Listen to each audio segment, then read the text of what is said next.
The footsteps got closer, and soon the dark green trees at the side of the slope were forcefully separated. A tall man stepped forward, appearing in Fang Yuan's vision. He had black short hair, each strand standing straight up. The upper half of his body was naked. He had a large and thick body, the entirety of his body muscles bright red color. He was almost 2 meters tall, and during the cold autumn he gave off the feeling of a mobile cauldron, his every breath able to raise the surrounding temperature. On his waist, several wild beast corpses were hanged. There were foxes, wild rabbits, and chickens, not to forget the old wolf who had just left. Seeing Fang Yuan, he was slightly shocked, but quickly took large steps and walked past Fang Yuan. Gu Yu Qi Shan. Seeing the large man's back leaving, Fang Yuan thought of his name. He was a representative of the Qi faction, having rank 2 upper stage cultivation. His experiences were similar to Fang Yuan even. This person was also very talented, having very great strength from young. At 10 he accidentally beat a family servant to death, and at 12 he could hold a heavy stone grinder and played it like a frisbee. Back then, the family all thought well of him, thinking he was an A grade. But during the awakening ceremony, they tested that his talent was only B grade. He had an originally wild and untamable nature, looking down on everyone. But he quickly changed after this experience, becoming more mature. Even with B grade talent, he was the top student in his level. After a year of studying, he graduated from the academy and fought his way to the top. Years later, he had already become an elite among the clan's rank 2 Gu masters. Happiness cannot teach a person life's true meaning, while only pain and suffering can. In the clan, a youngster attends the awakening ceremony at 15 and enters the academy. At 16, they graduate from the academy and form a 5-person group and complete the clan's missions, at the same time inheriting the family fortune. From 16, they will fight and compete while continually raising their cultivation. As the missions get more dangerous, their status will also increase. Some die and some live. Some get injured and their cultivation level drops, living a plain life thereafter. Some become a rank 3 Gu master after all the hardship and advance to clan elder, being one of the higher-ups. Fang Yuan's gaze shone, thinking of many things. The more a Gu master cultivates, the harder it gets, and advancing becomes way more difficult. Coupled with dangerous and tough living environment, those that can advance to rank 3 are few to none. Speaking of which, it is almost winter. That means I've spent almost a year at the academy. Each year there are 2 examinations. The first is the mid-year exam with different contents each year. The second is the year-end exam, and the contents never change, being arena fights.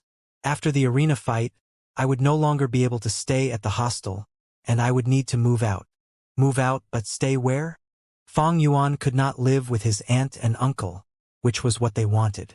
In this world, 16 meant adulthood, the age to start reproduction. Coupled with Fang Yuan's numerous secrets, he needed to live independently. In my previous life, after leaving the academy, I was only rank 1 middle stage. This time, the situation is much better. I would be rank 1 peak stage by then. But with a C grade talent, coming this far is really an achievement. Although it had its costs, expending much of my primeval stones. Fang Yuan's eyebrows raised. He did not have many primeval stones left. Restricted by his talent, the primeval stones he expended for cultivation was much more than Fang Zhang, Qi Chang, or Mo Bei. He raised 6 Gu worms by himself. Furthermore, the liquor worm's refinement, nurturing the aperture, using the white boar Gu to increase strength, they all needed primeval essence. After the primeval essence was used up with a C-grade recovery speed, it could not satisfy his needs, so he could only use primeval stones and retrieve the natural essence within to replenish. Luckily, he had the spring-autumn cicada, and also retrieved 2 Gu from earth treasury flowers, thus refining Gu worms did not expend much of his primeval stones. This made him feel slightly better. But after this, when he leaves the academy, he needs to rent a house and get some income. After peak stage, it was to push for rank 2. This process would spend a lot of primeval stones. After rank 2, he still had to combine Gu worms, and each combination attempt was a hefty cost. With all these factors, he was even clearer that his financial situation could no longer support him. Furthermore, he still had to continue feeding his goo worms and continue cultivating.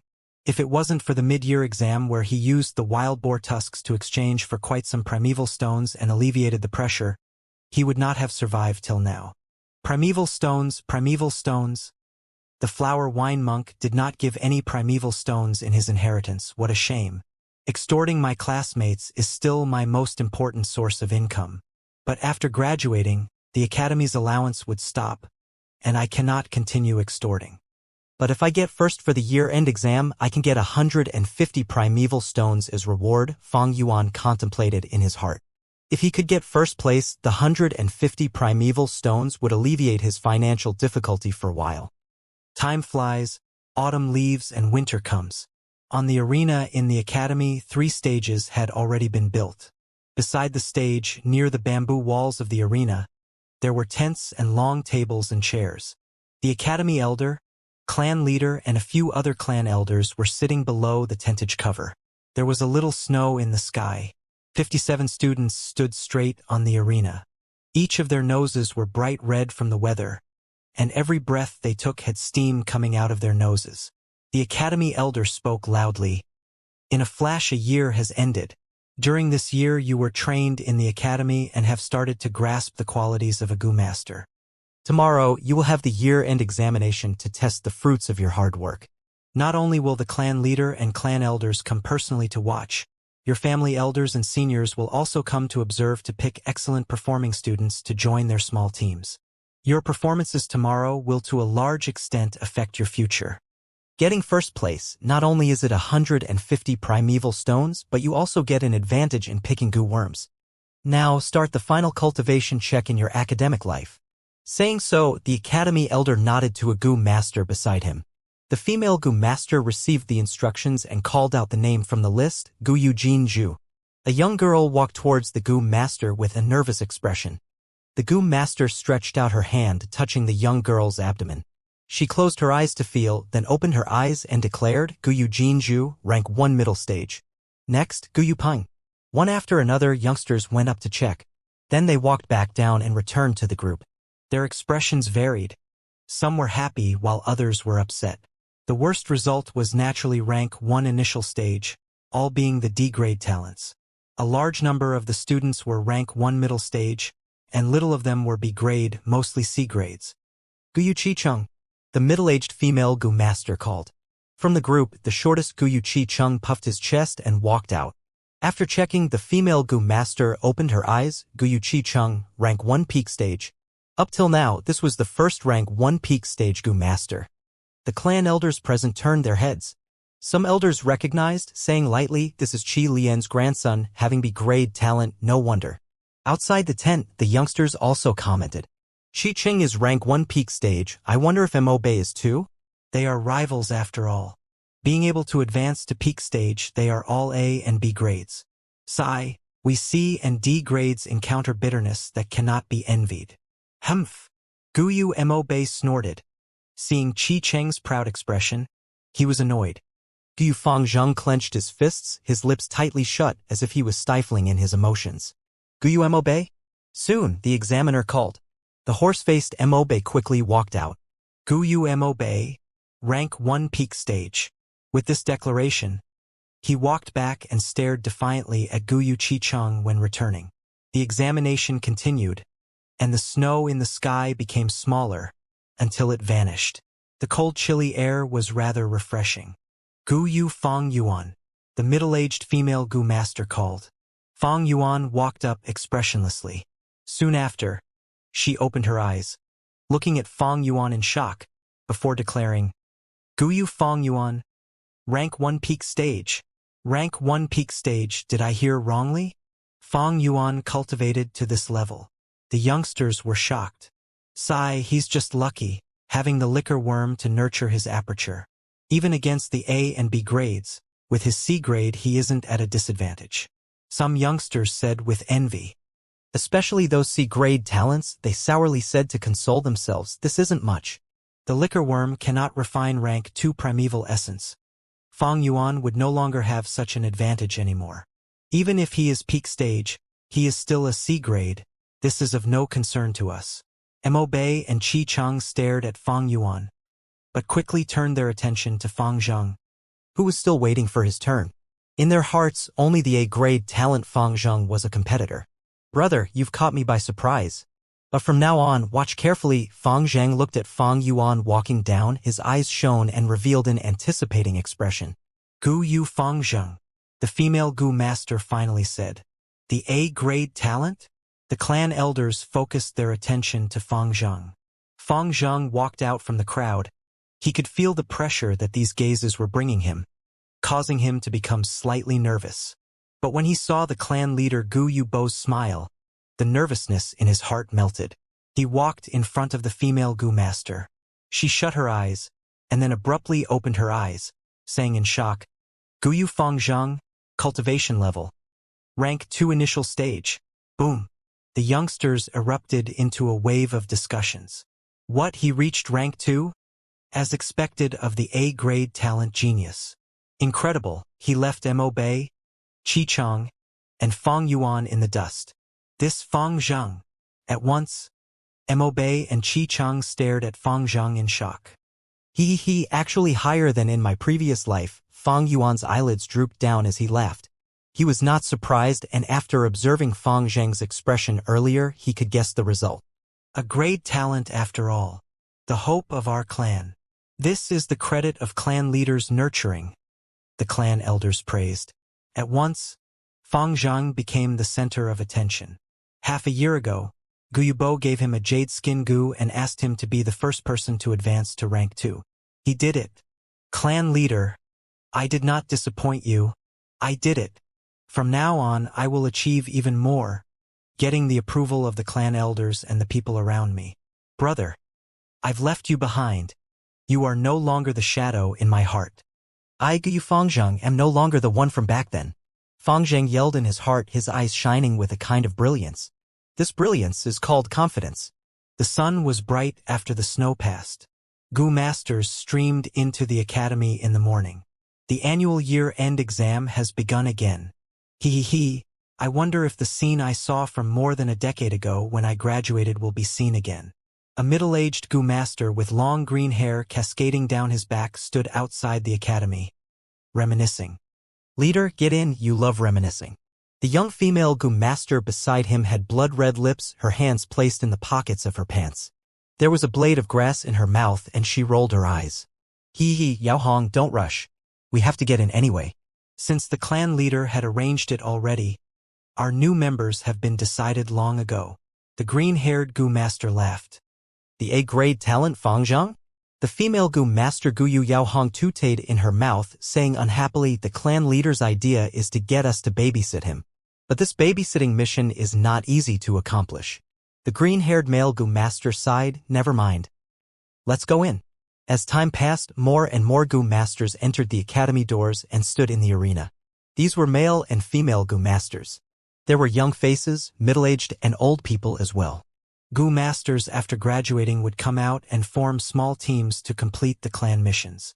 The Gu masters that came to the arena were all the representatives of their groups, to assess the performances of the students and absorb them into their own teams.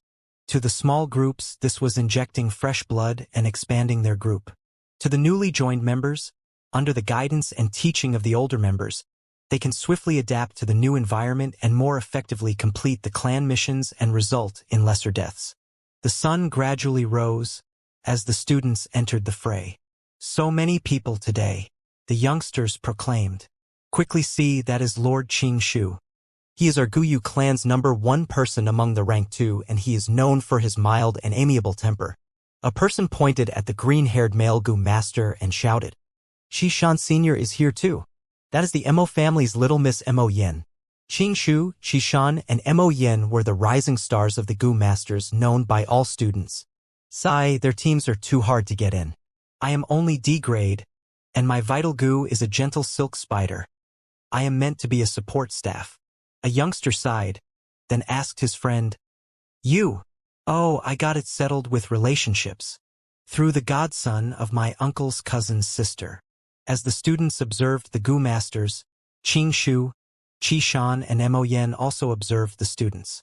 Oh, there are 2 Gu Yu Fang Zhengs. Yao Hong saw Fang Yuan and Fang Zheng, shouting out subconsciously. The green-hair male Gu master Gu Yu Qing Shu helplessly sighed. Did you see the information I gave you yesterday? Fang Zheng has a twin brother. They look very similar in appearance, but his brother is only C-grade talent. Oh, so that's the case. I seem to have heard that the one who made poems when he was young was Fang Yuan. Are we getting him into the team? Yao Hong patted her forehead with her palm, saying whatever she thought of. Xing Mao shook his head. The clan leader specifically mentioned, do not recruit him. He seems to be wanting to observe something. The brothers don't have a good relationship anyway. Even if we want to recruit him, Fang Yuan probably wouldn't join. Yao Hong did not think much of it, muttering, among the groups, we are the publicly acclaimed #1. Joining us means a bright future. Any student would be interested. How could he be unwilling? Qing Shu laughed lightly. That's because you don't know him. Look at the information I sent you first. At this time, the clan leader Gu Yu Bo and the authoritative clan elders Gu Yu Qi Lian and Gu Yu Mo Chan entered, getting into the seats under the tentage. Not only the clan leader, but also Lord Qi Lian and Lord Mo Bei are attending this year. Seeing this, not only the students but also the Gu masters were excited. This did not happen in previous years. Nothing strange. Qi Lian and Mo Chen's grandsons are all in this year's class. Fang Zhang is the clan leader's successor, the hope of the future to go against by Ning Bing. The clan leader naturally has to observe carefully. Discussions were aplenty among the people. Perform well, brother. Mo Yen looked at Mo Bei among the people, silently praying in her heart. Her group had the most people. It was of the largest scale. Thus there were a bunch of Gu masters around her, showing her imposing aura. As her most intense rival, Gu Yu Qi Shan from the Qi faction was standing alone, his huge figure easily acting like a giant red tower in a sea of people, standing out extensively. After checking out Qi Cheng, he retracted his vision. With a speech from the clan leader, the year-end exam began. The 3 stages held fights at the same time. At once, shouting noises, sounds of moonblades flying, and the sounds of punches and kicks as well as the discussions of the Gu masters below the stages fused into a loud banter. This year's physical fighting skills is high. Soon Yao Hong saw the difference. All thanks to Fang Yuan. Gu Yu Qing Shu laughed. What do you mean? Yao Hong did not understand. Qing Shu explained to her. Yao Hong exclaimed in shock after listening, Fang Yuan, this lad, he's really daring, almost to the point of fearless. Bullying even his own brother. This is interesting. She looked towards Fang Yuan and Fang Zheng from the crowd, thinking internally, which is the elder brother and which is the younger one. Next, Gu Yu Jinzhu against Gu Yu Mo Bei. On the arena, the hosting Gu master shouted. Gu Yu Mo Bei leapt upwards, and Jinzhu walked up the stage with a serious expression. The two paid respects to each other and said no more, fighting at once. Moonblades danced in the air. The two continued to shoot and at the same time moving and evading non-stop. Although a girl, Jinzhu had good basic skills and was able to fight equally with Mo Bei for a while. But as time passed, her stamina could not keep up, and she started to be suppressed. Finally, with her body full of sweat and having no energy left, she surrendered. Mo Bei, on the other hand, was not even phased. Increasing endurance Gu Ha, probably the yellow camel longhorn beetle Gu. Below the stage, Fang Yuan observed, quickly seeing through Mo Bei. Fang Yuan had 6 Gu worms, but that was an exception. Among the people of his age, they all had 1 or 2 Gu worms. Not only because of the financial stress of feeding Gu worms, but also because the Gu worms' usage needed constant practice to accumulate experience. Greed for more would backfire. The students only started interacting with Gu worms and just began on their cultivation journey. 2 Gu worms were enough for them to practice. Only an exception like Fang Yuan with his rich experience from his previous life could easily grasp every Gu worm that comes into possession and use them to the very best he can. The exam continued. Damn, jumping like a rabbit. On another stage, a youngster angrily shouted, Gu Yu Qi Cheng, you're not a man, do you dare to fight with me physically? TSK, only a fool would fight close range with you. On the stage, Gu Yu Qi Cheng laughed in disdain. He used the scarlet pill cricket Gu and jumped around, his body being very agile. His opponent only had a flower boar Gu. Even if he could temporarily raise his strength by one bore, it was useless. Chi Chang would not go hand to hand with him. Finally, he got hit by a moonblade from Chi Chang and lost too much blood, retiring from the fight. The healing Gu masters below the stage quickly rushed up and treated his injuries. As time passed, more and more students were mercilessly eliminated and many youngsters also started to show their abilities. Qi Cheng, Mo Bei, Fang Yuan, Fang Zheng. Until noon, the D-grade talents were all eliminated. They had limited talent and all chose support-type Gu worms for production line or transport, which suited their lives. Thus, they had little help in battles. Little junior sister, your vital Gu is a life breath grass right. My group needs a healer Gu master. Senior, I wish to join your group. My vital Gu is a moonlight Gu.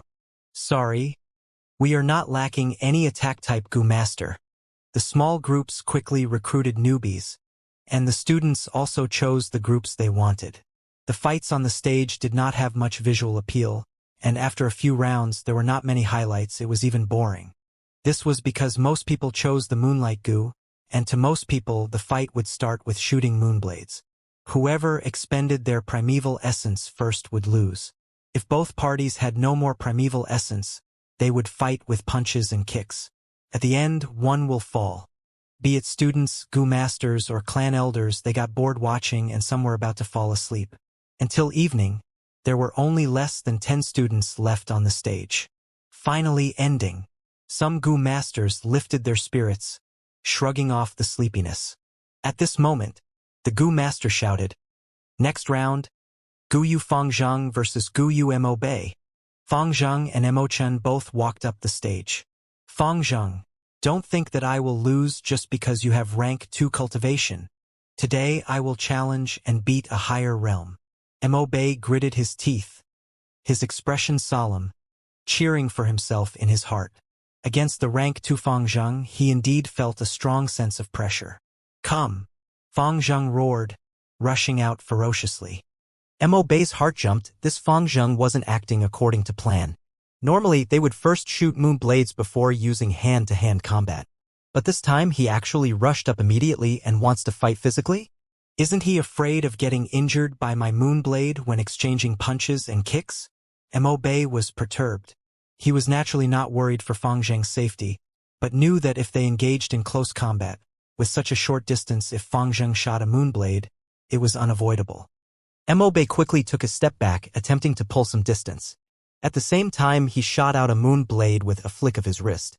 Fangzheng was unfazed, taking a tumble and avoiding the moonblade, continuing his pursuit. At the same time, a lump of lunar energy collected in his palm. Mo Bei looked at the moonlight in his hands that hasn't been fired and felt tense in his heart, quickly taking steps back. Although he worked hard in close combat and also trained his moonblade, he was still inferior to Fangzheng, who was nurtured personally by the clan leader. Mo Bei was not suited to this style of combat, and quickly fell into disadvantage. That side is interesting. The battle on this arena attracted much attention.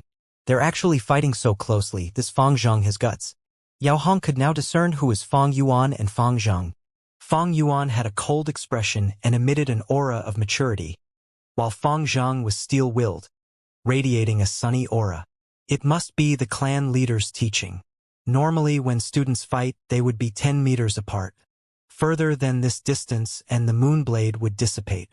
If they fought closer than this distance, the students would not react in time. Guyu Qing Shu's gaze shone.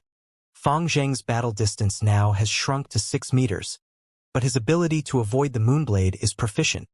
It seems that not only is the clan leader helping Fang Zheng, but Fang Zheng also put in some hard work and went through much hardship.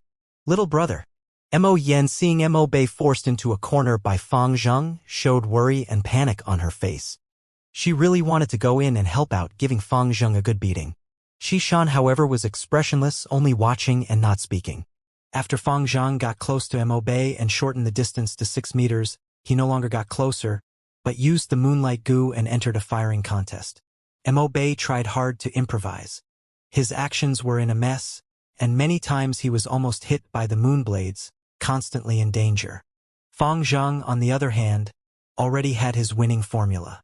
Even if he could not evade in time, he still had the Jade Skin Gu, and as long as he uses the jade green glow in time, he would be able to block the moonblade. Seeing how Mobe was defenselessly beaten by himself, Fang Zheng's thoughts flew back to a time in the past. Under the moonlight, the clan leader taught him the evasion movements step by step, unreservedly imparting him all the experience he had. Clan leader, I will not let you down. Fang Zheng's eyes shimmered with hope. He was getting braver as he fought. Fang Zheng, you have the talent and the endurance studiously training. The result is all because of your blood and sweat. This is the fruits of your hard work. Continue like this, Fang Zheng. Using this aura, go and show your brilliance. Under the tentage, the clan leader excitedly cheered on inwardly. Even though he looked like he was quietly watching the fight, his lips curled into a smile. Although Mobe struggled furiously, resisting adamantly, but after 15 minutes his entire body was full of injuries, the blood oozing out and dyeing his shirt red. The organizing Gu master, upon seeing such a scene, announced, the victory goes to Guyu Fang Zheng. I haven't lost yet. Mobe shouted loudly, his entire bloodbathed body wavering in the air. But after struggling to no end, he was forced to receive treatment by the healing Gu masters. A battle of such an intensity is already beyond the graduating standard. An A-grade talent is after all a genius. I heard he received personal guidance from the clan leader. Can he not be amazing? Seeing such a result, the Gu masters below the stage praised endlessly. Guyu Fang Zheng panted as he walked down the stage. 3 Gu masters came to him and healed him, while also providing free primeval stones to allow him to quickly recover his primeval essence. After resting for a while, he recovered to his peak condition and ascended the stage again. This time he was against Guyu Qicheng. Qicheng looked at Fang Zheng, laughing dryly, very good. Fang Zheng, you defeated Mobe, that rascal. If I defeat you now, it would be killing 2 birds with 1 stone. He seemed very confident. Fang Zheng's lips remained tight as he said nothing but rushed towards him. Dragonpill Cricket Gu. Shi Cheng's thought flashed, and immediately an orange-red colored glow came from both his legs. He leapt lightly and instantly retreated 10 meters away. The distance that Fang Zheng had just shortened was immediately lengthened. He. Qi Cheng got smug and laughed. Fang Zheng, you have no speed increasing Gu, and with your 2 legs you cannot catch me. Although this stage isn't big, it is enough for me to maneuver. Your tactic might have worked on Mobe, but against me it is ineffective. Is that so? Fang Zheng stopped his movements and stood on the spot, staring intently at Qi Cheng. He smiled, his eyes showing iron will, shouting loudly. Continue dodging like that, but every time you use the Dragonpill Cricket Gu, you have to use a certain amount of primeval essence. You have merely rank 1 peak stage green copper primeval essence, but I am already at rank 2 red steel primeval essence, 3 times your endurance. Your talent is inferior to me as well. At the end, you would run out of primeval essence and the loser will be you. You! Qi Cheng was shocked. He only saw his advantage but did not notice his weakness. Right now, he could not help but agree with Fang Zheng, and his fighting spirit dampened. What, Fang Zheng is rank 2? The surrounding Gu masters gasped. The examination results were only obtained the day before, thus they were only spread among certain people, so most of the crowd did not know about it yet. An A-grade talent, no doubt. Amazing. This Fang Zheng might really be the rising star of our clan. Bai clan has that Bai Ningbing, he is really too powerful. If Fang Zheng can grow up, he might be able to resist Bai Ningbing. This lad is interesting. Getting to rank 2 in the academy and with such solid basic skills, this is such an uncommon scene. No wonder the clan leader poured so much effort into him, Yao Hong muttered. Qing Shu replied, the clan leader's guidance is only part of it. Don't look down on this lad. Ever since he survived the assassination incident, he has become very hardworking, cultivating to the best of his limits. He is a good seedling with both talent and hard work. If he can grow up, I feel like my burden is increasing. He. Clan leader Gu Yubo laughed lightly. Qi Cheng's weak nature was analyzed by him to Fang Zheng. Now that he saw Fang Zheng using it to his advantage, Gu Yubo was very pleased. It seems that Fang Zheng is this year's number 1. Beside the clan leader, Gu Yu Emochan said. Gu Yu Qi Lien snorted, staring at the scene intently. He obviously wished for his grandson to win and defeat Fang Zheng. That way he would win honor for the chief action. But things do not go as he wished, and on the stage after getting demoralized, Qi Cheng could no longer display his 100% ability against Fang Zhang, and made continuous mistakes. Eventually, Qi Cheng was caught with a fatal flaw and was swept down the stage. Guyu Fang Zhang wins? Gu Master announced. Guyu Qi Lian's face was black. At once, Fang Zhang was famous, getting all the attention from the clan people.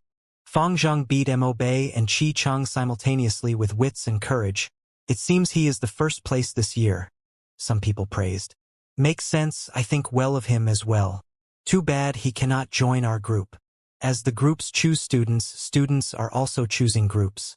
A seated student like Fang Zhang was already long booked. Fang Zhang is the clan leader's faction, while Mo Bei, Qi Cheng are the Mo faction, Qi faction's future leaders. This way, it seems that the Guyu clan would be heavily dominated by the clan leader faction, suppressing the two clan elders. Some people could see even further. On the other two stages, the battles continued. Fang Zhang walked down the stage long ago, hearing the people's praises, his heart roaring as he felt himself being reborn. Different, it was very different from before. His heart was filled with the excitement of recognition, the anticipation of being appreciated, and the joy of being commended. A gust of winter wind blew, and although he felt the chilly wind, Fang Zhang could only feel the sense of warmth like the summer day. Last match, Guyu Fang Zhang versus Guyu Fang Yuan. A while later, an announcer shouted, "The final battle. Guyu Fang Zhang versus Guyu Fang Yuan." Oh, interesting. To think that at the end it is a showdown between brothers. Fang Zhang, seeing this, the clan leader's smile faded slightly. The greatest obstacle in your heart is your brother Fang Yuan. Go ahead and defeat him. You have red steel primeval essence while also having the jade skin goo. With both offense and defense, you have the greatest advantage. Break apart this obstacle in your way, and you shall be reborn. The final match finally started. The two brothers stood on the same arena, staring at each other. The last remaining sunrays were like blood. The light of the sunset was like a luxurious carpet for the arena. Two very similar faces. The little brother's fighting spirit burned on while the older brother's gaze was deep as the abyss. Brother, Fang Zhang's fists were clenched as he stared intently at Fang Yuan, speaking with a firm voice, admit defeat. I am already rank 2, and I have over 80% red steel primeval essence. Your green bronze primeval essence is only 44%, you have no chance. Fang Yuan lightly looked at his brother. You are surely clear about my primeval essence, but it's better if you don't spout nonsense. If primeval essence can decide the victory, what's the point of fighting? Fang Zhang was stunned, but soon he raised his spirits, and his vigor could be seen burning in his eyes. In truth, in the deepest part of his heart, he also did not want Fang Yuan to admit defeat. But Fang Yuan was his older brother after all. Thus, in view of their relationship, he had to say it. If not, that would be too cruel. Since Big Brother is so determined, then I have no choice but to attack. Before he finished his sentence, Fang Zhang rushed towards Fang Yuan. This again. Below the stage, Mo Bei, looking at this scene, gritted his teeth. He made up his mind to harshly train himself after going back and return this humiliation tenfold to Fang Zhang. Fang Yuan is finished, he does not have my Dragapil cricket goo. Qi Cheng folded his arms and smirked, enjoying Fang Yuan's troubles. Fang Zhang sprinted and instantly shortened the distance.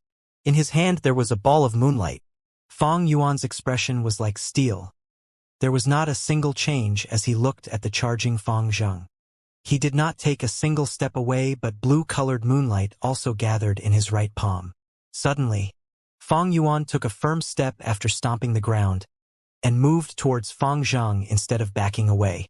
Fang Zhang did not expect Fang Yuan's movement. He panicked internally and quickly fired a moonblade. Fang Yuan rushed quickly, and twisted his body, avoiding the moonblade by a hair's breadth. His expression was cold, without any shouting or aggression. But in his silence, there was an aura of absolute iciness emitting from him. Fang Zhang subconsciously took a few steps back. His limit was 6 meters, but now Fang Yuan was 5 meters away from him. This time he had to be the one trying to increase their distance. Dun dun dun. Fang Zhang retreated while flicking his right wrist several times. sending moonblades flying to try and push Fang Yuan back. Fang Yuan took fluid steps that were one after another, his body extremely agile. He moved intensely, and every time he managed to avoid the moon blade with no margin for error. This Fang Yuan is even more daring. Yao Hong shouted. Such a battle, they've disregarded death already. Qing Shu also exclaimed. Another battle maniac. Mo Yen gritted her teeth, giving a glance at Qi Shan, who was not far away. Qi Shan was expressionless, but his eyes glimmered occasionally. The noise from the audience stopped. They were all captivated by the battle on the stage. The moonblades and Fang Yuan brushed past each other. From time to time there was a blue light that would reflect upon Fang Yuan's face. His cold expression remained as it was without any change, and each time he narrowly evaded death, showing his extreme battle talent. The clan leader and clan elders all showed a serious expression. Qi Chang and Mo Bei stared with their mouths wide open, looking at Fang Yuan dodging every single moonblade in an impossible manner. How did he do it? Numerous students had a giant question mark on their heads. Humph, Fang Yuan, who had 500 years of battle experience, how can he be compared to Fang Zhang, who was only taught for a year by a rank 4 Gu master? In Fang Yuan's eyes, Fang Zhang was as thin as a clear stream. No matter how the stream flowed or turned its way among the mountain rocks, he could see through it clearly to the bottom of the river. The moonblade's every attack was not instant. It needed a process. Fang Zhang had to flick his wrist, and that was the greatest foretelling. In Fang Yuan's eyes, Fang Zhang's shoulder movement, the movement of his wrist, every step he took provided a large amount of information. Fang Zhang's every attack, evasion and dodging was easily seen through by Fang Yuan. Even as to what was going on in Fang Zhang's head, Fang Yuan could guess to a degree. Fang Zhang's mind right now was flabbergasted. Fang Yuan was the obstacle in his heart for more than 10 years, the shadow quickly expanding into darkness, dragging him into the abyss. The nervous emotion made him forget to use the jade skin goo. Fang Yuan's strong approach caused him to panic, and he was unable to regain his tempo, thus not allowing him time to think. This was the difference in experience. This was the difference between inside knowledge. In Fang Yuan's perspective, his inside information was even more important than the spring-autumn cicada. It was his greatest reliance. He was able to not rely on the clan leader, family, friends, or goo worms. He had always and only relied on himself. In this world, only oneself is the most reliable. Those teammates and battle partners, they were just the masks of weaklings, the excuse to anticipate help from others. He finally reached near Fang Zhang. Bam! Fang Yuan's punch was pulled from a hidden angle, smashing right into Fang Zhang's stomach. Fang Zhang's body curled as the force of the fist almost caused him to vomit. He quickly protected his head with his arms and took a large step back. At the crucial moment, it showed his steady basic skills. Where is he? Fang Zhang's eyes stared wide, looking around from the gap between his arms, trying to find Fang Yuan's location. Behind! With this thought, Fang Zhang felt a strong force at his waist. He lost his center of gravity and fell on the ground. But Fang Zhang had gone through tough training. With this movement, he flipped around on the ground and at the same time shot out a moon blade from his palm towards his back. This movement was the battle experience imparted by the clan leader. If it was a normal person, they might follow closely behind Fang Zhang. If they could not react in time, they would be hit by the moonblade. Even if the moonblade did not hit, they would be forced back. But who was Fang Yuan? Even Gu Yubo could not compete with him in terms of experience. Fang Yuan moved steadily, not giving chase. Instead, he moved in a circle and got near to Fang Zhang. The moonblade only managed to hit air. Fang Zhang thought he was able to pull some distance and quickly stood up. He was about to reorganize himself, but he suddenly heard a swoosh sound. This is the gust of a punch. At that split second, Fang Zhang had such a thought. Immediately after, he was harshly hit in the ear by Fang Yuan's fist. Bam! He immediately felt his vision darken, and a strong sense of dizziness caused him to lose balance, completely collapsing on the ground. He sprawled on the ground for over 2 breaths' time, and finally he recovered slightly. His vision became clearer, seeing Fang Yuan's 2 feet right beside him. He suddenly understood how ugly his situation was. He was sprawled on the ground like a dog while Fang Yuan stared at him from that high position. Damn it! Fang Zheng was furious and tried to get up. Under everyone's eyes, Fang Yuan lifted his right leg and stepped down firmly. Bam! Fang Zheng's head was harshly stepped on like a rock hitting the stage, making a loud sound. Fuck! Fang Zheng raged and tried to get up again. Fang Yuan stared coldly, trampling down once again. Bam! Fang Zheng's head hit the stage again. His scalp knocked open and blood bled nonstop. Damn! Damn it! Fang Zheng's teeth were about to be crushed from his clenching, and the rage in his chest burned through his entire body. He raised his head again, trying to get up. Bam! Fang Yuan's third step came down. This time he continued to step on his head, not letting go. Under the immense force, Fang Zheng's face was harshly squeezed on the stage floor. Fang Zheng's face was almost deformed, and he breathed raggedly, struggling to no avail. He felt that on his head. There was a huge rock that would not move no matter how he struggled. Right, how could I forget? I have the moonlight goo. Under the despair, Fang Zheng's inspiration struck, and he thought of the moonlight goo. His right palm gathered moonlight again. But how could Fang Yuan not notice? With a light sound, he shot out a moon blade onto Fang Zheng's right palm. Arg! Fang Zheng cried out, the immense pain sending his body into a spasm like he was struck by lightning. His palm was almost pierced through by Fang Yuan, showing his white bones. The moonlight goo on his palm was already struck a great blow. It was on the brink of death. These two brothers really aren't on good terms, Yao Hong mumbled. This Fang Yuan is too cruel, treating his brother like this. Many people frowned unhappily. Fang Yuan is too savage, extorting our primeval stones for an entire year. Now he's treating his brother like this. The students gritted their teeth. Fang Yuan's coldness forced out their hatred towards a common enemy. Fang Zheng, stand up, stand up. Defeat Fang Yuan. Some unknown student shouted. Defeat Fang Yuan. Defeat Fang Yuan. Instantly, many youngsters shouted. This Fang Yuan is indeed a hated person. Mo Yen snorted. Enjoy his predicament. Fang Zheng, hang in there. Stand up. Defeat this monster Fang Yuan. Fang Zheng, stand up. We're with you. Fang Zheng, you can do it, you can do it. The crowd cheered on fiercely, and sounds of encouragement entered Fang Zheng's ears. Huff, huff, huff, huff. Fang Zheng gasped heavily. As the sounds entered his heart, it gave him an unimaginable strength. The scenes of the past played in his head.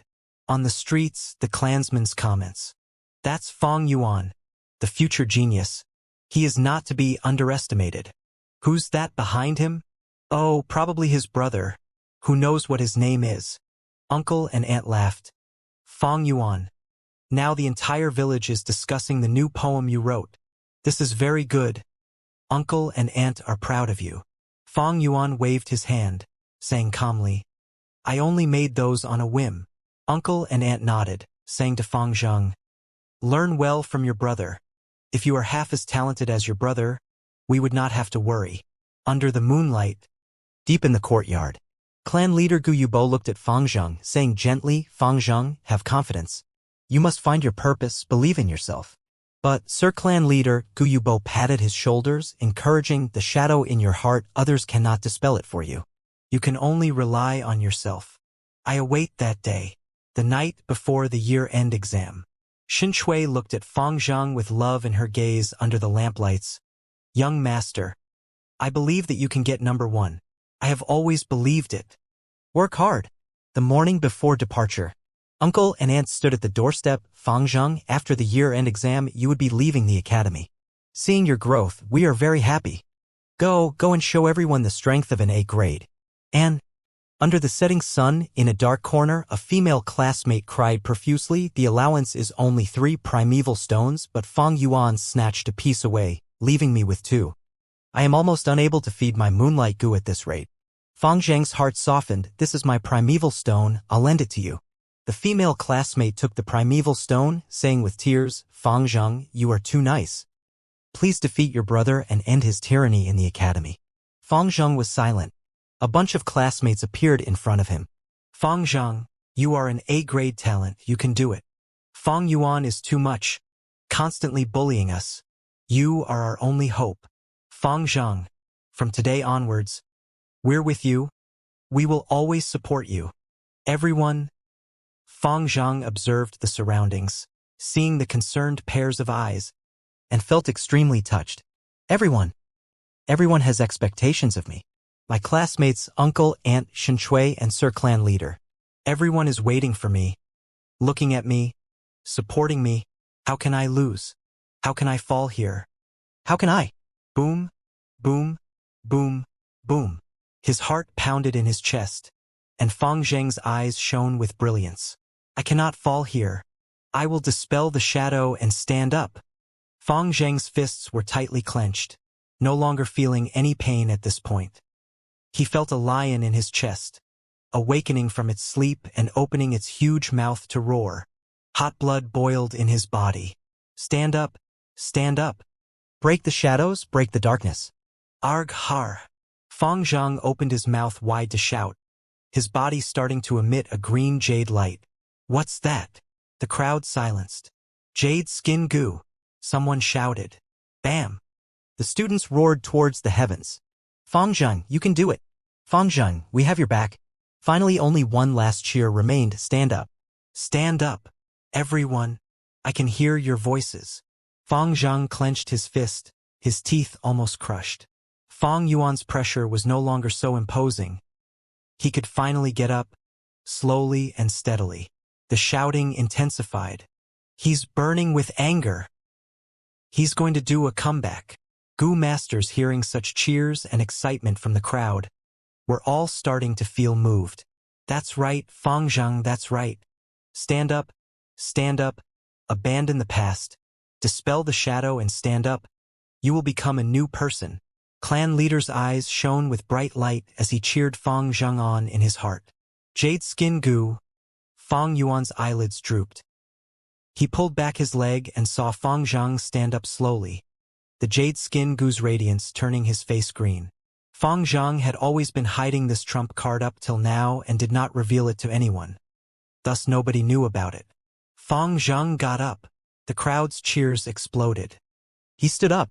Clan leader was moved, uncontrollably standing up from his seat. At this moment, he saw the rise of an A-grade talent. He saw the future of the Guyu clan. I stood up, brother. I will defeat you. Fang Zhang's eyes burned with determination. His entire body enveloped in bright green light like he was wearing a jade armor. Oh wow, this defense. Even the moonblade can't pierce it. It seems Fang Zhang wins. Yao Hong raised her brows, blowing a whistle. Indeed, even with the little light goo's reinforcement, hitting on this barrier, it would only cause Fang Zhang's primeval essence to be consumed faster. But comparing primeval essence expenditure, Fang Yuan is no match for Fang Zhang. After this match, Fang Zhang is going to rise. Qing Shu laughed lightly. Fang Zhang had a jade skin goo, but only used it now. It seems Fang Yuan's earlier attacks confused him. But now, victory is already waving towards him. Mo Yen folded her arms, her gaze slightly uncertain. Time seemed to have paused. On the stage, the brothers faced each other. The two's distance was so close yet so far. Fang Zhang's firm determination, Fang Yuan's eternal indifference. Little brother? He looked at Fang Zhang peacefully, his lips curling into a smirk. Thinking of defeating me, you're still far from it. He raised his right hand, his right arm flexing, pulling into a bow shape. Big brother, you've lost. Fang Zhang felt amused in his heart seeing Fang Yuan's raised fist. As long as he had primeval essence, even with the little light goo's reinforcement, the moonblade could not break the jade color barrier, not to mention his fist. Unless he used the flower boar goo or the brute force longhorn beetle goo to raise his strength. But even so, he would need a defensive type goo. Fang Yuan did not say anything, but he used his fist to give the most straightforward answer. The next moment, the right fist flew in the air and hit Fang Zhang harshly on the cheeks. Bam! After a loud crash, blood spilled as the jade light smashed to bits like broken mirror fragments dancing in the sky before vanishing. What? Fang Zhang was hit by such a shock once again, and after a stunned moment, his neck was almost broken as he hurriedly retreated. Fang Yuan followed up closely, using a bow step and raising his left fist, pulling back and striking again upwards. Bam! Fang Zheng's other half of his face was hit by the impact, his head rising high up with blood and broken jade light flying in the air. Bam! Bam! Bam! He took 3 steps backwards, his ears buzzing as a dizziness 10 times greater than before assaulted him. How can this be? His vision darkened, and he collapsed on the arena. Plop! Fang Zheng fell on the ground, the light dissipating on his body as he fainted in the next moment. The shouts and cheers came to an abrupt end. The happy, excited expressions of the students were still glued on their faces, unable to change due to such a shock. The entire arena was silent. Fang Yuan's fists were bloody, to the point his bloody finger bones could be seen. Drops of blood fell and dripped on the stage. Swoosh! A cold winter wind blew, freezing away all the hot-bloodedness. Fang Yuan's hair wavered in the air as he stood still on the stage. It was almost as if the heavily injured person with both his fists almost crippled was not him. He looked coldly at the surroundings with a calm expression. Everyone was silent. In the tentage, the clan leader was still standing, staring dumbfoundedly. "Sorry, I've let you all disappointed," Fang Yuan said lightly. On the stage, Fang Zheng fainted on the ground with no more movements from him. Fang Yuan, however, continued with his cold expression, standing in the middle of the stage. After a momentary silence, the crowds erupted. How can this be? Some people hugged their heads, revealing an expression of disbelief. 2 punches breaking the Jade Skin Goo's defense. This. Some people were tongue-tied. Too savage, even the Jade Light got smashed by him. Does he not feel pain? Some female Goo masters took in a chilly breath. Without any defensive Goo worm and using his bare hands to break the Jade Light. This is true blue self-harm. Even male Goo masters' eyes twitched upon seeing Fang Yuan's hands, and were shocked by his ruthlessness. Being ruthless to others, that is easy, but being ruthless to yourself, that is hard. Fang Yuan using his bare hands to break the Jade Skin Goo's defense. It was not only savage to his younger brother, but even harsher on himself. "I'll go take a look." The Academy Elder could no longer stand it, and after saying so, he jumped onto the stage. He first squatted down and observed the fainted Fang Zheng, sighing in relief as he found that Fang Zheng was not in a critical condition. His head just had a huge impact, causing him to fall unconscious. Unbelievable, with the Jade Skin Goo's defense, he still suffered such heavy injuries from someone using their bare hands. The Academy Elder was shocked internally, raising his head and looking at Fang Yuan, his eyes shining with a fierce light. "Fang Yuan, I'll heal you." The Academy Elder stood up, taking a few huge strides towards Fang Yuan and grabbing his forearm. Fang Yuan's arms were in terrible condition. Not only was the blood and skin vaguely mashed, even his bones were revealed. Because of the huge impact, there were also cracks on the bones. How intense this pain is! Yet he didn't even frown a bit. Even if it was the Academy Elder, his heart shuddered seeing such injuries. His tone was complicated, saying to Fang Yuan, "Endure it, the healing is very itchy and also very painful." Saying so, his 5 fingers spread open and emitted a wave of blue moonlight. The moonlight got brighter and caused the Academy Elder's right hand to be translucent from the shine. At a glance, the Academy Elder's entire right hand was like a piece of blue jade. The blood vessels and bones were all turned into jade. The Academy Elder lightly raised his right hand and covered Fang Yuan's injured fist. It was just like a piece of cold jade touching on an injury that was mashed with blood and flesh. Fang Yuan felt a heart-piercing pain, but he gritted his teeth and did not make a sound. The Academy Elder's hand emitted gentle moonlight, and the moonlight nourished Fang Yuan's injured spot. On the bones, the cracks started to mend, and the flesh and skin started to grow rapidly and heal.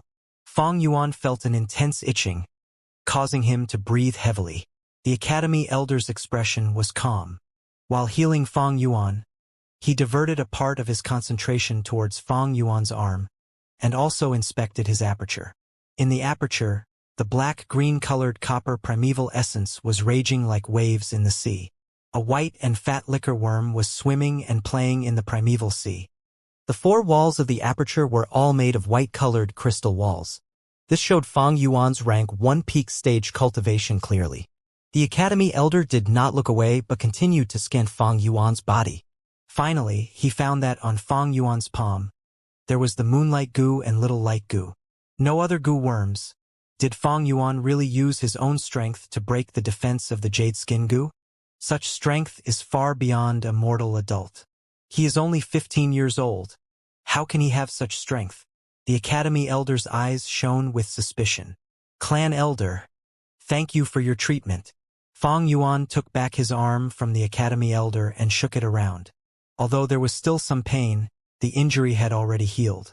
If this was back on Earth, such an injury would have taken a year or two to heal and would even leave some serious side effects. This was the magical aspect of this world. Now that Fang Yuan's arms were healed, although he still felt like they were weak when he grabbed the air or waved them around, 7 or 8 days later, the strengthless side effect would disappear. But Fang Yuan was not grateful to the Academy Elder. His injury could also be healed by other healing goo masters, and he was well aware the Academy Elder's motive was to inspect his aperture. Fang Yuan had expected this from the start, so he left the whiteboard goo and jade skin goo in the second secret cave. As for the spring-autumn cicada with its rank 6 status, if it wanted to hide, even the rank 4 goo yubo would not find it if he inspected personally. The Academy Elder did not find anything, and that caused him to frown. Although he was still suspicious in his heart, but in front of so many people he did not have the proper opportunity to ask. Fang Yuan, you performed well.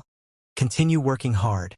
Finally, the Academy Elder patted Fang Yuan's shoulder and declared loudly, this year's final exam, the first place goes to Fang Yuan.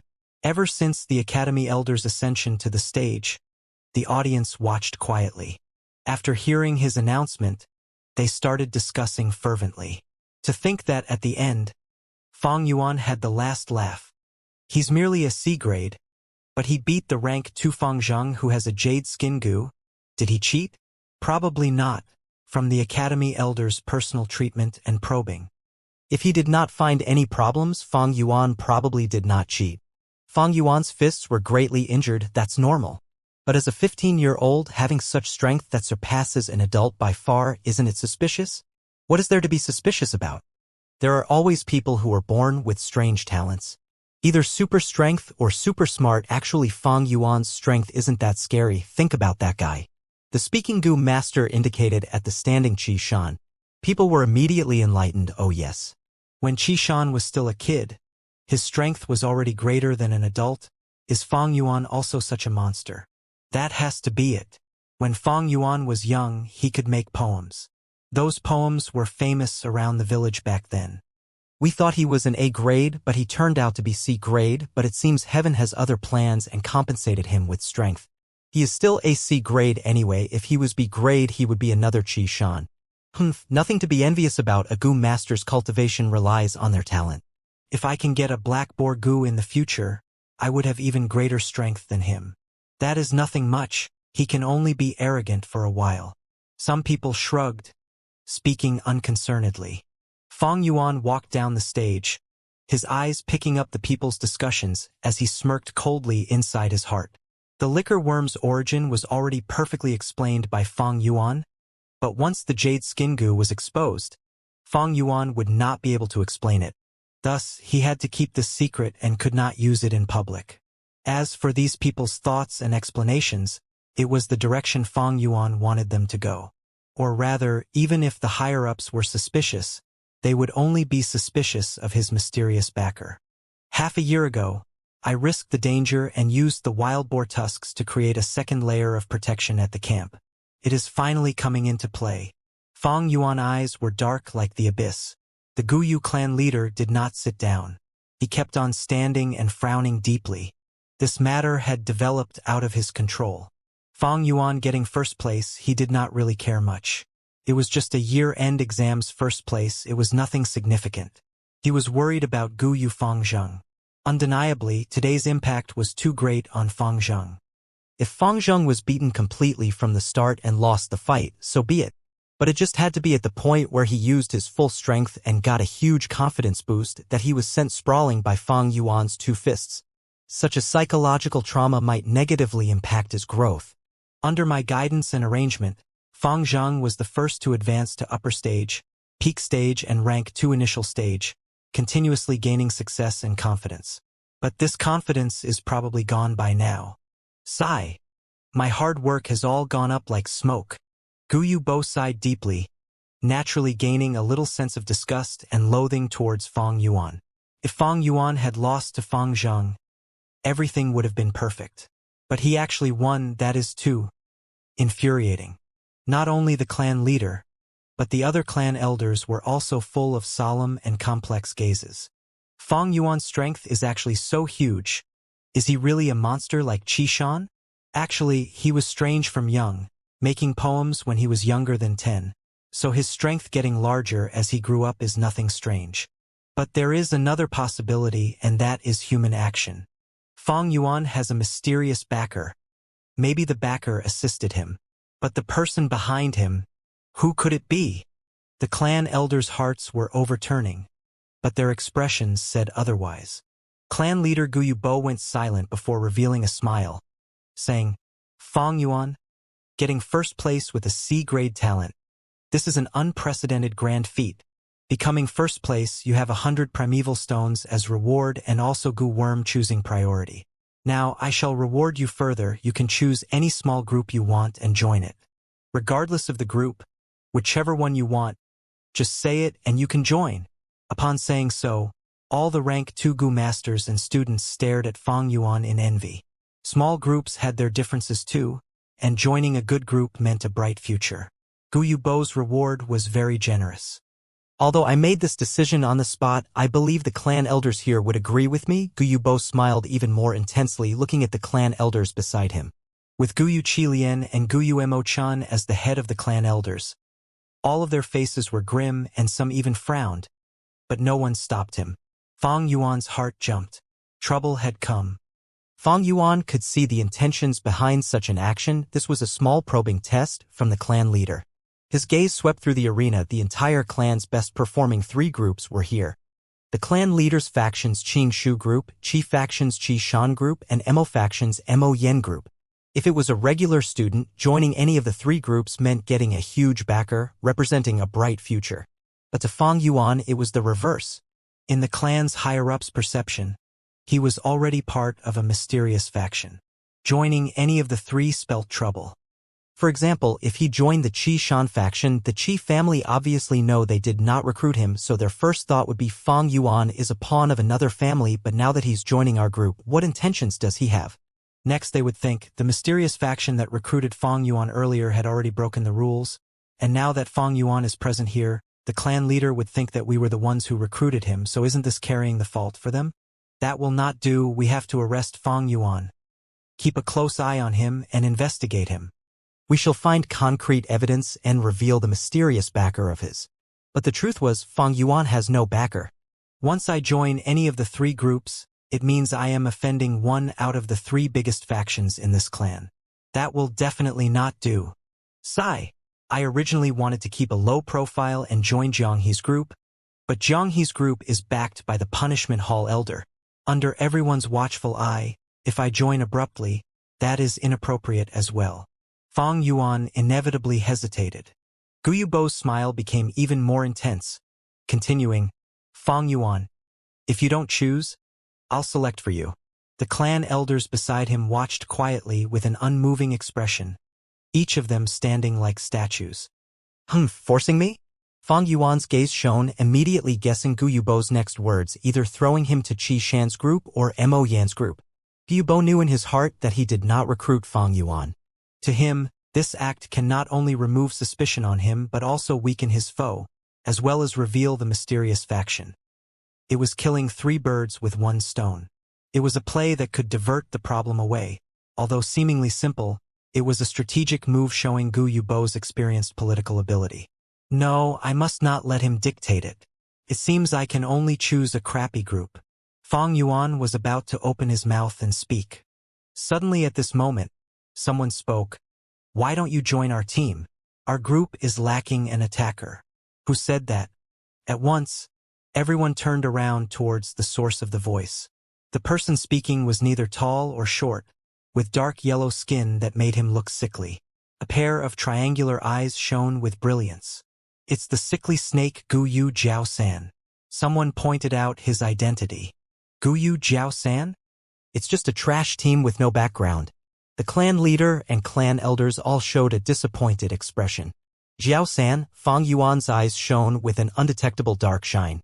He and this Guyu Jiao-san person had never met or spoken before, and he had no memories of such a person. Why did Jiao-san open his mouth and invite him into his team? Was it purely because he had gotten first place in the examination? How can that be? Only someone as childish as Fang Zhang would have such a naive thought. But since Jiao-san opened his mouth and invited Fang Yuan personally, such a situation was a good breakthrough point. The clan's higher-ups must be very disappointed now. Hee. Fang Yuan smiled thinking of this, his eyes looking downwards, hiding the brilliance in his expression. Then I'll join your group, Fang Yuan agreed on the spot, blocking Guyubo's upcoming words. Is this Fang Yuan retarded? Ignoring those top-performing groups and joining the sickly snakes group. He must be bonkers, Jiao-san's personality, The students and Gu masters started to discuss, looking at Fang Yuan like he was a fool. The clan leaders and elders' expression turned dim. Today's probing was thwarted by this Guyu Jiao-san. No, maybe this Jiao-san is also a pawn in this game, but no matter what, they must investigate on this Guyu Jiao-san. 3 days later, it had already been snowing for a day, and now that it was gradually getting smaller, pieces of snowflakes flew in the air gliding with the wind. On Qingmao Mountain, there was a layer of white color over it.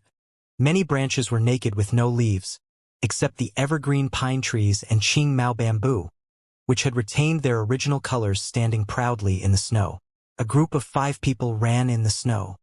The leading person was neither short nor tall, bearing a sickly yellow skin. It was Guyu Jiao-san. As he ran, he turned towards the quiet Fang Yuan, smiling gently with kindness. Fang Yuan, don't be nervous.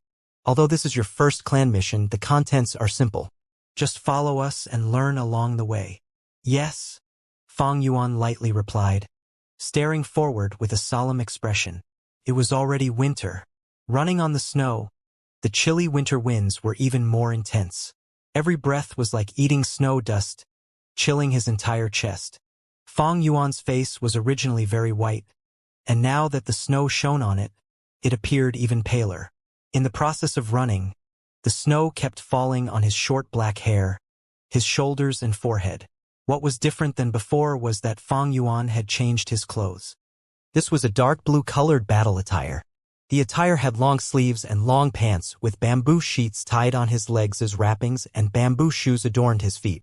On his head there was a bright blue headband, and the headband fluttered in the air as Fang Yuan ran. On his waist there was a loose belt. The belt was navy blue with a bronze plate on it, carved with the number 1. It was very much eye-striking. This was a Gu Master's attire, showing Fang Yuan's status as a rank 1 Gu Master. The youngsters had to stay a year in the academy and graduate before they were allowed to wear this. This attire had much meaning. Once worn, it meant that one has transcended the realm of mortals, leaving the lowly life and stepping into the upper society, being the middle class of the entire human race. Even if rank 1 Gu Masters were the bottom of this tier, from now on any mortal had to give way to Fang Yuan and pay respects to him. Guyu Jiao-san's gaze continued to shine. This battle attire, when worn by Fang Yuan, coupled with his cold expression, showed the atmosphere of a cool and collected person. While running, he continued asking Fang Yuan, "We are out on a mission, and normally we would have to rush when traveling, so running is a common thing. Are you used to it?" "I can cope." Fang Yuan's words were precious like gold. Using the corner of his eye to look at Guyu Jiao-san, Jiao-san's warm and kind expression caused him to think about the legend of Renzu. Words have it that Renzu used the rules and regulation Gu and obtained strength but lost wisdom, leaving behind 3 Gu worms. One was suspicion, one was trust, and another was attitude. Renzu grabbed the attitude Gu. Attitude Gu followed the betting rules, submitting to Renzu, telling him, "Human, you caught me. I can only curse my bad luck. From now on I will be at your command, where me and you will be able to use my ability."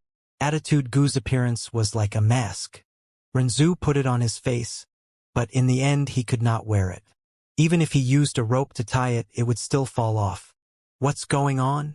Renzu was troubled. Attitude Gu laughed. I know, human, you have no heart. Attitude is the mask of the heart, so without a heart, how can you wear me? Renzu realized at once he had already given his heart to Hope. He was heartless. Someone who is heartless cannot wear the attitude mask. In other words, to someone with a heart and intention, their attitude is a mask. This kind and warm attitude is only Guyu Jiao-san's mask. What is his real intention? Fang Yuan pondered. While the person's sickly snake Jiao-san observed Fang Yuan was also secretly observing him. On the snow, 5 small groups were running. Guyu Jiao-san looked at the sky, saying, "The sky's getting dark. Our mission this time is to collect permafrost-decayed soil. Although it is easy, it consumes too much time. We have to speed up. Everyone follow me, try not to get left behind. Fang Yuan, if you are unable to keep up, just inform us. Don't worry. You are a newcomer. We will take care of you." Guyu Jiao-san smiled very amicably. Fang Yuan nodded silently. The other 3 members exchanged glances. The sky was actually still bright. Jiao-san had no need to say this. In reality, he wanted to give Fang Yuan an initial display of authority. The 3 knew this deep down but did not expose him. In actuality, these kind of authoritative displays were common. When a new member joins, the older members would usually exert their authority to get rid of the younger members' arrogance so that it would be easier to command and control them. Let's go, Jiao-san said lightly, taking huge steps and being the first to rush out. Fang Yuan's gaze shone, heading out with the same speed as the other 3, following closely behind. The bamboo shoes stepped on the snow, leaving behind traces of footprints. The mountain road was full of obstacles, being difficult to maneuver. Especially with a layer of thick snow, it was even easier to fall down. At the same time, due to the snow cover, who knew if underneath it was sharp rocks or pitfalls?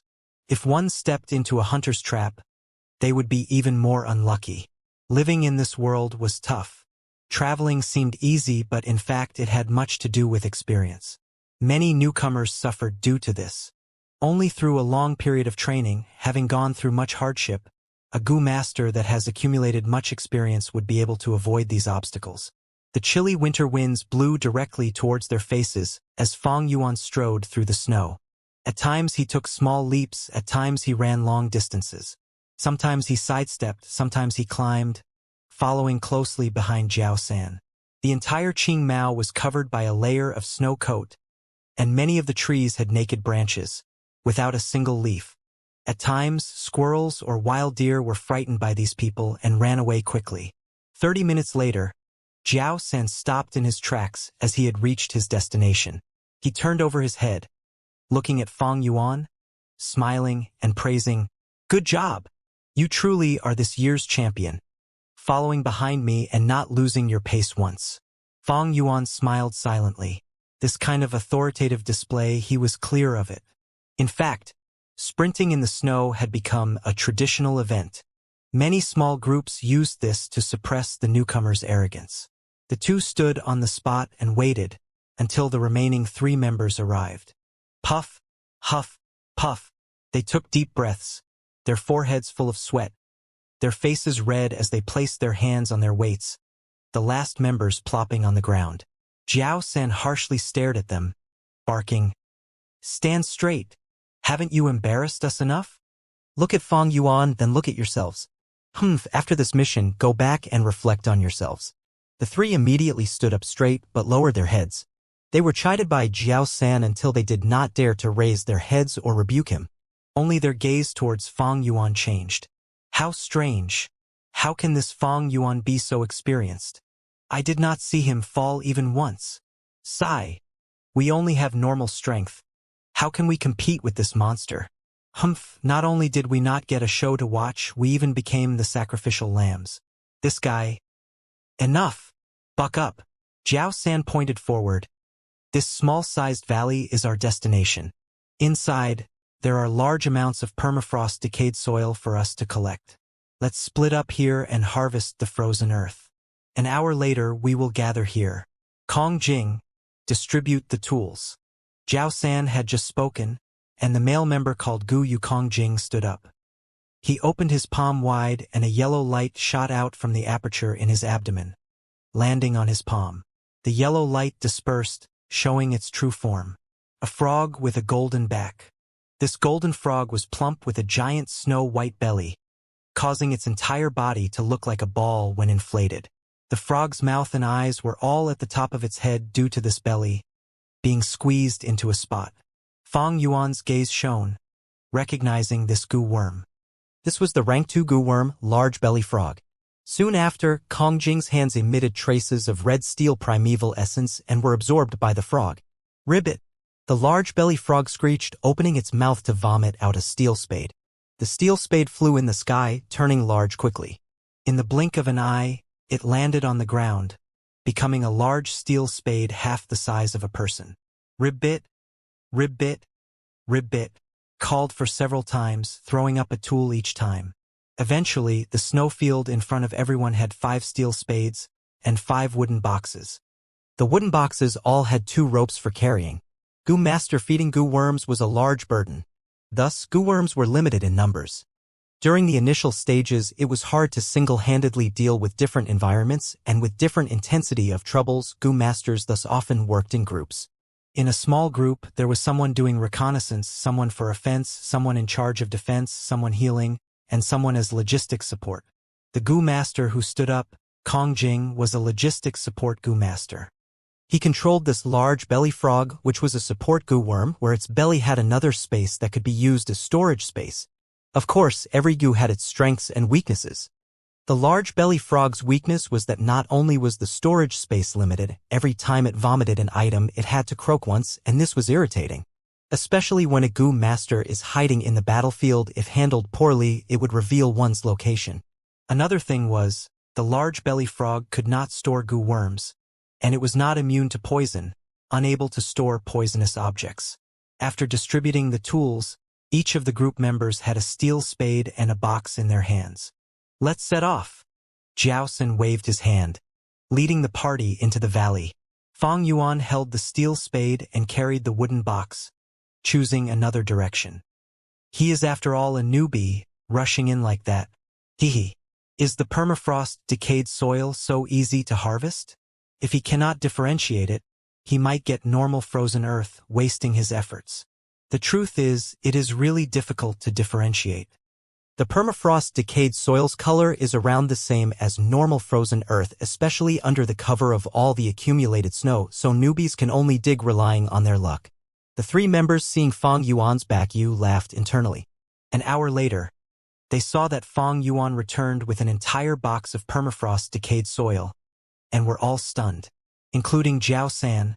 All their wooden boxes were only half filled with permafrost decayed soil. Seeing Fang Yuan's wooden box, they were almost ashamed to show their results. It is all permafrost decayed soil.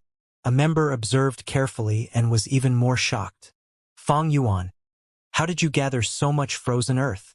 A female member could not hold in her curiosity and asked. Fang Yuan's brows raised, and the snowlight shone on his iris, showing a clear and transparent gaze. He laughed lightly. The Academy elder said before, the permafrost decayed soil is a fertilizer created when the snow freezes the swamp. It has a tint of purple in the blackness and is actually very smelly. But because it is frozen by the snow, it cannot be smelled. It is the smelly fart fatworm's food. At the same time, it is also very fertile, often mixed in the soil to grow crops, fruits, and vegetables. The clan sending out this mission is probably because they want to use it in the underground cave and fertilize the moon orchid flowers. His words caused the 4 to be frozen on the spot. These theories are obviously learnt in the academy, but theory and reality are very difficult to be linked. Has Fang Yuan collected permafrost decayed soil before? The 3 members looked at each other in shock. Jiao San's gaze shone, saying, "Good job, Fang Yuan." As he praised, his usual warm and kind smile became a little forced. Jiao San turned around, saying to the rest, "This way, our mission is completed. Everyone pass your spades and boxes to Kong Jing and let's return." When they got back to the village, it was already afternoon. The 5 walked out of the Internal Affairs Hall, Jiao San distributing the 6 primeval stones they earned. He got 2 pieces while the rest of the members got 1. The primeval stones were so easily earned, so the members all broke into a smile. Fang Yuan kept his primeval stone stealthily. Only in his heart did he think. When a newcomer joins a small group, the clan would usually give a large reward for the mission as a form of supporting the newcomer. Collecting the permafrost decayed soil mission, the reward was at most 2 primeval stones, but because of me there were 3 times more. According to logic, I should have gotten more stones. If the snow sprinting was an authoritative display, then having us purposely collect the frozen soil alone was a sign of picking on me, and the distribution of primeval stones is suppression already. 1 or 2 primeval was not a concern for Fang Yuan. He was only wondering strangely he and Guyu Jiao-san never had any interactions, so why was he suppressing him? Unless an inspiration struck Fang Yuan. The 5 stood on the walkway. Guyu Jiao-san laughed kindly and said to Fang Yuan, "Little brother Fang Yuan, your performance really impressed all of us. It seems we did a correct thing inviting you to join us. You have just graduated from the academy and might be unclear of some things. Let me introduce you to them. Firstly, the clan missions. Each Gu Master must complete at least 1 a month. The more you complete and the more perfect it is, the higher your evaluation. Secondly, the missions are distributed by the Internal Affairs Hall or the External Affair Hall. Each Gu Master can only accept 1. Once accepted, they must complete it. Thirdly, under special conditions, a Gu Master may choose to abandon a mission, but that will cause their evaluation to fall greatly. At the same time, Rank 1 Gu Masters have no rights to give up, and only Rank 2 Gu Masters do. But they can only abandon 1 mission a year. Fourth, the clan's evaluation is very important. It concerns your future in the clan, and the higher your evaluation, the greater your future and the brighter it is. Fang Yuan listened, nodding. These things were already memorized by him. Guyu Jiao-san was right and did not misdirect him, but many key contents were not spoken. All right. The permafrost decayed soils mission has just been completed. Next, I accepted a wild deer hunting mission. The danger is low, so it is suitable for you to practice. Jiao-san said to Fang Yuan. Fang Yuan laughed coldly in his heart, but said, "Thank you for your concern, group leader." Guyu Kongjing immediately followed up, "Little brother Fang Yuan, you should really properly thank the group leader. Although simple missions are easily completed, they have a small reward. The group leader's actions are to take care of you." The other 2 female Gu Masters also spoke. Yeah, little brother Fang Yuan, action speaks louder than words. Why don't you thank the group leader by treating him to lunch? Little brother Fang Yuan, you just left the academy. Society is complicated. Human relationship is very important. If you don't know anything, just ask us during lunch. Guyu Jiao-san laughed, purposely waving his hand. Don't put him in a spot. He just left the academy. He must be tight on primeval stones. How can that be? Besides, just being the first place in the year-end exam gave him 100 primeval stones as reward, right? A female Gu Master purposely said, and then showed an expression of envy.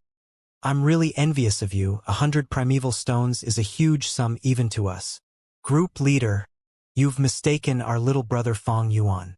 How can he be so stingy? Am I right, little brother Fang Yuan? Guyu Kongjing laughed heartily, as if he was very happy. Another female Gu Master got nearer to Fang Yuan, as if they had a close relationship, saying, "Little brother Fang Yuan, a word of advice. You can choose not to suck up to us, but the group leader you have to. Our group's evaluation has a portion written by the group leader. If he says you're outstanding, you're outstanding. If he says you performed badly, it means you really performed badly. That's right. Evaluation is very important to us Gu Masters. We need at least an outstanding evaluation to be noticed by the higher-ups. In the future where we have sufficient achievements, we would be able to work for several years less." Kongjing immediately followed up. Throughout the entire process, Guyu Jiao-san was smiling and watching.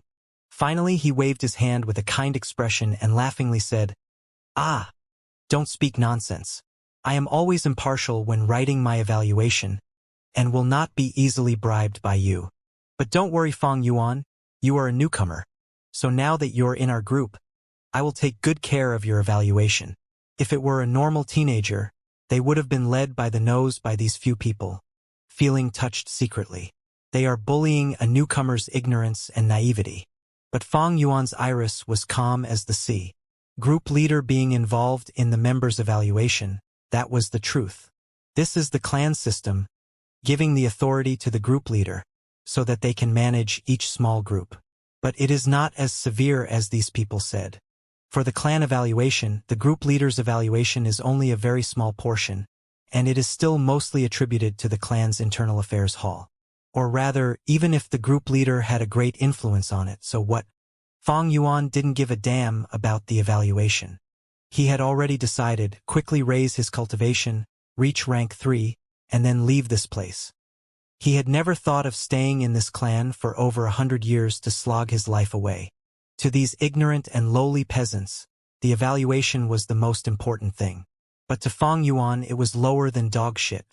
Thus, their somewhat threatening tone was of no use to Fang Yuan. I understand what you all have said. I still have something on, so I'll take my leave. Fang Yuan, after being quiet for a while, said, Eh?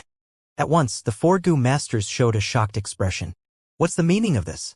Did you not hear what we said earlier? A female Gu master stared with her eyes wide, screaming in her heart. Is your comprehension ability really okay? Gu Yukong Jing at this moment really wanted to grab Fang Yuan by the collar and ask him. Zhao San's mouth twitched.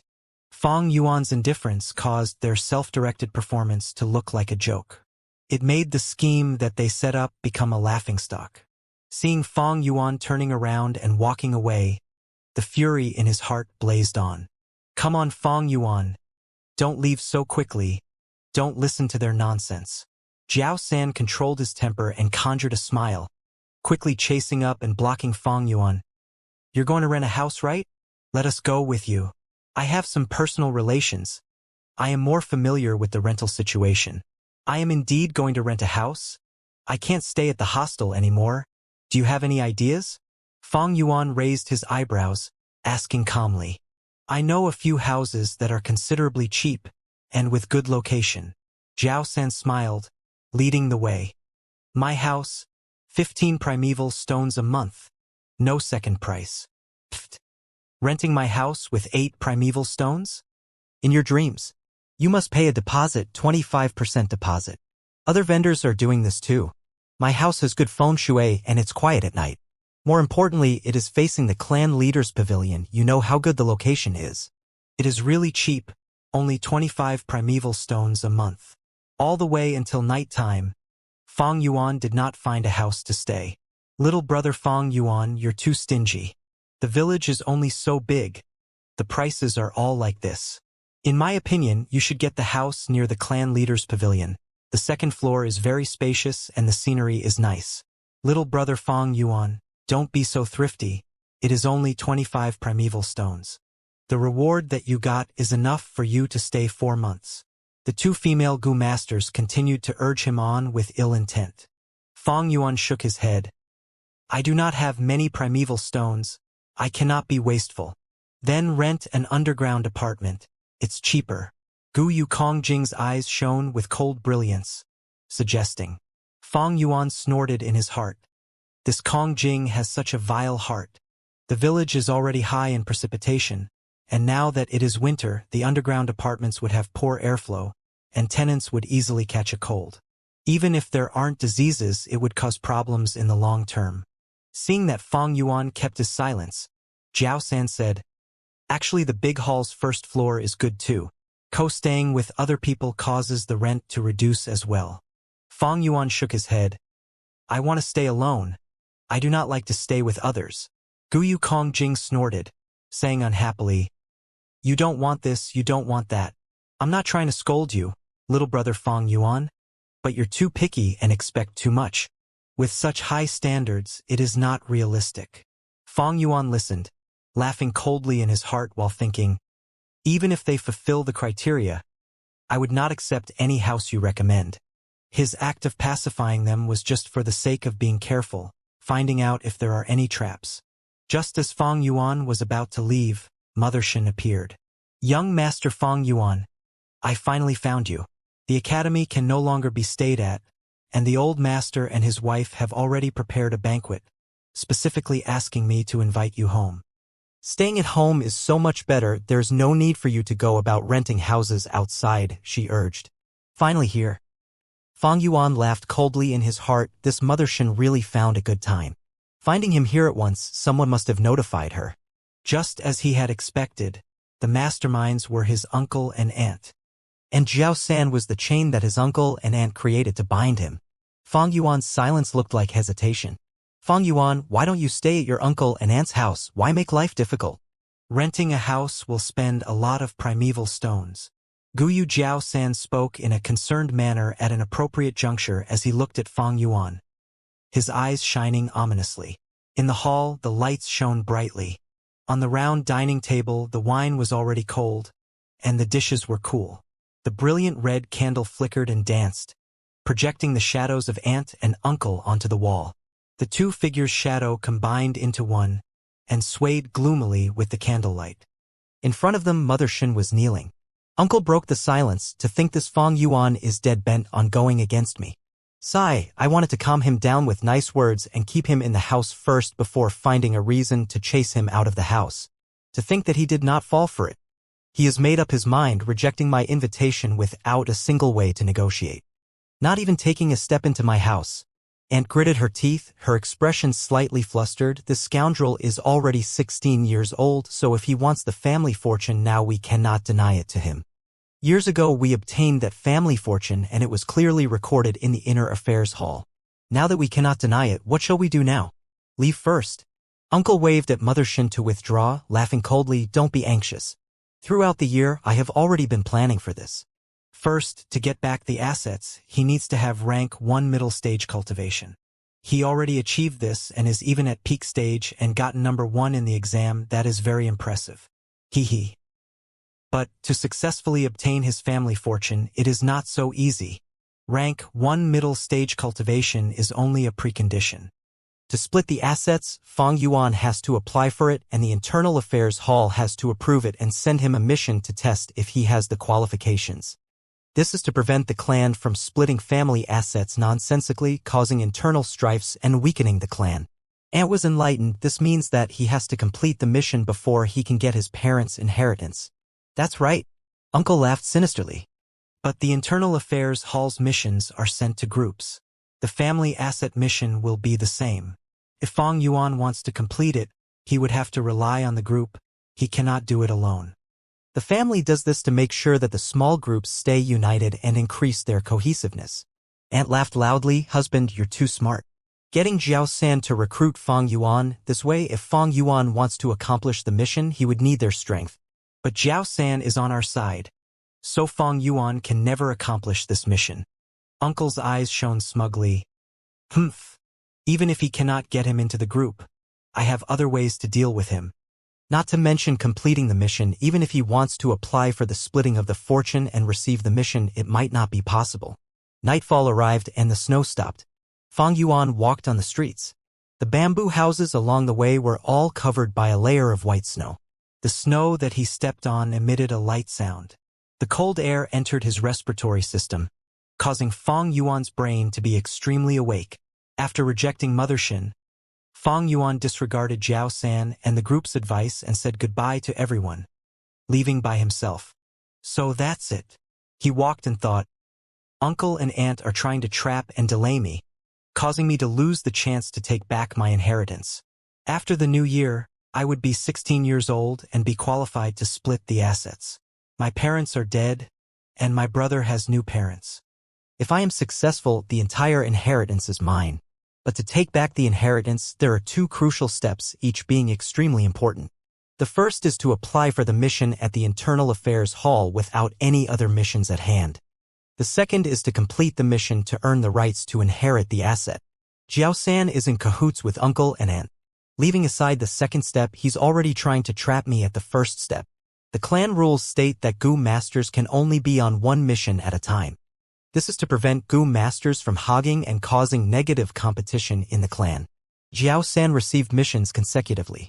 After finishing the permafrost decayed soil mission, he immediately accepted a new mission for catching wild deer.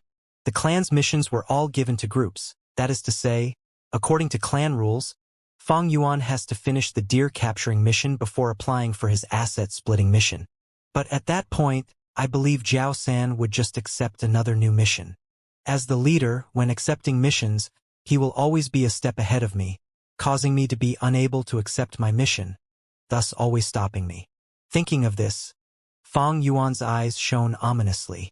These plots and schemes were irritating, like an invisible rope blocking Fang Yuan's progress.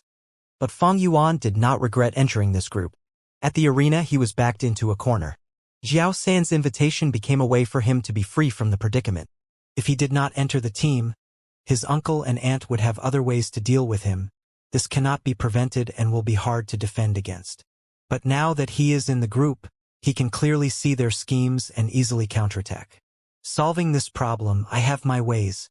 The easiest way is to just eliminate Jiao San, or assassinate uncle and aunt. Then no one would compete with me over the family assets. But this way is too risky. They are all rank 2 Gu masters and my cultivation is still too low.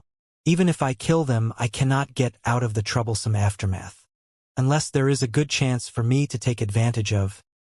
But these chances are usually by luck. Fang Yuan could kill the servant Gao Wan and could kill Old Man Wang. But that was because they were mortals and servants with life cheap as grass. Killing them was akin to killing a dog or pulling off weed. It was insignificant. But assassinating Gu masters is very troublesome. Gu masters were all Guyu clansmen. No matter which one dies, the punishment hall would investigate. Fang Yuan evaluated his own strength and knew there was too much risk in killing them now. He might even get killed. Even if he kills them, the punishment hall's investigation is even more troublesome. His future actions would be spied on, and they might even find out the flower wine monk's inheritance. Attracting a much larger problem when eliminating a small problem, that is not what a wise person does. Oh, I'm here. Fang Yuan spoke lightly, stopping at a worn-out bamboo building. This bamboo building was torn and worn out, like an old man about to die, panting for his last breath in the cold, harsh winter. Seeing this bamboo building, Fang Yuan's face showed a trace of reminiscence. This was the room he rented in his previous life.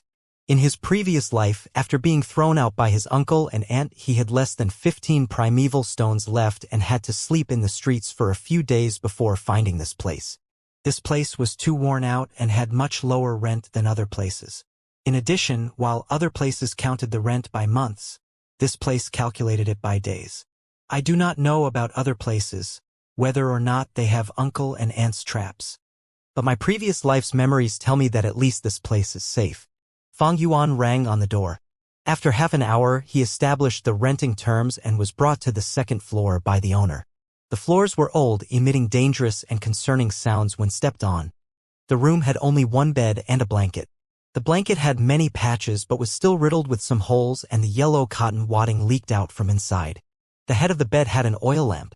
The landlord left after lighting the lamp. Fang Yuan did not sleep, but sat on the bed and started cultivating. As his primeval sea raged on in the aperture, every drop of primeval essence was black-green. The aperture's 4 walls were a white crystal color, in a translucent state. Rank 1 peak stage. Suddenly, the green-bronze primeval sea started to have currents, like wild beasts raging and suiciding towards the 4 aperture walls. Bam, bam, bam. The huge waves crashed onto the aperture walls, causing the little ripples to break into small droplets before dissipating. After a while, the 44% primeval essence sea was quickly expended, with large amounts of primeval essence used up. On the sturdy aperture walls, there was lines of cracks, but just cracks were not enough. Fang Yuan wanted to break through rank 1 peak stage and reach rank 2. Thus he needed to break this aperture wall completely, evolving through its destruction. Black-green primeval essence continued to attack the crystal wall and the cracks increased, forming a giant piece. At some places, the cracks were even deeper, forming very evident lines. As he used up the primeval essence, he did not continue to use primeval essence to attack, and the crystal walls started to heal, causing the cracks to vanish. Fang Yuan was not surprised. Collecting his spirits and opening his eyes. The oil lamp had gone out already. There was not much oil anyway. The room was dark, with only the window providing a little bit of light through the crack. The room had no fire pit and was not warm. Fang Yuan had sat on the bed for a long time without moving, and felt that the chilliness had intensified. His dark iris fused with the darkness. To break through Jiao San's lock, there is an easier and safer method. That is to advance to Rank 2. Rank 1 Gu Masters have no right to give up on missions, but Rank 2 Gu Masters can do it once a year. If I advance to Rank 2, I can give up on my mission and apply for the asset splitting. But to break through to Rank 2, it is not an easy task. Thinking of this, Fang Yuan sighed. Coming down from his bed, he strolled around in the tiny room. From initial stage to middle stage to upper stage, these are all small realms. From Rank 1 peak stage to Rank 2 initial stage, that is breaking through a large realm. Between these two cases, there was an extremely different difficulty. Simply put, to break the crystal wall, it needed explosive strength, forming a strong impact in a short time to smash the wall. But Fang Yuan only had C-grade talent, and the primeval C is only at 44%. If he used his entire force to attack the wall, his primeval essence would be used up immediately. Just like earlier, after his primeval essence was exhausted, he would no longer have the strength to continue. And the wall had recovery ability, so before long it would heal up. Whatever Fang Yuan did earlier would have been wasted. Breaking the wall and reaching Rank 2 without special situations, one needs 55% black-green primeval essence. But my talent is limited, having only 44%. Thus people say that talent is the key in a Gu Master's cultivation. Thinking of this, Fang Yuan slowed in his steps. Unknowingly, he had moved to the window, thus he opened the windows casually. Every gust of wind shook the bamboo lattice window, and when opened the snow-covered mountain greets one's eye. Under the moonlight, the snow was like white jade, spreading out and letting the world resemble a crystal palace before one's eyes, untainted by dust. The snowlight shone onto Fang Yuan's youthful features. His expression was peaceful and calm, his brow smooth, his pair of orbs looking like the ancient spring underneath the moon. As the cold winds blew onto his face, the young man laughed. It is merely a small bit of wind frost. It was a night without sleep, and once day came, Fang Yuan stepped out of the room and started to purchase stuff wantonly. The room was poorly furnished and the blankets were torn. If he lived there for long, the chill would enter his body and cause him to get sick. Fang Yuan's primeval stones were already half used up, but he still had to purchase the necessary equipment. He could not scrimp on these things. Firstly was a blanket. He had to get a large blanket stuffed with cotton, or at least two. He also needed bed sheets and a mattress. He needed another oil lamp so that it could illuminate the room, and he needed at least 2 pots of lamp oil. Thinking about it, although the room was small, it could still hold a table and a chair, thus he bought those as well. Most importantly, it was a stove. In the winter, if he did not have a stove to warm himself when sleeping in the room, he would still get shocked awake by the cold. Other than these, he also bought some dry rations and some water to last around 7 days' worth. The winter sun slowly rose, giving out languid rays of light. Guyu Jiao-san and the other Gu masters stood at the north door of the village, waiting anxiously. Something's not right. Last night we agreed to meet at this time and place. But it has already been 15 minutes, and this Fang Yuan still hasn't shown up. A female Gu master asked. Calm down and just wait. It is inevitable that a newcomer is late. Jiao Sa laughed. He had been fretting over not having any reasons to fault Fang Yuan with, but to think he faltered on the second day. Never mind that we are waiting. Even the group leader has to wait for him. This lad thinks too much of himself. Gu Yukong Jing complained, his tone indignant. Half an hour later, Fang Yuan was still nowhere to be found. Jiao San's face was darker than night. This scumbag. Did he remember the wrong location? We said clearly that we are meeting at the northern door, Kong Jing said suspiciously. I'll wait here, you guys go look around the different doors. Jiao San instructed, and the three obliged. 15 minutes later, they returned with no fruit. Did this Fang Yuan see through our ploy and left the group directly? A female Gu master asked. You think too highly of him. Even if he is the first place in the year-end exam, he is still a young newbie. His age is apparent. Kong Jing said. Jiao San's face was grim. It is secondary to whether he has seen through us. The crucial thing is to find him now. I am afraid that he has left us behind and is trying to break through to rank 2 on his own. Once he reaches rank 2, he can abandon this mission and apply for the splitting of assets from the Internal Affairs Hall. Find him, go and find him. The The village is only so big and there are only that many rental houses. We must find him and not give him the time to break through to rank 2. Yes. In the room, Fang Yuan sat on the bed. In front of him were a few money bags and inside them was all primeval stones. Not enough primeval stones. Fang Yuan sighed, his expression grim. Primeval stones are the driving force behind a Gu Master's advancement, and if they are lacking, the Gu Masters would need to rely on their own recovery speed for primeval essence, which would greatly reduce their cultivation speed. At the same time, without sufficient food, the Gu worms would die of hunger. Fang Yuan's primeval stones, during his time at the academy, it had reached the peak of being slightly above 1,000. But it could not stand up to the expenditure over time. A same stage Gu Master up till now only has 3 Gu worms. But Fang Yuan, after getting number 1 in the year-end exam, entered the Gu Hall and chose another little light Gu for free. He must choose, for if he gave up, it would invite suspicion. Like this, he had 7 Gu worms on hand. Undeniably, this was a huge financial burden. If this continues, I can only hold out for 2 months. I must get back my family assets. That is the greatest financial support. But to get them back, the first step is to advance to rank 2. Fang Yuan's gaze was dark. To Fang Yuan, advancing to rank 2 was not easy. For a Gu Master's cultivation, first was resources, second was talent. Without talent, the path of cultivation would be difficult and their accomplishments in the future would be lower. Talent is split according to D, C, B and a grade. But this is only a rough distribution.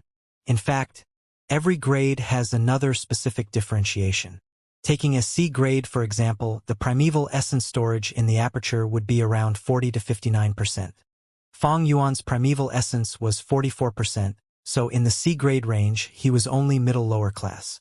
Rushing to rank 2, he needed at least 55% black-green primeval essence. To an A and B grade Gu Master, this was not difficult, and to the 55 to 59% C grade Gu Masters, they could pass as well. Thus, for C grade Gu Masters, once they reach a certain accumulation, most of them would advance to rank 2. Only very few can attain rank 3. Thus, the talent could determine most people's achievements in their lives. Fang Yuan being given the cold shoulder, he could not blame the people for being biased. Although my C grade talent is only 44%, if I want to break the wall and reach a new height, attaining rank 2, it is still not impossible. The easiest way is to find a talent-raising Gu worm. Secondary, I can get a support-type Gu like the liquor worm and that can help to break the barrier as well. Lastly, I can attain the help of a higher-ranking Gu Master, but using external primeval essence has a huge backlash, unless I can get the cleansing Gu in future to eliminate the external presence. Fang Yuan thought about it while using both hands to take out a primeval stone, using his fingers to rub the smooth surface of the stone. But the above methods are not recommended for me. I do not have any friendly Gu Master to help, and even if I do, I will not let my aperture be at their mercy. Gu worms like the liquor worm are too rare. Even getting the liquor worm was my extreme luck. As for talent-raising Gu worm, I got it in my previous life and attained rank 6 cultivation, and I also know where to find them, but I cannot go to those places now with my current cultivation. Even if I get them, I cannot keep them or even use them. But other than these methods, there is a final, most stupid method. Using primeval stones to force it. Thinking so, Fang Yuan's eyes flashed as he gripped the primeval stone tightly. Gu Master cultivation, first was resources, second was talent. Without sufficient talent, one can compensate using resources to a degree. My primeval essence is only 44%. I do not have enough to break the aperture walls. But if I absorb primeval essence while attacking the walls, I can hold on much longer, and in about 4 to 5 days I would be able to smash the walls. Making up his mind, Fang Yuan opened his eyes, his heart sinking into his aperture. Green copper primeval sea raged on as the waves crashed into the aperture walls. But this time, to prevent his primeval essence from drying up and becoming insufficient to maintain the cracks and causing the aperture to recover, Fang Yuan purposely slowed the attacking speed. This way, the green-bronze primeval essence expenditure would be greatly reduced, but the crack formation would also slow down. Despite so, Fang Yuan continued to absorb the natural essence of the primeval stones. Primeval essence recovery has to be slightly above the crack recovery speed. This way, even if it is slow, showing less than 1% progress, there would be hope as time passes.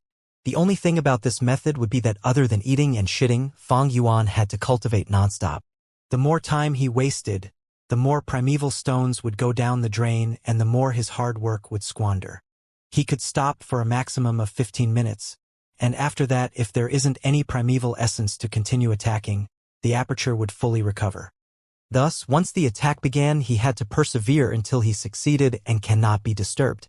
Once he stopped for too long, he would have to restart the process. Fang Yuan did not have so many primeval stones on hand to do it multiple times. Time flies when cultivating, and in the blink of an eye the sun set. Under the setting sun, Jiao San with a cold expression said, "After finding for a day, you still haven't found him?" "No, group leader." Kong Jing wiped the sweat off his forehead and said, "That lad, he did not go to any of the houses we recommended. We have no idea where he is hiding." "Humph. Continue searching tomorrow, we have to find him. Remember to search the inn as well, I do not believe that we cannot find him. The village is only so big, no matter where he is hiding, there has to be a trace." Jiao San walked away in fury. Until the afternoon of the second day, their search finally bore fruit. A female Gu master walked to Jiao San excitedly, reporting, "Found him! Found him!" Fang Yuan is at a worn-out bamboo building and has rented the second floor. According to the owner's description, it should be him. Humph, as I expected. He really hid himself and is trying to break through to rank 2. Jiao San laughed sinisterly. "Let's go and make ourselves guests in his room and show him some concern. He is a newcomer after all. He he he." The others also started smirking. The four immediately came to Fang Yuan's residence. There was a paper on the door. Jiao San took it down and read it. It was Fang Yuan's handwriting, saying that he needed to go into closed-door cultivation for a few days and will not leave, as he would be attempting to break through to rank 2. If others saw it, they should not disturb him. If Jiao San saw it, it was a request of absence application. Jiao San snorted, throwing the paper away. "How can I let you advance to rank 2 so successfully?" He laughed coldly, knocking on the door. Knock, knock, knock. "Little brother Fang Yuan, are you here?" He purposely said loudly. "We are here to see you. How could you not tell us about your closed-door cultivation seriously?" There was no reply. Knock, knock, knock. Jiao San knocked loudly. "Little brother Fang Yuan, it's not that I want to nag at you, but you are making decisions on your own. Now that you are our group member, you should listen to instructions and obey orders, moving together. We have already accepted the wild deer hunting mission.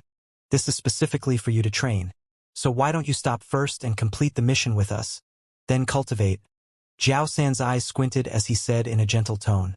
Although his expression was dark, there was still no reply. Jiao San suddenly raised his voice. "Little brother Fang Yuan, why are you not replying? Did something happen to you? It is not so easy breaking through to rank 2. You can ask us for experience." "Fang Yuan, did you hear me? Oh no. Could it be that you fainted?" Jiao San talked to himself, smirking coldly, but his voice was full of concern and anxiety.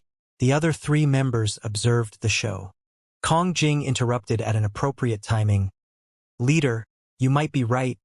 Fang Yuan hasn't responded after so long. Let's go in and save him." "Fang Yuan. Fang Yuan, quickly open the door. We're really worried if you keep silent. If you don't open the door, we will break in. You are our newest member, we cannot let you be in danger." Jiao San shouted loudly. Still, there was no reply. Jiao San's mouth curled, indicating to Kong Jing. Kong Jing acknowledged and raised his foot. With a loud beam sound, the entire door was sent flying, crashing onto the bed. "Hang in there, Fang Yuan, we're coming to help you."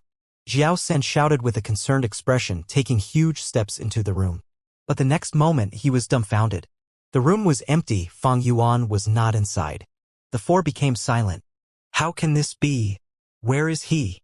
Jiao Sa broke the silence, saying frustratingly. He performed outside the room for such a long time, but it turned out to be a one-man performance as Fang Yuan was never inside. The 3 looked at each other, not expecting such a result. This is weird. If Fang Yuan isn't here, why would he paste that paper on the door? Kong Jing said carefully. "Get the landlord here now." Jiao Sa raised his foot and sent the door flying. "You looking for me?" "Humph. I was just about to find you, coming to my house and raising a huge ruckus, even breaking down my door. Young man, you sure are capable. The landlord was an old man, but his tone was very firm.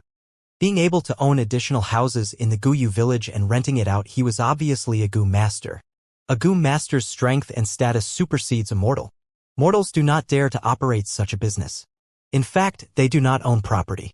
The entire village's property is owned by the Guyu clan. The mortals who live here are the farmers and servants of the clan. Senior, we are here to find a young man. He is our group member. Facing the landlord, Zhao San controlled his temper. An old Gu master like the landlord, even if he is old and no longer striving for his career, he still has strong relationships and connections.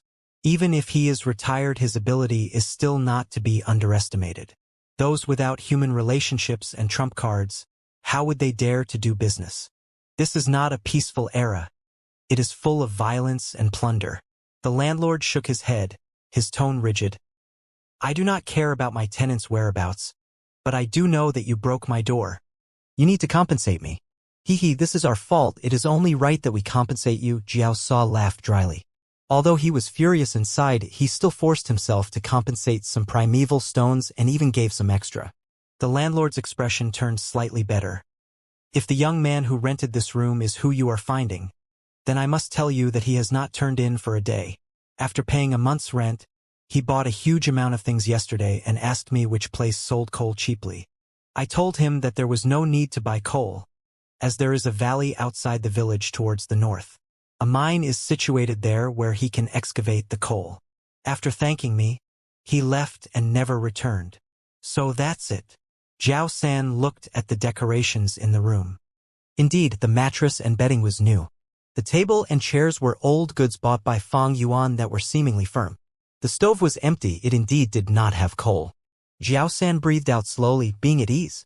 It seems Fang Yuan was delayed by excavating coal. Never mind. Let's come again tomorrow. He walked out of the room first, but on the third day, Fang Yuan still did not show up. Zhao San and the others stood outside the room, hesitant. Digging for coal, it does not need so much time. Fang Yuan wants to do closed-door cultivation, so maybe he dug more. But it's been so long. Could something have had happened to him while he was excavating? Kong Jing conjured. Zhao San nodded unnoticeably, pointing towards the bed and stove. This lad is very stingy. He paid a month's rent all of a sudden and even bought so many things, and especially pasting that paper on the wall. He probably wanted to cultivate here. Too bad he was unlucky. These days the wolf hordes have gotten bigger and the wild beasts around the village have gotten more active. He might have encountered some wild beasts. Leader is wise, the two female Gu masters said at the same time, flattering him. Zhao San laughed while raising his head. Ha ha ha. I was still fretting over how to deal with him. Though we have that deer-catching mission, let's not rush out to do it. If we meet him in the wilds, we are forced to save him, right? Hee. The other three members started laughing. Day 4. In the aperture, waves of black-green primeval essence hit against the crystal walls relentlessly. The translucent white crystal wall was already full of cracks, crisscrossing each other. This is Fang Yuan's result after working hard nonstop for 3 days and 3 nights. At most, when he really could not take it anymore, he would quickly take a meal and settle his bowels. These days, Fang Yuan had purposely slowed the wave-crashing process, and at the same time he drew more primeval essence from his primeval stones. Thus, after such a long time, the green-copper primeval sea had only dropped from the 44% limit to around 20%. As time passed, when there was only about 13% primeval essence left, the wall could no longer hold up and had reached its limit. Crack, crack. The originally sturdy crystal wall broke into pieces, and the fragments fell into the primeval sea, causing ripples and waves. After that, it turned into white dots and vanished into thin air. What replaced the crystal wall was a brand new white light wall. This was the rank 2 light wall. Although there was not much difference and it still emitted white light, it was much more glimmering than the rank 1 light wall. At the same time, traces of red primeval essence were produced in the sea and it mixed around with the black-green primeval sea in the aperture. This was the rank 2 initial stage red steel primeval essence. Finally I did it. I broke through to rank 2. Fang Yuan opened his eyes abruptly, the room immediately brightening up. But a second later, a strong wave of nausea hit him. I went through 4 days and 3 nights of non-stop cultivating. It is too intense and my body is going to collapse soon. Fang Yuan laughed bitterly, slowly lying down. My cultivation was not disturbed at all. It seems that my setup at the rental house had worked. It was worth spending this sum. Next I shall rest well for the night and return to the village tomorrow. Thinking of this, intense sleepiness assaulted him. Fang Yuan forced his eyes to stay open and used his intense will to cover himself with the blanket. After closing his eyes, in a few seconds he fell soundly asleep. The cultivation earlier had used up most of his spirit. He slept until the afternoon of the second day. Fang Yuan opened his eyes, feeling his spirit recovering to around half, but he was still feeling weakness in his body. He opened the door, walking out of the room for the first time in 5 days. This attracted a person. This person had slim long eyes with a thin body. It was Jiang Ye's brother Jiang He. Seeing Fang Yuan, he exhaled in relief, saying, "You're finally out. Humph, I would have broken into the room if you still did not come out after the next few days. After all, if you die here, I'd be held responsible." Fang Yuan laughed but did not say anything. The winter sunlight broke through the window, shining onto his face, amplifying the trace of pale white weakness on his features. 5 days ago, he purposely asked the landlord and gave Jiao San the clues of his coal story. After that, he left the Guyu village and went to the hamlet at the mountain foot. Because of Old Man Wang previously, Jiang He was half an alliance mate of his. Using this relationship, Fang Yuan stayed a few days in the village and advanced to rank 2 without any interruption. Of course, the rock crack secret cave was much more elusive than Jiang He's place, but it was not completely safe. Fang Yuan had to consider the possibility of Jiao San and the others relentlessly finding him, and might find the rock crack secret cave. Although chances were slim, if the flower wine monk's inheritance was found out, Fang Yuan's life would be in danger. Fang Yuan was a very cautious person, and he naturally would not take such risks. At the same time, it was safer at Jiang He's place. Even if they had a shared secret, Jiang He would not kill him to silence him. The risks and troubles of killing a Gu master was too great. Without sufficient benefits, Jiang He had no motivation to do it. In fact, to preserve the secret, Jiang He would even have to worry about Fang Yuan's safety. After all, if the clan's punishment hall investigates Fang Yuan's death, they might find out about Old Man Wang's secret. Seeing Fang Yuan safe, Jiang He was really relieved. But quickly, he felt the aura of Fang Yuan and his expression changed. To think that you really succeeded, reaching rank 2 in one go, he was shocked in his heart. 5 days ago, when Fang Yuan approached him and stated his intentions, he was actually feeling disdainful in his heart. Absorbing the primeval essence from the primeval stones and breaking through to rank 2, this kind of multitasking method was very draining on the spirit. Normally speaking, Gu masters needed a very strong will, patience, and years of cultivating experience. Only with the experience, a Gu master could treat the extraction of primeval essence from the stones as an instinct. At the same time, manipulating the primeval sea skillfully and causing the impact to be controlled at a degree, and it had to be perfectly calculated, just enough to match the recovery rate of the primeval essence so that the process could be sustained. In Jiang He's opinion, Fang Yuan had no chance of success. But to think he did it in one go. Fang Yuan laughed indifferently. "I was lucky. I plan to return to the village today, but before that, it would be nice if I can have a meal." He, little brother Fang Yuan. Since you're here, of course I'm taking care of your meals." Jiang He patted his chest, his attitude even more friendly than before. Although he did not think well of Fang Yuan's future, but now that he has advanced to rank 2, it meant that he had gone through a difficult hurdle and has the qualifications to be on par with him now. After a scrumptious meal, Jiang He brought Fang Yuan to the entrance of the small village personally. "Little brother Fang Yuan, be careful this time. Recently the wolf nest area has gotten slightly fiercer, causing the wild beasts to become more active. It is snowing." Jiang He paused, then continued, "My opinion is, don't go now. How about you stay here for another night?" After Fang Yuan reached rank 2, he became really friendly. But Fang Yuan was insistent on leaving, thus saying goodbye to Jiang He. The snowflakes fell calmly, just like pure white fur that was floating down slowly. The light of the setting sun turned the snow into a golden yellow. Flake by flake, the snow drifted onto Fang Yuan's head and shoulders. In the far distance, the Guyu village stood upright over the mountain waste, watching over quietly. Run faster. Don't fall behind. The clansmen in front are fighting a bloody battle. They are waiting for our backup. Follow closely, or you will easily lose your direction in the midst of battle at night. Newcomers better pay special attention. On the way back to the village, there would be a 5-man group from time to time running hurriedly past Fang Yuan's side. Did something happen? He had not walked for more than 500 meters when Fang Yuan saw the 13th group. He could not help but contemplate, but to be quite honest, with 500 years' worth of memories it was just too superfluous and messy. Mentioning this, although Fang Yuan was reborn, he had never given up any of his old memories. Yet, much of his memories were enshrouded in a layer of thick fog, and if he tried to retrieve them by force, he would only get lost in the fog, getting more losses than benefits. Only a few deep and powerful memories that were like sparkling and translucent pearls ran through his previous life's 500 years like a connected thread. It was evident that what was happening right now was in fact not in any of these pearls. The life of his in the Guyu village was just the beginning of the preceding period. It was just way too long ago.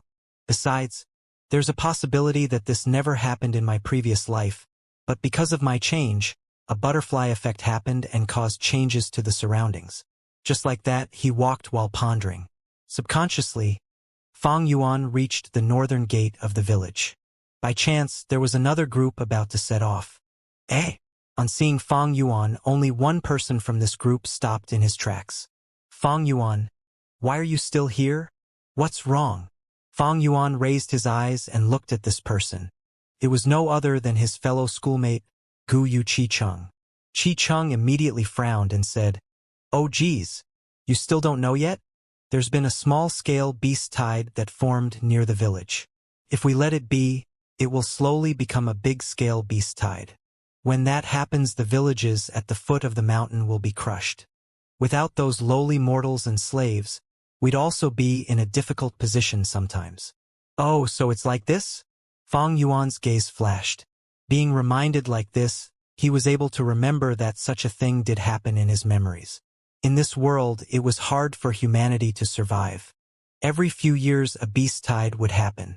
Humans need resources and living space. This is no different from wild beasts and insects. They also needed such things. To explain the beast tide as a war between wild beasts and humanity, perhaps this will be easier to understand. Taking Qingmao Mountain for example, every 3 years there would be a large-scale wolf tide that attacks each of the big mountain villages. According to my calculations, the real outburst of the wolf tide will happen next year. However, this small-scale beast tide is a subsidiary of that. The wolf group will continue growing stronger and bigger, and this will cause the other beast groups around the area to lose their living space. As this effect accumulates, when it reaches the maximum limit, it will cause the migration of beast groups. Migrating beast groups will naturally influence other beast groups. Under such an intertwined influence, there is a chance that the influence would be expanded and cause all sorts of beast groups to relocate, causing the beast tide to be formed from this matter.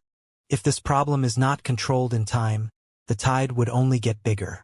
Although it is still unable to endanger the existence of the Guyu village, if we leave it alone, the village's power would be greatly reduced. Wait! If this is the case... Hehehehe. There was a sudden flash in his eyes, but Fang Yuan promptly cast his gaze down, hiding away the change in his eyes. Seeing that Fang Yuan had not said anything, Chi-chung continued to speak. At the present time, the Internal Affairs Hall and External Affairs Hall have both already given out the order to mobilize. They proclaimed this as an urgent mission. Fang Yuan, don't you think of goofing off? Your group has already left in the morning, you must also go. But, as he spoke up to this point, Chi-chung purposely dragged out his intonation. Danger lurks everywhere during a beast wave. All kinds of wild beasts roam about, and most of all a battle in the night is way more dangerous than the day. You're just a small little rank 1 Gu master. Unlike a rank 2 like me, you should be careful. Hehehe. As he said this, He purposely held his head high and puffed his chest out, stroking his own belt, his expression joyfully satisfied and proud. His belt was no longer the green-colored rank 1 belt, but a rank 2 Gu Master's red-colored belt. At the same time, on top of the metal plate on the belt, there was a 2 word. It was thanks to his grandfather Gu Yuqi Lian's help that he ascended to rank 2 not long ago. I just heard about this news, but since this is the case, Fang Yuan suddenly smiled and said, then I'll follow you guys and set out together. Once on the front lines, I'll leave the team and return to mine. What? Ugh, who wants to bring you? Qiqing folded his arms, his mouth twitching disdainfully. Fang Yuan's tone was distant. The clan rule states, Gu masters that are left behind must merge into the closest group to their location. They have an obligation to continue fighting. Qiqing, you don't even know this point. You. Qiqing glared, just about to flare up. Indeed, this is the case. Shishan, who had been watching quietly, finally spoke. His body stature was close to 2 meters tall and his figure was powerful and strong. His upper body was bare, the muscles hard and tough like metal. His entire body was covered in fiery red skin that seemed to faintly emit hot air. Undoubtedly, he was the leader of this group. Seeing him speak, even Qicheng, who was the Qi faction's inheritor, kept his mouth shut. Qishan expressionlessly looked at Fang Yuan, continuing, let us depart. You keep up. His voice was low and deep, his words short and simple. There was an aura of him that caused people to hardly question him. Fang Yuan shrugged nonchalantly, taking it as agreeing. Qiqing laughed coldly, his gaze harboring malicious intentions as he looked at Fang Yuan, speaking in an emphasized, peculiar tone, then you had better keep up. Fang Yuan did not reply to him. Why do we have to drag him around? Just a rank 1 Gu master. Qiqing mumbled to himself angrily, but since he was hindered by Qishan's authority, he did not dare act impudent. At once, a group of 6 people set out from the entrance, following the mountain road and running down the slope. Guyu Qishan took the lead. He may be big-sized, but his speed was also not slow. Besides him and Qicheng, there were also 2 men and 1 female, their facial expressions indifferent. As they ran, Qishan's group started to display the graceful bearing of being one of the 3 strongest groups. Each of them had rhythmic breathing, their footsteps fast and easy. Only Qicheng seemed to be in a difficult situation, but he would use his scarlet pill cricket goo from time to time, catching up reluctantly. Yet it could also be seen that he had received good teaching, for although he often staggered along the way, at least he never fell down. When they reached the mountain foot with one hand gesture from Qishan, the group swiftly stopped in their tracks. Huff huff. Qicheng had fallen behind by 300 meters and he was the last to catch up. His face was pale and he panted heavily, his gaze inconceivable as he looked at Fang Yuan. During the journey, Fang Yuan had always been following tightly behind, and up till now his breathing was only slightly heavy. He did not look the least bit like a newcomer who just graduated. Qicheng, remember, regulate your physical strength. Qishan looked back and advised Qicheng. Then he swept his gaze past Fang Yuan, his eyes showing a hint of praise. The looks that the other few group members gave towards Fang Yuan had also softened a little. We will be nearing the beast tied down there. Qicheng and Fang Yuan, come towards the middle of the team. Qishan looked at the pitch-black mountain forest before him as he spoke. This sentence let Fang Yuan reevaluate Qishan. This huge boulder of a man sure had tolerance. The middle of a group is often the safest spot. Although Fang Yuan was not a person of the Mo bloodline, Qishan still maintained the manner of protecting a newcomer. To compare him to the sickly snake Jiao San, the latter would immediately pale in comparison. The sky had already become completely dark, and the black clouds were in layers, causing the accumulated snow to also become dark and gloomy. Qishan's group had already changed their group formation. Their speed dropped greatly as they ran slowly through the complicated terrain of the mountain forest. Fang Yuan and Qicheng were in the middle part of the group, where on the left side was the huge Qishan, while the right side was an old man. Behind them was a young woman with a head of watery blue-colored long hair, and in front of them was a male Gu master called Qishi. He was the reconnaissance Gu master of this group, and he gave out hissing noises. From time to time he would stick his tongue out into the air. Right now his tongue had a small divide in between, becoming the bright red forked tongue of a snake. As they entered deeper into the mountain forest, their surroundings started to show wild beasts violently running about wildly. Suddenly she opened his mouth and spoke. Before us, 3 medium-sized animals have appeared, suspected to be wild deer. Drive it away. Shan's expression was unchanging as he immediately gave the order. The 6-man group did not change their direction. They continued pursuing forward. 3 wild deer appeared before them, quickly changing their direction and dispersing. Not long after, Chi's expression changed. A group of medium-sized creatures, suspected to be turtleback apes. Shift, Shan said. The small group immediately broke to the left side, bypassing this group of troublesome apes. This was the benefit of having a reconnaissance Gu master. He was able to anticipate and inform earlier, letting them make accurate decisions from it. Shi is probably using the snake tongue Gu. This rank 2 Gu worm can sense heat temperatures. But it has 3 very obvious flaws. Firstly, the perception radius is small. Secondly, it is easily interfered with. Thirdly, it cannot detect cold-blooded creatures. Yet no matter what, it is better than not having any detection. I have reached rank 2 now, and in future to survive in the wild, I will also need a detection type of Gu, Fang Yuan thought. Suddenly Shi urgently spoke. A middle-sized creature, suspected to be a white tiger. It's found us and is quickly approaching. Engage. Shang's tone was calm and collected. Roar. A fierce tiger jumped out from the thicket in front of them, and the group met it head-on. Without Shi's warning in advance, perhaps they would be caught unprepared. But right now, the group had long anticipated. Firstly, the old Gu master on the right suddenly drummed up his cheeks and then spit out a white-colored, viscous substance.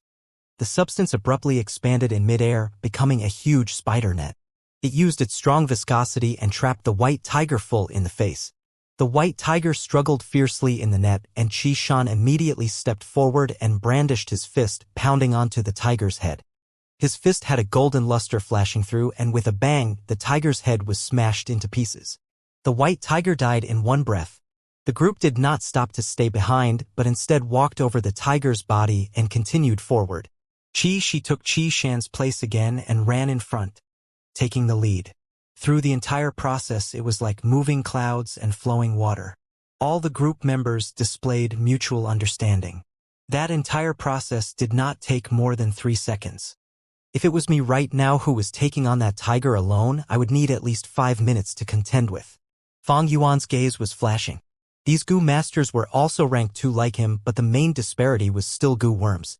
They all used rank 2 Gu worms, and this enabled them to bring out the best in each other. However, all the Gu in Fang Yuan's hands were still rank 1. Gu master, Gu master. The word Gu is before the word master, signifying that Gu worms have a huge impact on a Gu master's fighting power. Although I have advanced to rank 2, I still need to have rank 2 Gu to be able to display the fighting power of a rank 2 Gu master. However, right now I do not have many primeval stones on me. I have used up a huge portion from breaking into rank 2. Refining 2 Gu worms together will also use up a considerable amount of primeval stones. As Fang Yuan thought of this, Shi, who was in front of him, suddenly said, "I found the sickly snakes group." Found the sickly snake group in front. They are currently contesting with a large-sized wild beast. Only half a second later, she said again, this time more specific. What's the situation? Shan frowned. There's no mistake. Shi's snake tongue continued to stretch and shrink. Jiao San's red lava python is the only one in the entire village, and now they are fighting against Wild Boar King. Everyone's expression changed. Wild Boar King. If I want to combine Gu worms, I require the Wild Boar's tusks. Undoubtedly, the Wild Boar King's tusks are the most suitable. Fang Yuan's heart stirred, and in actuality he had the intention to kill the Wild Boar King from the start. That Wild Boar King? Watery blue hair female Gu master raised her brows. Other than that one, there is no other in the vicinity. But relying on just the strength of the sickly snake group to reap the Wild Boar King, their appetite is too big. The old Gu master sneered in disdain.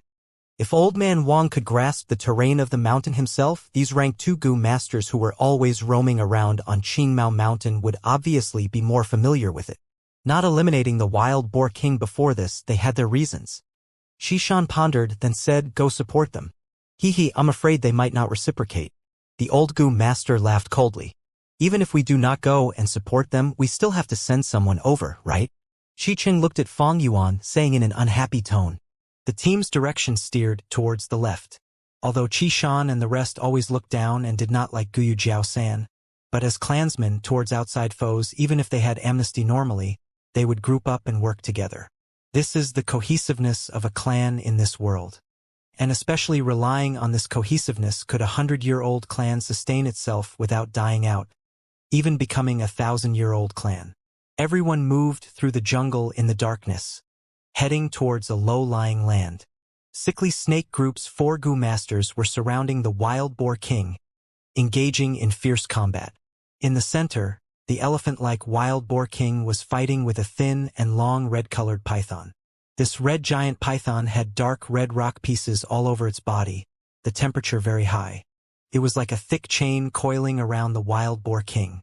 The wild boar king cried out angrily, constantly rolling on the ground, its snow-white tusks piercing the darkness and drawing cold light in the air. His body was full of big and small injuries, its tail already broken. While flipping around, it revealed its fresh red injuries, stuck to the red lava python's body and scalded by the high temperature. The Qishan group did not get closer, but observed from a distance. Taking a few looks, the old Gu master was enlightened. I say, how did the sickly snake have this courage? Looks like the wild boar king was actually injured already, TSK. He sure picked up the cheap goods, the scoundrel got lucky. Do you guys think that this wild boar king's body would have the black boar goo? Qi Cheng excitedly said with glowing eyes. Fang Yuan's expression was unchanged as he watched silently. At this time, Zhao San and his gang also realized the situation of being watched. And immediately the support Gu master Gu Yukong Jing, who was the furthest away from the wild boar king, left the battlefield and ran over. Oh, it is Lord Qishan. There's no problems here now, we can handle it. There are many wild beast groups in front, they need your support. Kong Jing said to the people. Humph, what do you mean you can handle it? You're clearly lying through your teeth. I can see that this python isn't going to hang in there much longer. The old Gu master's experienced gaze revealed the situation at once. You're just afraid of us wanting to split the rewards after helping. The watery blue long-haired female Gu master immediately pointed out Zhao San and his gang's intention. This wild boar king is yours, Qishan said, looking at the old Gu master. The old Gu master snorted, but he still bent down, vomiting out a piece of white sticky spider web. The spider web expanded in the air and spread out, enveloping the wild boar king. The wild boar king struggled intensely in the web, breaking threads after threads, but it could not get free quickly. During this period, sickly snake Zhao San quickly got the red lava python to retreat. After that, together with the healing female Gu master in the group, they underwent emergency battle healing on the python. In the fierce battle earlier, the red lava python's rock body already had some cracks. Through the healing, the cracks mended, shrinking until they disappeared. Fang Yuan, you should go back. You still want to depend on our group, Qi Cheng said in annoyance. Fang Yuan took a step out and walked out from behind Qishan. Yukong Jing was blocked by Qi Shan's huge body earlier and did not see him. At the moment when he saw Fang Yuan, his expression turned weird. Zhao San turned his head around and upon seeing Fang Yuan, was overjoyed at once. Fang Yuan, you're finally here. Quick, the spider web is not going to hold, you have huge strength, go and restrain the wild boar king and buy us time. We need time to heal the red lava python.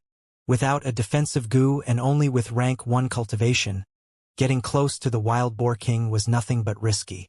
Qi Shan took a look at Fang Yuan and said, Go! Saying so, he took a huge step and left the place. He kept his word.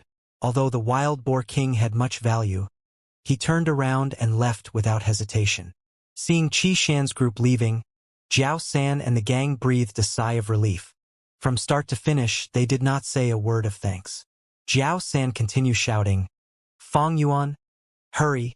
The wild boar king's strength is huge. The spider web is not going to hold out. If you perform well this time, I will not pursue the matter of you leaving the team on your own. Okay.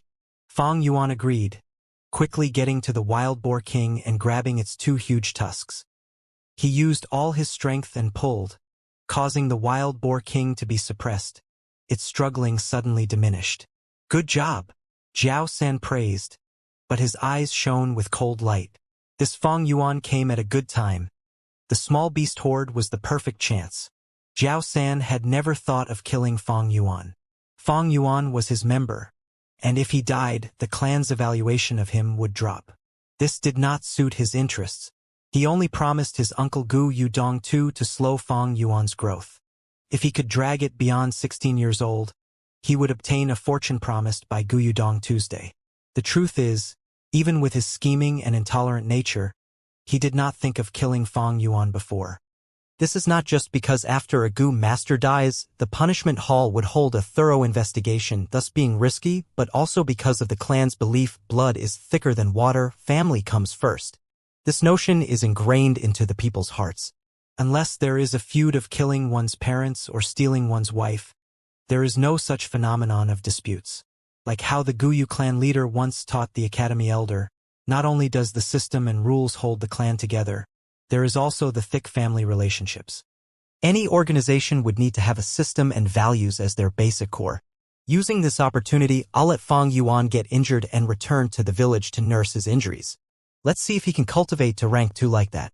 Of course, I cannot strike personally. If I get discovered, that would be bad.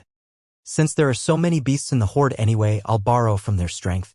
Gu Jiao-san laughed coldly in his heart, but he asked, Fang Yuan, how long can you hold out? A while more, don't worry, group leader. Fang Yuan replied with much strength.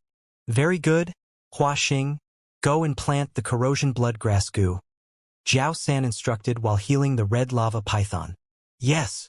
A female Gu master walked up. She came to the side of the wild boar king and stretched out both hands, giving a thumbs up on both hands.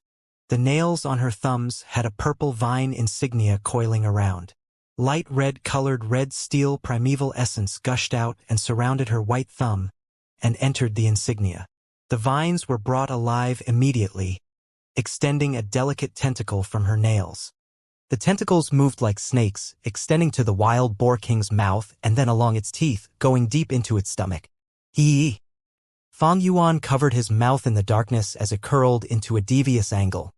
Others would think about kinship and not have killing intent on their clansmen. This was going against the traditional moral values of the clan. But he did not put these values into his heart. The strength he placed on the wild boar king's tusks suddenly vanished. The wild boar king furiously growled and summoned all its strength. Its tusks swung in the air as Fang Yuan, who was holding onto both tusks, was brought along with the force and was thrown away. The wild boar king once again turned its head, and the tusks swept through. The female Gu master was beside it and could not react quickly enough to such a change. She was hit by the tusks and screamed in agony. Then her slim body, after getting hit by the tusks, broke into 2 with a snap. The female Gu master flew away like a broken bag. She was swept high into the sky and then plopped down again. She landed on the ground, her eyes wide open.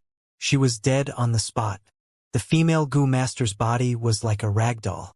From the waist and across it was broken, and her upper body laid on the ground, displayed at an odd angle against her lower body, the arms parallel to the ground while her legs were pointing towards the sky. From afar, Fang Yuan also started to descend. First, he hit the tree canopy and broke many branches before landing on the snowy ground. He turned his body nimbly and stood up on the snowy ground. Because he had utilized the jade skin Gu earlier, other than some pain in his back, he was unscathed. On the battlefield, after a momentary silence, Jiao San's angry howl could be heard. Fang Yuan, didn't you say you could hold on?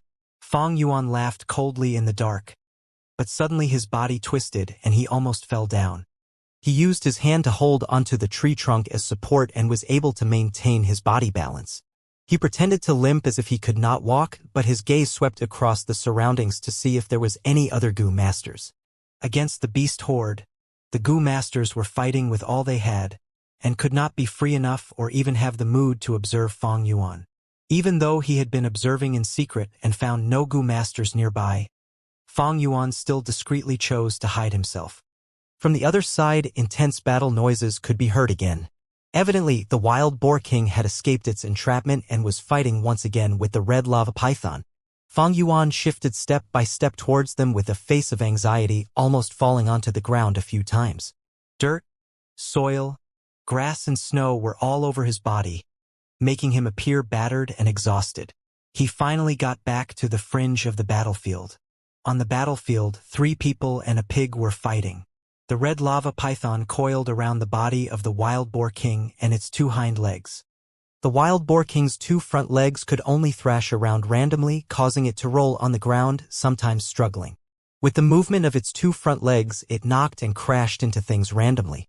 There were even more injuries on its body now. The boiling pig blood had dyed the floor red.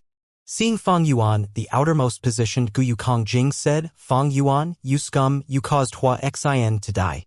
I didn't mean it, but I really couldn't hold it," Fang Yuan shouted. "Fuck. Then why did you promise so confidently if you couldn't? No means no. Giving false promises like this will kill us all," Gu Yukong Jing furiously screamed. If he was not in combat at the moment, he would go up and give Fang Yuan 2 tight slaps. Sorry, I won't do it again," Fang Yuan quickly yelled back. "Fang Yuan, we'll talk about this later." Sickly Snake Jiao San roared, feeling his pressure intensify. The almost dead wild boar king had flown into madness and the red lava python had injuries and cracks all over its body. "Kong Jing, don't bother with Fang Yuan. Quickly take out the knife scale web." When Jiao San saw that the red lava python was almost at its breaking point, he shouted in panic with cold sweat all over. "Yes!"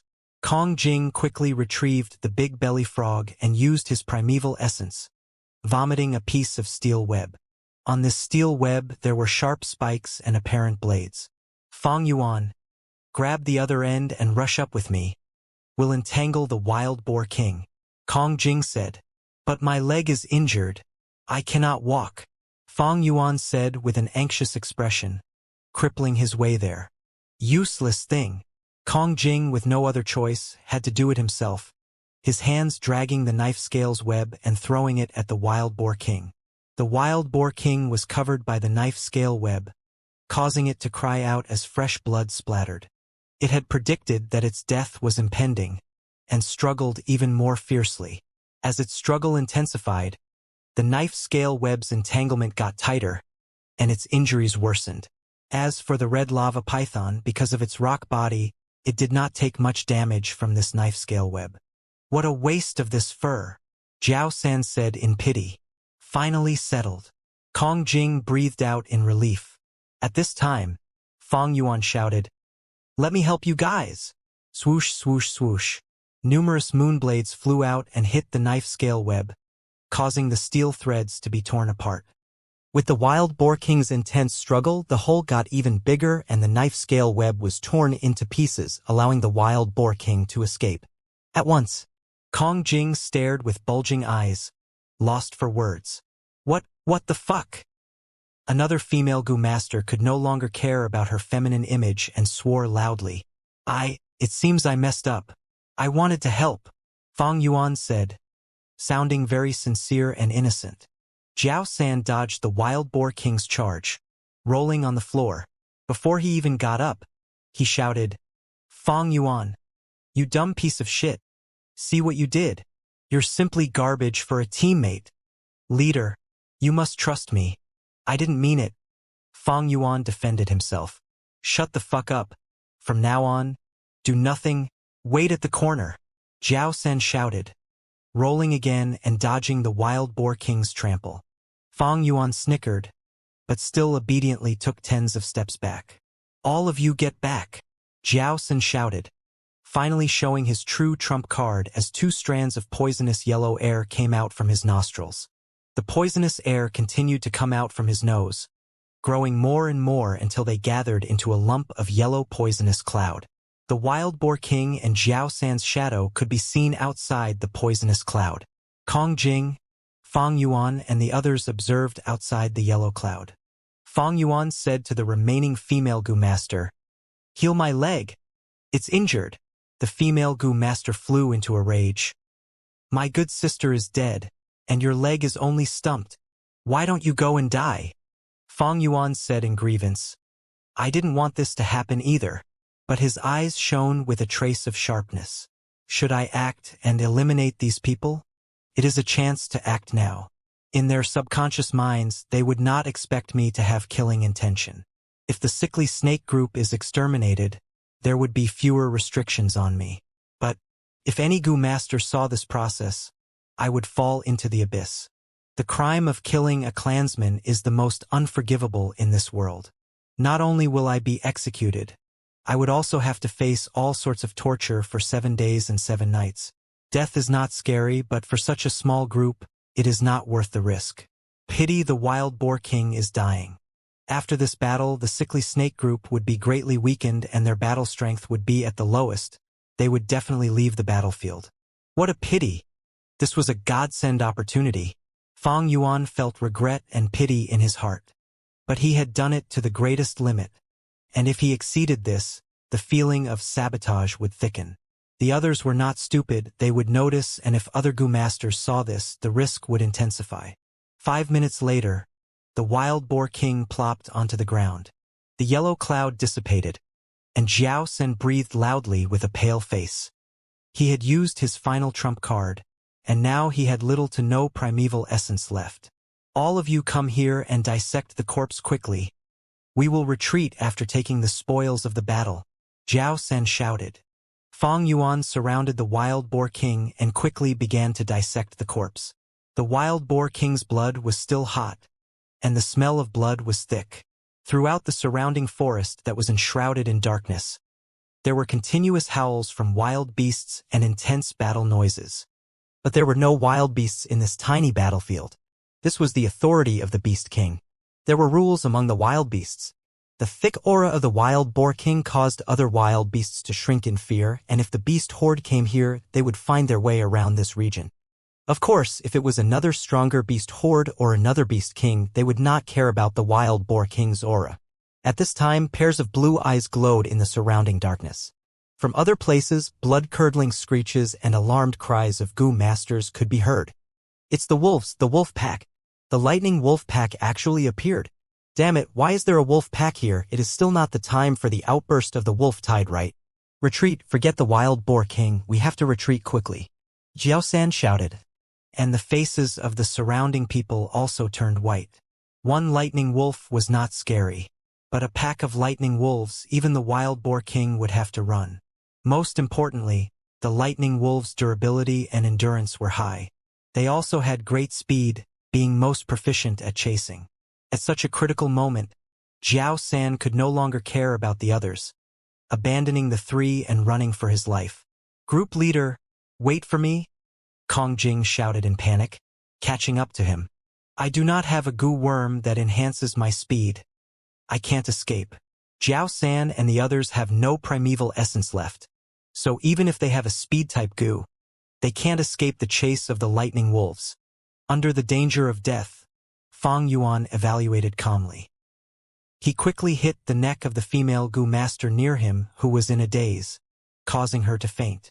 Next, by dragging her, he burrowed into the wild boar king's stomach that was cut open.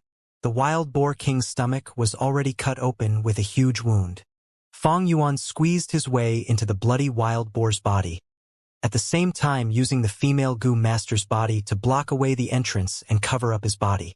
The wolf pack quickly descended, mostly chasing after Jiao San and Kong Jing, while a portion of them surrounded the wild boar king and feasted. While Fang Yuan was inside the wild boar's body, he could hear the wolves chewing and swallowing as well as their biting, causing vibrations in the corpse. To think that the first beast horde had lightning wolves, this is a surprise. The clan would definitely send reinforcements. The wild boar king's body is huge, so if the lightning wolves want to eat it completely, they would still need some time. As long as I can hold out, I would be spared from them. Fang Yuan pondered deeply. Without accident, Jiao San and Kong Jing should be dead meat. They had little primeval essence and were not speed-oriented, so with such a small distance, they would definitely get slaughtered by the wolves. When people panic, they would make dumb decisions. Under the pressure of death, There are little who can remain as calm as Fang Yuan and make the most appropriate decisions.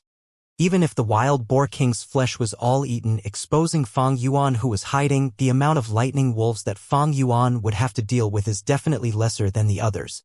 According to his experience, at most 5 would appear, which would be his limit. He had much greater chance of surviving. The lightning wolves continued to chew and bite, the sound indicating that they were getting closer. The wild boar king's flesh had mostly gone into the lightning wolf's stomach. If a normal person was in such a predicament, they would feel as if the seconds that were passing by were like an eternity.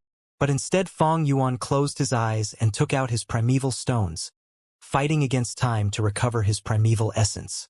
The primeval essence that Fang Yuan recovered while in the boar's stomach went unused ultimately. The beast horde this time was under the supervision of the Guyu higher-ups, and the lightning wolf gang was just a small accident. Quickly, the Guyu higher-ups gave their response. 3 clan elders led their respective teams and swiftly grasped the situation. Merely 10 minutes later, Fang Yuan could hear fighting sounds from outside the boar's stomach, as well as the cries of the lightning wolves. He quickly kicked the female Gu master out, and crawled out with blood stains all over him. Fang Yuan was naturally not afraid of the lightning wolves, but he was afraid of getting caught in the battle. If a Gu master accidentally attacked the corpse, wouldn't he be too unlucky? By then who can he hold responsibility for? With a big living person suddenly crawling out from the boar's stomach, this caused the few Gu masters fighting the lightning wolves to be taken aback. Fang Yuan's entire body was a bloody mess, and his leg was still entangled in the wild boar king's intestines. His entire body emitted a nose-piercing bloody smell, and the few Gu masters frowned in response. But Fang Yuan paid no heed to that. He breathed deeply in enjoyance, extending his limbs and observing the battlefield. As he had predicted, there were 5 lightning wolves.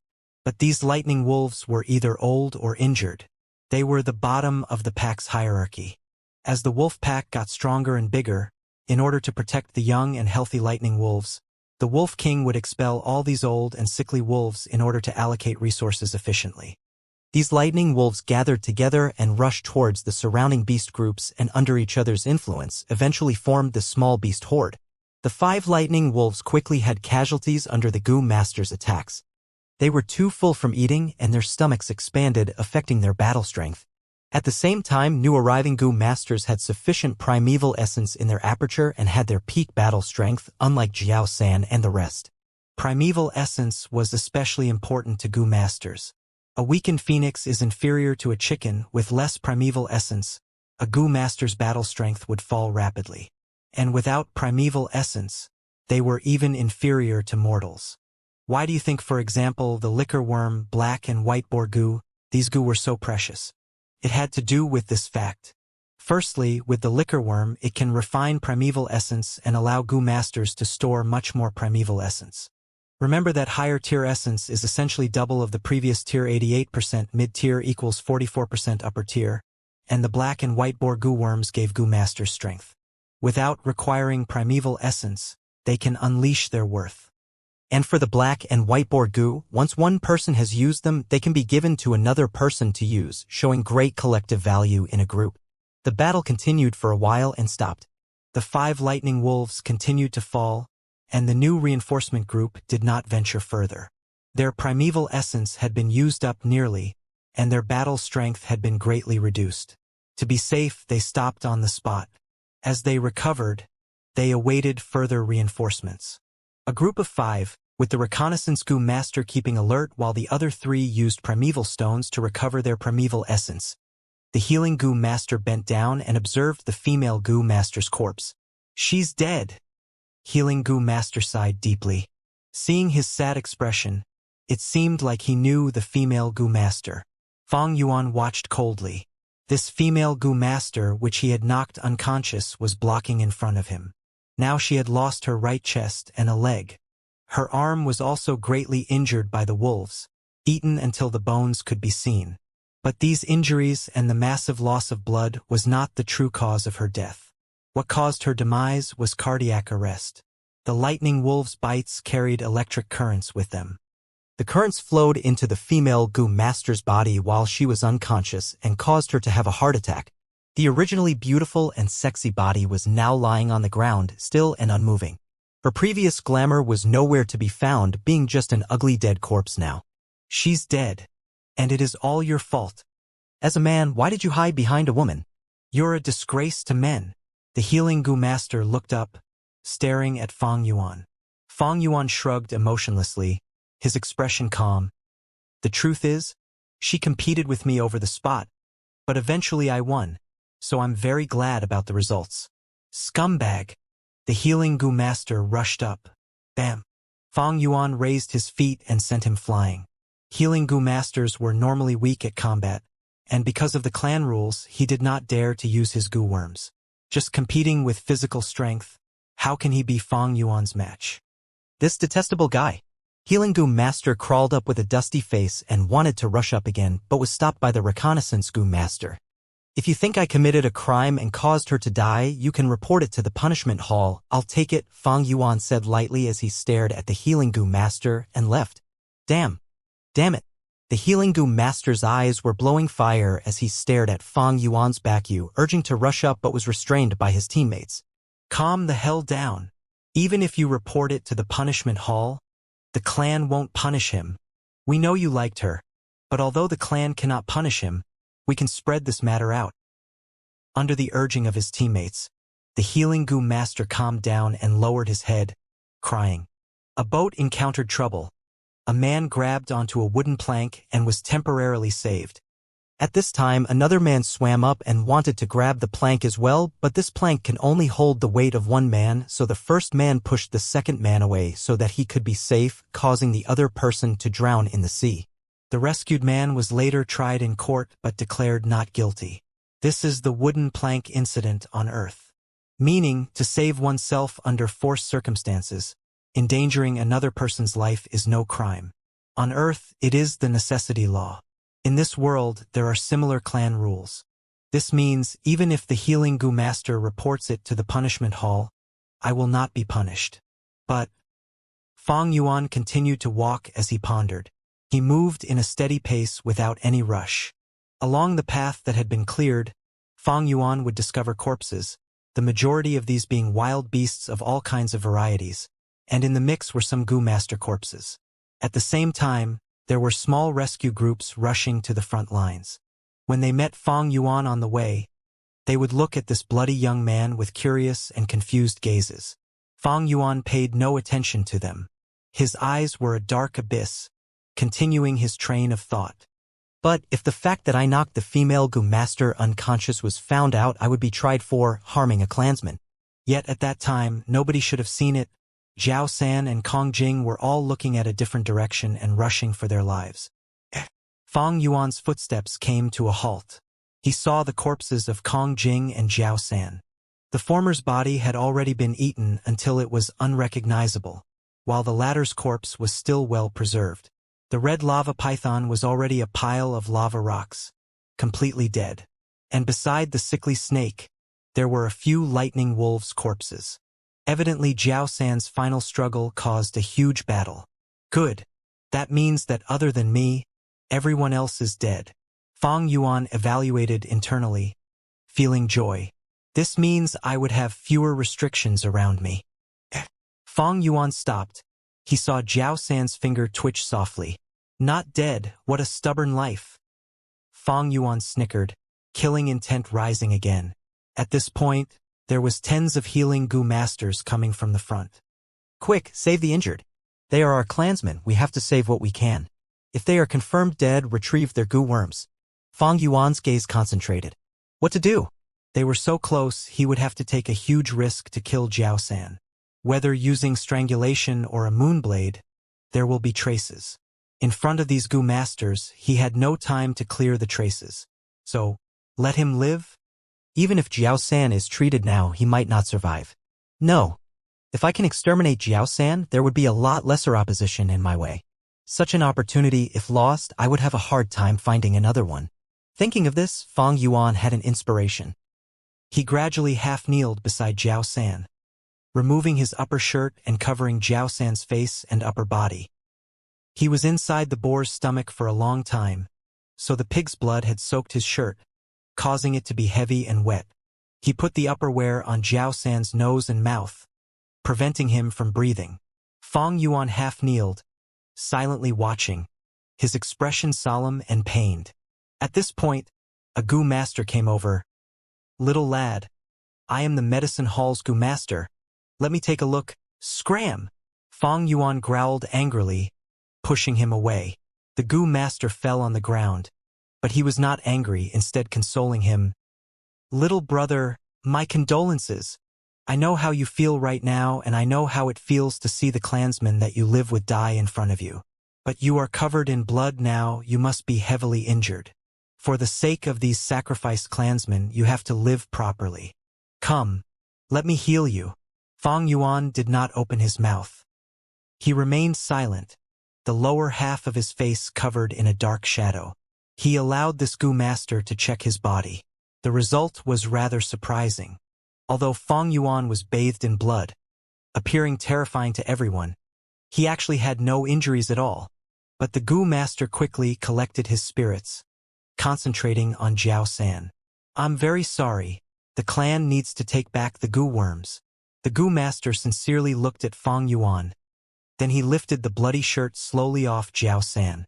Jiao San's eyes were half open without any life in them.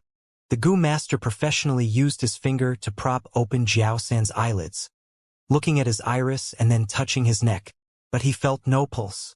Dead. Completely dead. The Gu master did not suspect anything. He sighed and placed his hand on Jiao San's stomach. His stomach still had some warmth and the aperture was slowly disappearing. There were no Gu worms inside. The Gu master looked at Fang Yuan. Whether intentionally or unintentionally, every Gu master's Gu worm is stated in writing, and after a Gu master dies, his Gu worms will be treated as an inheritance for his inheritor. Taking it for oneself is against the clan rules. Fang Yuan was fearless, staring right at the Gu master. "Of course I know that. You suspect that I took the group leader's Gu worms. Taking these Gu worms involved risks and trouble. If his secrets were dragged out, they would bring more loss than gain." Fang Yuan knew this. Even if with the spring-autumn cicada he could instantly refine any Gu, it was difficult to do in the clan. It was not worth inviting such troubles for these minute gains. Apart from this, there was another point. With his financial status now, even if he got them, he might not be able to feed them. To Fang Yuan's question, the Gu master laughed quickly. "I did not mean that. People cannot come back to life after dying. So please restrain your grief, little brother. For the sake of the deceased, you have to live even better." Fang Yuan gradually stood up. He used an extremely sad and pained expression, staring at sickly Snake's corpse with rapt attention. The night wind howled in his ears. "You are right." After a while, Fang Yuan broke the silence, his gaze determined, saying with an intentional meaning, "For the sake of those who died, I have to live even better than before." Internal Affairs Hall, Interrogation Room. The light of the winter sun shone on the ground through the only window. Fine dust particles slowly floated on the light pillar. The light pillar enshrouded a chair. Fang Yuan was sitting on that chair, bathing in the sunshine. In the darkness ahead of him was a long table where 3 elders were seated. The interrogation had already continued for an hour. "Fang Yuan, are you sure there are no mistakes in your narration?" an elder asked. "Yes." Fang Yuan's eyes were down, looking at his toes. The sunshine shone on his fair face, making him look like a white sculpture. He had already expected this situation. After all his group members had died except him. In fact, every Gu master would go through a certain degree of interrogation which conveniently helped the clan to gather battle statistics. But Fang Yuan was continuously interrogated for an hour. Clearly, someone was making it difficult for him from behind the scenes. This was completely understandable. As long as one was human and had social relations, there would be series of people involved. Then narrate your account on the battle situation at that time again. The elder continued to ask. Okay. I used several days to break through to rank 2. Upon returning to the village gate, I met Qishan group and reunited with Jiao San group after finding them. At that time, they were having a fierce fight with the wild boar king. Fang Yuan calmly narrated. He took the initiative to reveal his breakthrough to rank 2. With no concealing goo worm, he wouldn't be able to conceal his rank 2 aura. Now the sickly snake and the team were dead, so he naturally fabricated the events. But he could only conceal some main details and narrate the majority of the events as they were. This was already the 5th time Fang Yuan narrated the events. The 3 elders frowned as they listened. They couldn't find any holes, but they knew, if it was fabricated, then there would be unnecessary details. After one kept on talking about it several times, there would naturally be holes. But after 5 times, although there were some differences in how Fang Yuan narrated the events, the contents were the same. It should be true.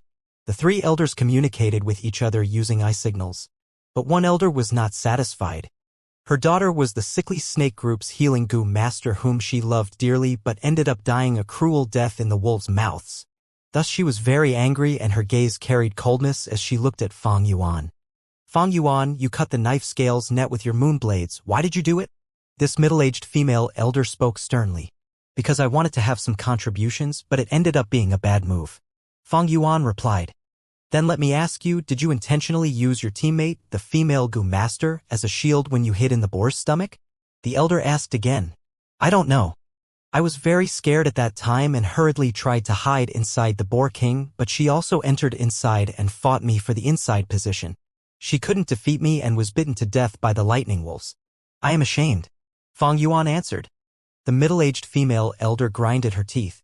Fang Yuan's answer was cunning. He only stated the fact but didn't mention his subjective intentions at all. This made the elders who wanted to suppress him not find any handle on him. Their hearts were filled with anger, but they couldn't do anything. Under such situation, they couldn't judge Fang Yuan guilty. It had already been 3 days since the small beast died. The statistics of the casualties made all the higher-ups have ugly expressions. There were losses in the past small beast tides too, but they were definitely not as grave as this. The cause was the Lightning Wolves pack. Before, these Lightning Wolves packs would only appear after at least 3 waves of small beast tide. The environment was dangerous in this world. Survival difficult. From a human standpoint, to survive, apart from fighting with other humans for resources, they still had to struggle against fierce beasts and nasty weathers. And these struggles were often very difficult. The small beast tide was still only a prelude. The real terror would be the large wolf tide. A year after, tens of thousands of lightning wolves would charge towards the village with the terrifyingly powerful lightning wolf king. The female elder continued to ask several questions, but she had to finally give up under Fang Yuan's invulnerable answers. Then Fang Yuan, what do you plan to do from now on? Another elder asked with deep intention. I plan to apply for the family assets, inheriting and continuing my family's heritage. Fang Yuan spoke openly. There was no need to conceal it. Sickly Snake Group was destroyed and now only Fang Yuan was left. Because of this, he didn't have to use rank 2 Goo Master's right to give up a mission and could accept the family assets mission. The elder nodded his head then shook his head. You didn't understand my meaning. Apart from you, your group is no more. I can give you a suggestion, join another group. Internal Affairs Hall's mission's difficulty is designed for groups. It is very difficult for a lone person to complete them. Whether it is your family inheritance mission or the compulsory monthly missions, they are both like this. Fang Yuan was silent. This elder continued. Of course, there is another option. You are already a rank 2 Goo Master. You have the qualifications to become a group captain. You just need to pass the examination mission and you can build your own group. Which do you want to choose? Fang Yuan blinked his eyes. I don't know yet. I need some time to consider. Then you can leave. Think it over as soon as possible. After a few days pass, it will be difficult for you to join a group, the elder said concernedly. Fang Yuan sneered inwardly. He wouldn't choose any of these 2 paths. He had a lot of secrets. Only by himself could he be safe and do things properly. Otherwise, wouldn't he be annoyed to death if there were others with him all the time? Leaving this interrogation room, Fang Yuan didn't immediately leave the Internal Affairs Hall, but instead applied for the family inheritance mission. However, he was informed that he could only take it after 3 days due to the busy events recently. Coming out of the Internal Affairs Hall, he gazed at the sky. It was just an ordinary winter afternoon. The winter was bleak along with biting wind. The sky seemed to be pervaded with deep grief. Today is Group Memorial Assembly. Guyu Jinju is dead. Did you know? Fang Yuan? Mo Bei, along with a group of youths, were walking through the path. Other than Mo Bei, there were Fang Zheng, Qi Cheng, and others. Mo Bei and Qi Cheng normally hated each other very much. But today, they seemed to forget this grievance and walk together. Big brother Jinju studied with us for a year. Come with us. Fang Zheng said. Guyu Jinju. A girl's image immediately appeared in Fang Yuan's mind. Previously, she had been evenly matched with Mo Bei on the arena but lost because of her lacking stamina. She was a hard-working girl. But death didn't discriminate between beauty and ugly. Most people would feel pity, but Fang Yuan was indifferent as usual. Ah, she is dead? But dying of old or sickness, they are both normal events. After seeing it many times, you'll be indifferent to it. You guys go, I am busy. Fang Yuan brushed past the group. This guy. At once, many among the group were angered. He is really cold-blooded and heartless. He simply doesn't have a feeling of friendship. There is a rumor going around recently. You should have all heard it, right? The reason Fang Yuan survived was because he hid inside a boar's stomach and used his female Gu Master teammate as a shield. He is really a disgrace with no worth. He doesn't even have the manners of a man. Qi Cheng folded his arms and laughed coldly. Big brother. Fang Zheng lowered his head and grinded his teeth. Hearing these discussions, as Fang Yuan's little brother, he felt shame. Fang Yuan left, and as he walked farther, the mockeries behind him gradually couldn't be heard anymore. His heart was calm. Why would insults matter to me? Insults were insults, what could they do? A superficial person would be angry due to curses and would be happy due to praises. These were just bystanders' way of looking at you. Those who lived according to others' point of view were really pitiful. In fact, some people had deliberately spread the rumors to degrade Fang Yuan's name. Sacrificing a female teammate to protect oneself wouldn't be subjected to punishment, but would be criticized by moral consensus. But this was the exact situation Fang Yuan wanted. Once one enters the system, one would be a pawn with no freedom and must follow the system's rules. To Fang Yuan, it was a huge obstacle. He needed resources and even more needed to be solitary. So he wanted to be a loner. What if you were rejected by the crowd? Haha, only weak-hearted people would be afraid of being rejected. If this happened on Earth, no matter who, they would end up dead. After all, 2 fists can't beat 4 hands. Social connections were the way to survival. But in this world, if the cultivation was strong, one person could beat 10, hundreds, and thousands of enemies. So what if you were rejected? Just kill the ones who block your path. If you don't have resources, snatch them. Every world had different rules and regulations. The society structure was also bound to be different, causing the difference in human behaviors. And in a world of martial arts, group thoughts were rather weak. So in this world, devils run amok. What? That lad? He's a rank 2 Gu Master now, and even applied for the asset-splitting mission from the Internal Affairs Hall. Uncle Gu Yu Dong-tu's furious and shocked voice reverbed throughout the main hall. That is indeed so. Although I accepted your primeval stones, I cannot do much to stop him. I only managed to tell him to collect the mission in 3 days. I can only stall that long for you, that is my limit. The middle-aged Gu Master beside him said. Gu Yu Dong-tu snorted in his heart. He could sense the hidden meaning in the Internal Affairs Hall's Gu Master's words. Stall for 3 days, it is the limit. Such words were merely an excuse to extort even more money. But top priority now is still to do all I can to retain the assets. This rascal is really too troubling. Gu Yu Dong-tu's sweat poured from his forehead as Fang Yuan's growth was so rapid it gave him the feeling of a heart attack. I came here especially to tell you this, so I'll take my leave now. The middle-aged man stood up to depart. Don't be in such a rush, brother. There are some things I still need for you to assist me a little with. Gu Dong-tu hurriedly stood up, retrieving a money bag and stuffing it into the middle-aged Gu Master's hand. The male Gu Master took the entire bag of primeval stones and stuffed it into his chest pocket.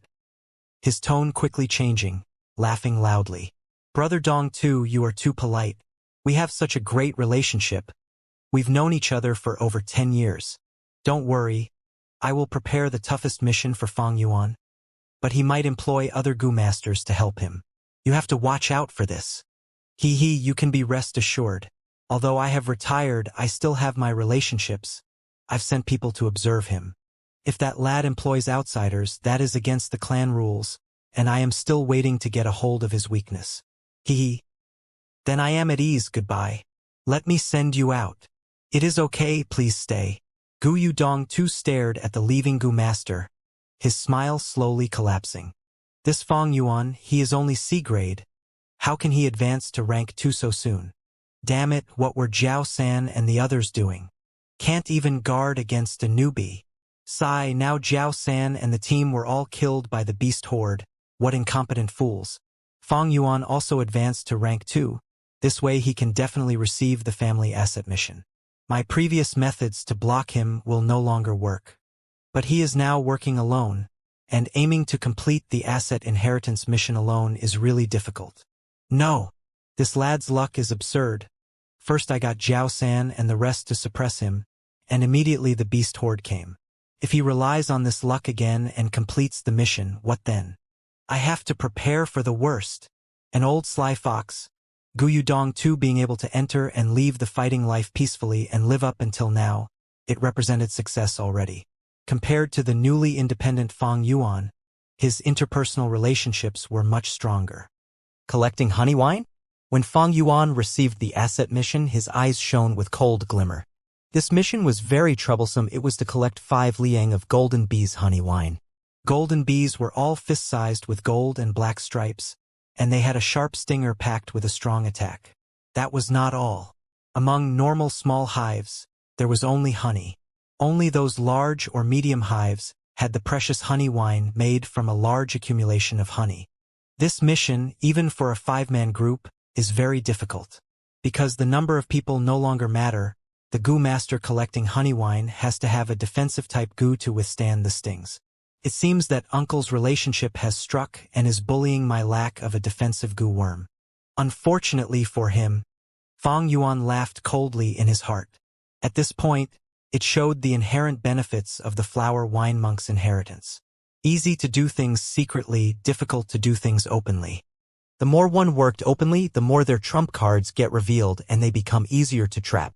Conversely, working secretly helps to hide trump cards and lets others be unable to assess your situation, thus not being able to nip the problem in the bud. But, if I want to collect honey wine, the Jade Skin Gu isn't enough. Jade Skin Gu is only a rank 1 Gu, but if it can advance to the rank 2 White Jade Gu, I would be able to do it easily. Without the need to attempt to take risks, his rich life experience allowed him to take less pointless steps. Speaking of which, Fang Yuan is already a rank 2 initial stage Gu master, but the Gu worms on him, other than the spring-autumn cicada, were all rank 1 Gu worms. This situation is like a grown man who is able to wield a halberd only holding a small dagger. The dagger is unable to display the full extent of the man's strength, and only with a halberd is it the most suitable. Fang Yuan had 7 Gu worms in his possession. The Vital Gu Spring-Autumn Cicada, Moonlight Gu, Liquor Worm, White Boar Gu, Jade Skin Gu, and 2 Little Light Gu. In this mix, the Moonlight Gu can fuse with the 2 Little Light Gu to form the Moonglow Gu. The White Boar Gu and Jade Skin Gu can fuse into White Jade Gu. Moonglow Gu represents a surge in attack power, while White Jade Gu is an increase in defense. If Fang Yuan had enough primeval stones, he would choose to refine them both. But not long ago, in order to push his cultivation to rank 2, he expended most of his primeval stones. Now, with the primeval stones on hand, it was only enough for one use. Undoubtedly, choosing to refine the White Jade Gu is a better choice. With the White Jade Gu, I can retrieve the honey wine. And with the White Jade Gu, I can advance better in the flower wine monk's inheritance. But if this fusion fails, the results will be dire. My finances are on the brink of collapse, so without the White Jade Gu, I cannot get my parents' assets. Stuck at this point, it will greatly slow my growth. Fang Yuan felt a subtle pressure. He knew that he was at a crossroad, and if this fusion succeeds, the future is bright. If he fails, then he would fall into the abyss. To get back to the current point, he would need even more effort in management and spend a longer time. Gu masters use their primeval C as the base and Gu worms as the method. Gu is a Gu master's necessity. Without Gu, they are not Gu masters. Other than their own cultivation, Gu masters also have to refine, nurture, and use Gu. In the room, clan leader Gu Yubo meticulously explained to Fang Zheng. Refine, nurture, and use. These three aspects, whichever one is also a huge knowledge trove. Even if you spend an entire lifetime, you cannot completely finish it. On the aspect of refining Gu, you already know how to refine a Gu and make it yours. But this is only a single refinement. There is also the more important aspect of fusion. Through fusion, you can fuse multiple Gu worms into one with a higher rank. This is the evolution of life. Fang Zheng, you are already a rank 2 Gu master, but your Gu worms are all rank 1. It is time you refine a rank 2 Gu worm. Fang Zheng asked, clan leader, how do I do fusion? Yubo said, to fuse, you have to know the recipe. Some Gu worms cannot be fused together. Through many eons of trial and error and endless failures, our ancestors have come up with several recipes. Our Guyu clan has the most in-depth research with the Moonlight Gu, and we now have 2 rank 5 recipes on hand. What is a rank 5 recipe? In accordance to this recipe, through multiple fusions, one can finally refine up to a rank 5 Gu worm. Fang Zheng, you have 1 Jade Skin Gu and a Moonlight Gu on hand. It satisfies the condition for one of the rank 5 recipes. If you follow this recipe, you will get the rank 5 Gu eventually, Moonlight Treasure King Gu. Moonlight Treasure King Gu? Fang Zheng's face was full of desire. Telling you about a rank 5 Gu now is still too early. Come, take out your Jade Skin and Moonlight Gu. I'll teach you how to fuse these 2 Gu into the rank 2 Moon Raiment. Saying so, Gu Yubo's expression turned solemn. The most important thing about fusing Gu is parallel thinking. Fusing your consciousness. The Moonlight Gu and Jade Skin Gu in your hands now have no wild consciousness anymore, overwritten by your own consciousness. What you have to do now is to fuse these 2 thoughts together. Fuse together? Fang Zheng blinked, confused. Gu Yubo smiled. No worries, practice more. You will be able to grab hold of this feeling. Let's begin. Fang Zheng nodded, and under Gu Yubo's guidance, his light red-colored red steel primeval essence rose like smoke, enveloping the Jade Skin Gu and the Moonlight Gu in midair. Fang Zheng shut his eyes, feeling and manipulating the 2 Gu worms' consciousness. Gu Yubo was outside watching, and saw the Jade Skin Gu and Moonlight Gu circling each other like 2 planets. As the consciousness fused, the distance between the 2 Gu worms shortened. After 3 hours of continuous tries, their consciousness was finally controlled by Fang Zheng and fused together perfectly. At once, the Jade Skin Gu and Moonlight Gu both erupted in a bright white light. The 2 lights linked together, forming a lump as big as a face. Maintain this condition and throw primeval stones into the light. Gubo advised. Fang Zheng took out a primeval stone and threw it into the light. Strangely, after throwing the primeval stones in, the stones turned into a surge of pure natural essence, completely fusing with the lump of light. Only rock powder remained, scattering on the bed. Continue throwing until the rank 2 Gu is complete, Gubo said. Fang Zheng was about to throw a second piece, but at this point, the light disappeared and the 2 Gu flew in 2 opposite directions like they were pushed away ruthlessly by each other. The fusion failed. Damn. I forgot to maintain the fusion of the consciousness earlier. Fang Zheng immediately realized his mistake.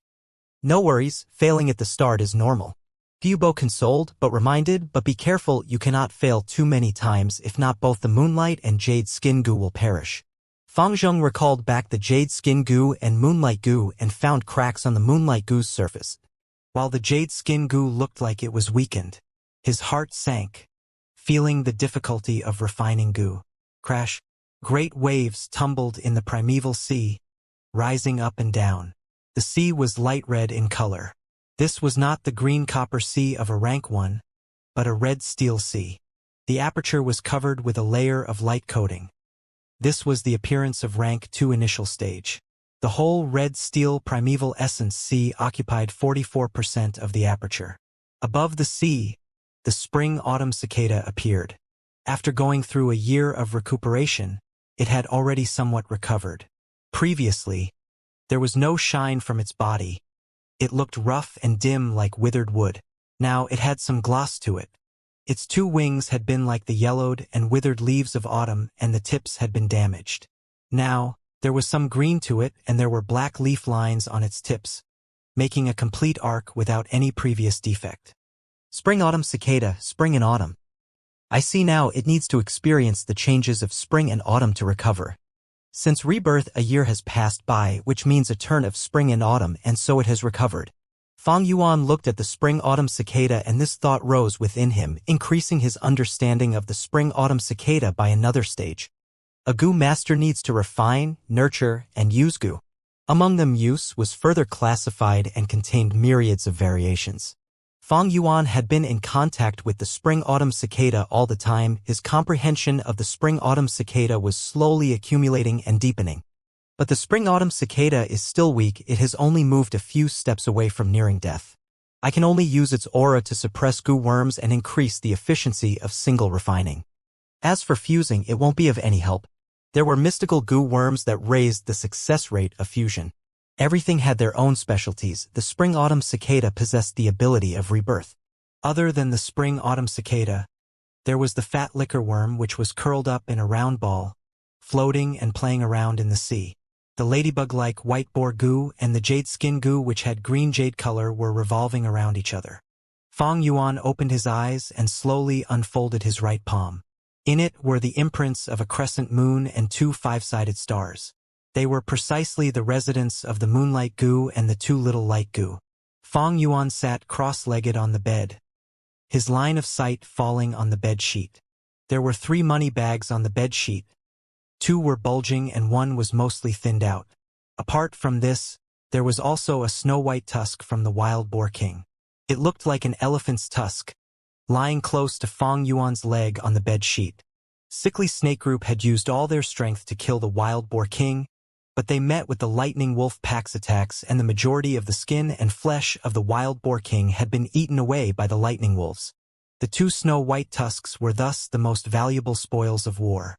According to the clan's rules and regulations, Fang Yuan, being one of the members in killing the wild boar king, received one of the wild boar king's tusks. Fang Yuan looked at these items. His expression was heavy. I don't have much primeval stones left, and it is only enough for 1 fusion. After this fusion, no matter success or failure, my financial condition will drop. But if I don't fuse it now, my primeval stones will only last for 12 or so days, and I will even lose the chance to fuse. Fang Yuan was raising 7 Gu worms, so he had a large financial burden. And because of his C-grade aptitude, he had to repeatedly use the liquor worm to quickly improve his cultivation. Thus, his primeval stone consumption was more than an ordinary Gu master's. Recently, he no longer used primeval stones to recover the primeval essence in his aperture. The red steel C in his body now was all recovered by its natural self-recovery rate. Fang Yuan was already beginning to cut the primeval stone's consumption. He couldn't misuse them after calculating his expenditures. The current situation was like he was about to fall off a cliff. He could only grab on to the wild grass at the side of the cliff to stabilize his body without falling. But as time passed, these lifelines would be continuously used up. If he didn't take any risks, it wouldn't take long for him to fall off the cliff. What he had to do now was to use these lifelines and climb up the cliff with all his strength.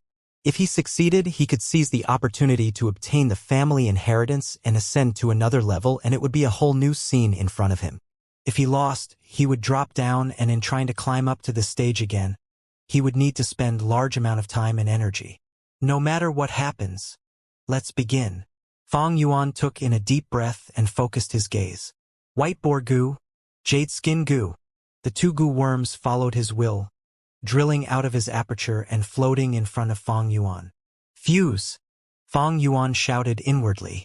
White boar Gu and jade skin Gu suddenly emitted dazzling lights and directly bumped into each other. This was a silent bump, but it created a ball of light. The white light was more dazzling than before. This showed that Fang Yuan's 2 consciousness were fusing. Fang Yuan used his consciousness to maintain the white ball of light, taking out primeval stones from the bag and throwing them into the ball of light. The primeval stones were engulfed by the ball of light, and only rock powders remained, scattering on the bed. Each time the ball of light swallowed a primeval stone, its edges would expand a little. The ball of light absorbed the natural primeval essence and became bigger and bigger. Gradually, it changed from the size of a washbowl to a grindstone size. Almost there. Fang Yuan narrowed his eyes. He decisively threw the wild boar king's snow-white tusk into the ball of light. If anyone were to witness this scene, they would be astonished. The secret recipe of fusing white boar goo and jade skin goo to form white jade goo was well known and circulated for over 1,000 years, but no one had ever heard of adding in a wild boar king's snowy tusk. However, not being used in the past doesn't mean that it won't be in the future. 150 years from now, a goo master would improvise this recipe. He discovered that adding a wild boar's tusk would greatly increase the fusion success rate. Fang Yuan had 500 years of experience. He naturally knew of this trick. The snowy tusk was thrown into the ball of light and a fantastic transformation happened immediately. The previously dazzling light turned softer. The light that was blindly shooting off everywhere now had a movement pattern to it, naturally changing between light and dark. Under Fang Yuan's gaze, the ball of light slowly shrunk and finally dissipated into the air. Instead of the jade skin goo and white boar goo, there was now a completely new goo worm calmly hovering in front of Fang Yuan. It was like an oval pebble. Its whole body was completely white. This white was not pale like shen paper and was not milky white like milk, but was a kind of moist white like that of the luster of jade. This was rank 2 white jade goo. Only now did Fang Yuan let out a mouthful of turbid air, his heart relieved. You might think that this process looks simple. It is not. First, the consciousness merging needed multitasking. Drawing a circle with one hand and a square with another is called dual tasking. A lot of people cannot even do this, let alone the highly difficult multitasking.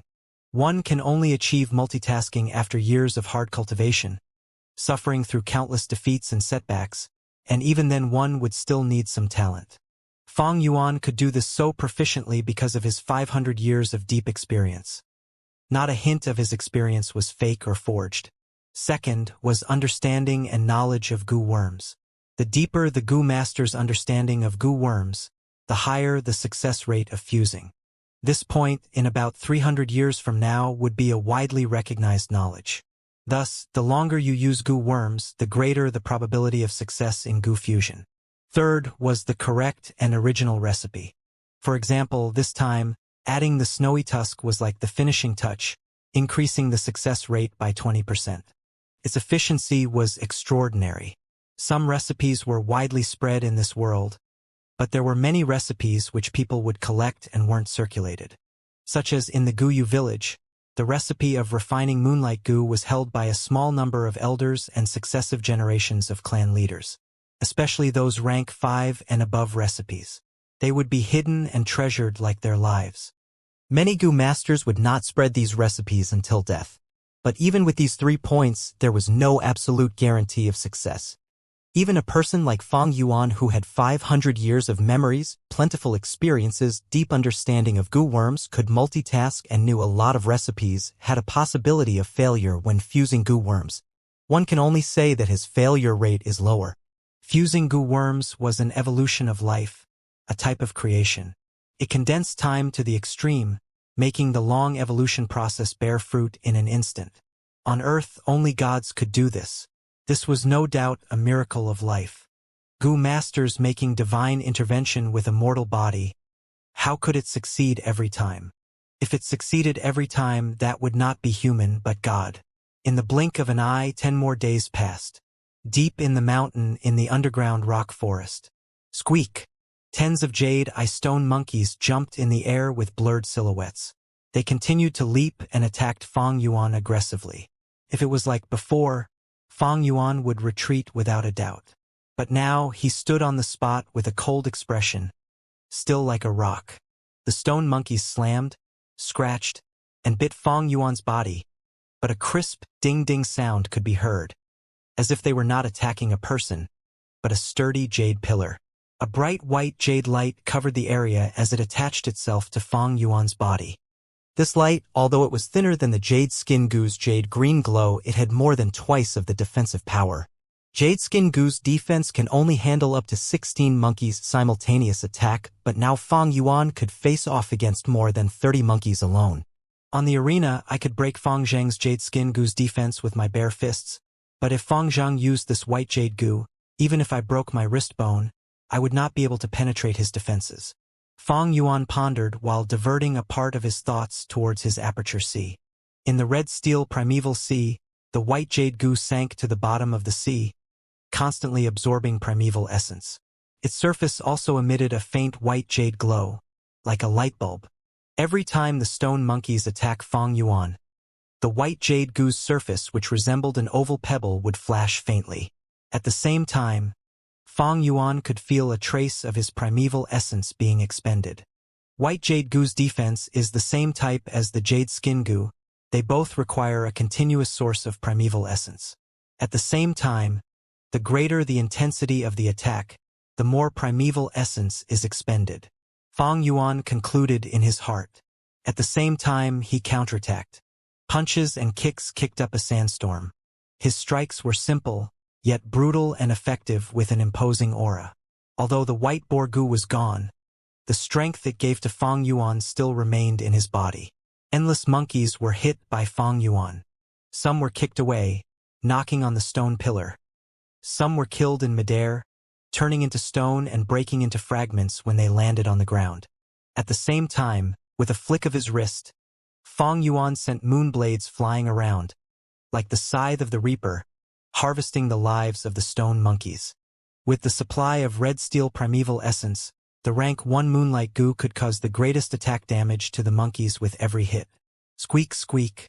The stone monkeys screamed in fright, retreating. Fang Yuan had exterminated the stone monkeys in a short moment of counterattack with only 5 or 6 remaining. Fang Yuan killed another, and the remaining stone monkeys broke down, frantically running around and escaping deep into the stone forest.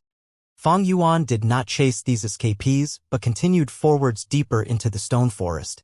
These days, he had been working hard to find the next clue for the inheritance. With continuous exploring, he had stepped foot on most of the areas around the stone forest, but did not find anything. He had a hunch, vaguely guessing the flower wine monk's idea. He felt that the next step of the inheritance was likely linked to the most central area of the stone forest.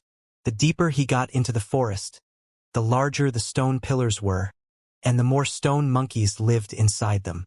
Fang Yuan walked as he observed at the center of the stone forest there was a large stone pillar. Its circumference was wider than tens of men surrounding it and attempting to hug it. This stone pillar was his objective. But the deeper he got, the larger the monkey gangs and the higher the difficulty.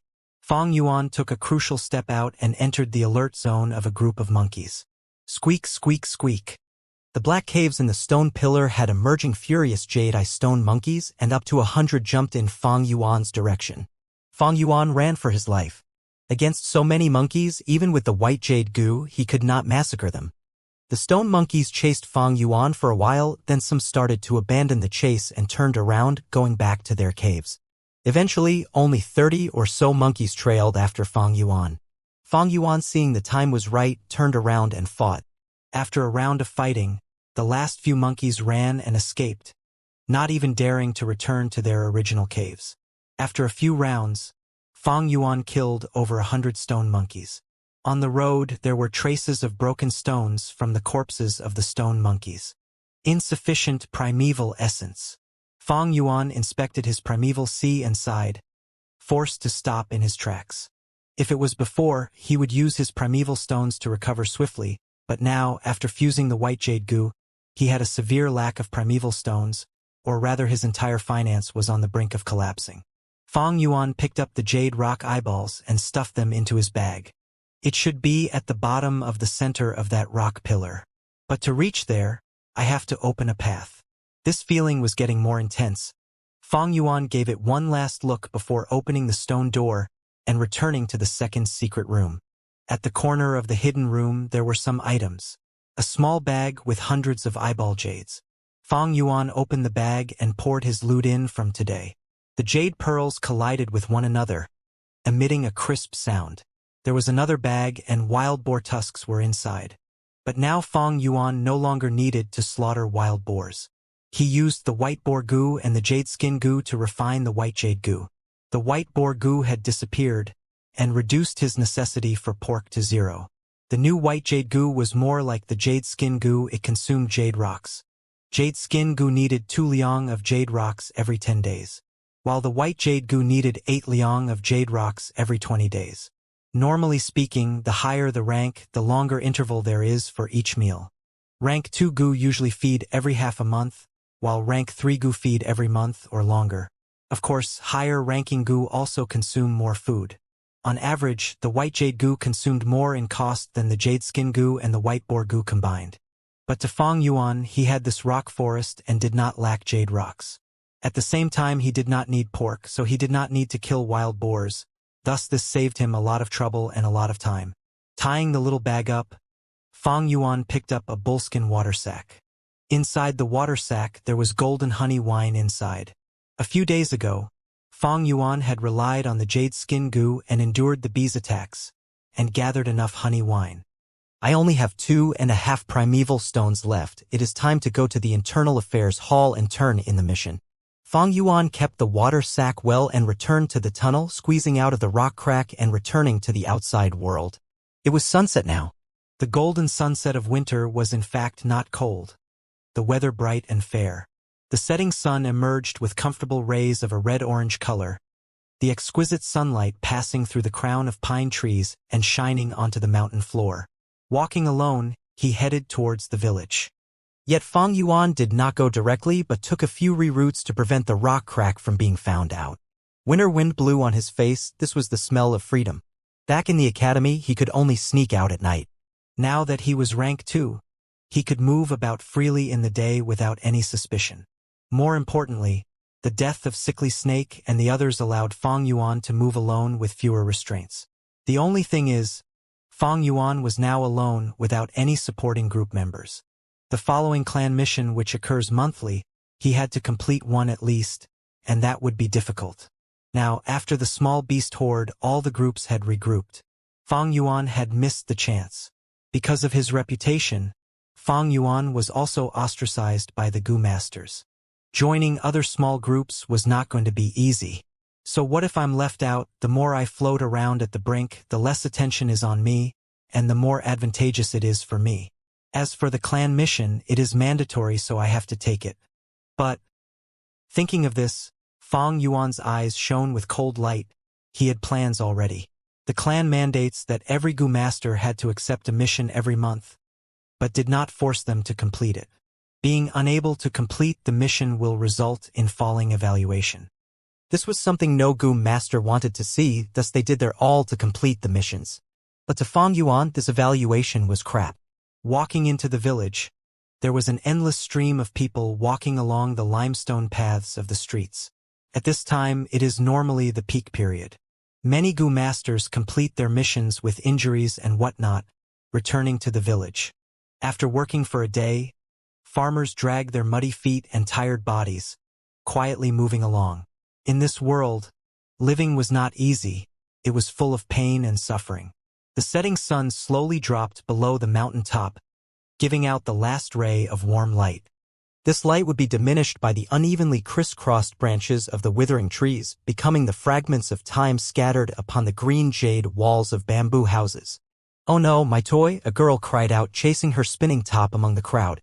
The spinning top rolled to Fang Yuan's feet, and the girl also hit Fang Yuan's leg, falling on the ground. Sorry, for offending Lord Gu Master. Please pardon us." The little girl's father hurried over. When he saw Fang Yuan's clothing, his expression was white as paper, bringing the little girl and kneeling down, kowtowing to Fang Yuan. The girl cried out of shock, pearls of tears trailing down her white and rosy face. The walking mortals, upon seeing this scene, turned away and avoided them like the plague. Some Gu Masters stared coldly before turning away and leaving. "Stop crying, you troublemaker." The father was frightened, angry and afraid, moving his hand to give her a slap, but Fang Yuan grabbed his hand, not allowing any movement.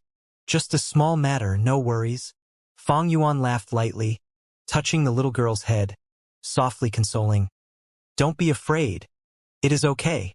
The girl stopped crying, using her teary eyes to look at Fang Yuan, thinking this big brother was really gentle. Thank you, Lord, for your kindness." The girl's father was overjoyed, kowtowing to Fang Yuan without a break. Fang Yuan continued forward. His rented house was not far away. And on the ground floor of that bamboo house, his uncle Gu Yudong too stood, staring at Fong Yuan, who was still a distance away, evidently waiting for him. With his abilities, Gu Yudong too could easily find Fong Yuan's residence. He was wearing the Gu Master's uniform, which he rarely wore. He had leg wrappings around his legs and was wearing a red belt around his waist. Everything was neat and clean and gave off a faint feeling of majesty. He looked at Fong Yuan, who was slowly coming over, and his line of sight fell on the latter's belt. Deep emotions emerged in his heart. Only C-grade aptitude, but he has already broken to rank 2 at 16. It is truly surprising. I really don't know how he succeeded. However, this quick speed should be mostly attributed to the liquor worm. Pity that liquor worm has no use at rank 2. Following that, he saw the faint smile hanging on Fong Yuan's mouth. The smile made Gu Yudong too's heart chill. Anger rushed through his mind. This kid acts so calm. Does he think he has me trapped within his palm? Fong Yuan slowly walked over and stopped in front of Gu Yudong too. He knew the latter was definitely here for him. Sure enough, Gu Yudong too opened his mouth. Fong Yuan, I think we can have a talk. What do you want to talk about? Fong Yuan slightly frowned. Gu Yudong too laughed, but then talked of another thing. Do you know, I was the same as you. I became a Gu Master when I was 15. It was right at the time of Wolf Tide. There was a large number of casualties, and we students also had no choice but to fight. I had B-grade aptitude. I reached rank 2 initial stage at 16, upper stage at 17, and peak stage at 18. When I was 19, I was already beginning my charge to rank 3. At that time, I believed I could be a rank 3 Gu Master at 20. Ha ha ha! I was too frivolous. I thought I was above everyone else and thought I could accomplish anything. I even thought I was omnipotent. I simply didn't know the immensity of heaven and earth. It was when I was 20. I went out to do a mission and was beaten by a Xiong village's Gu Master.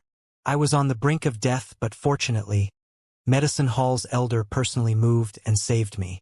But after that event, my aptitude dropped down to C-grade.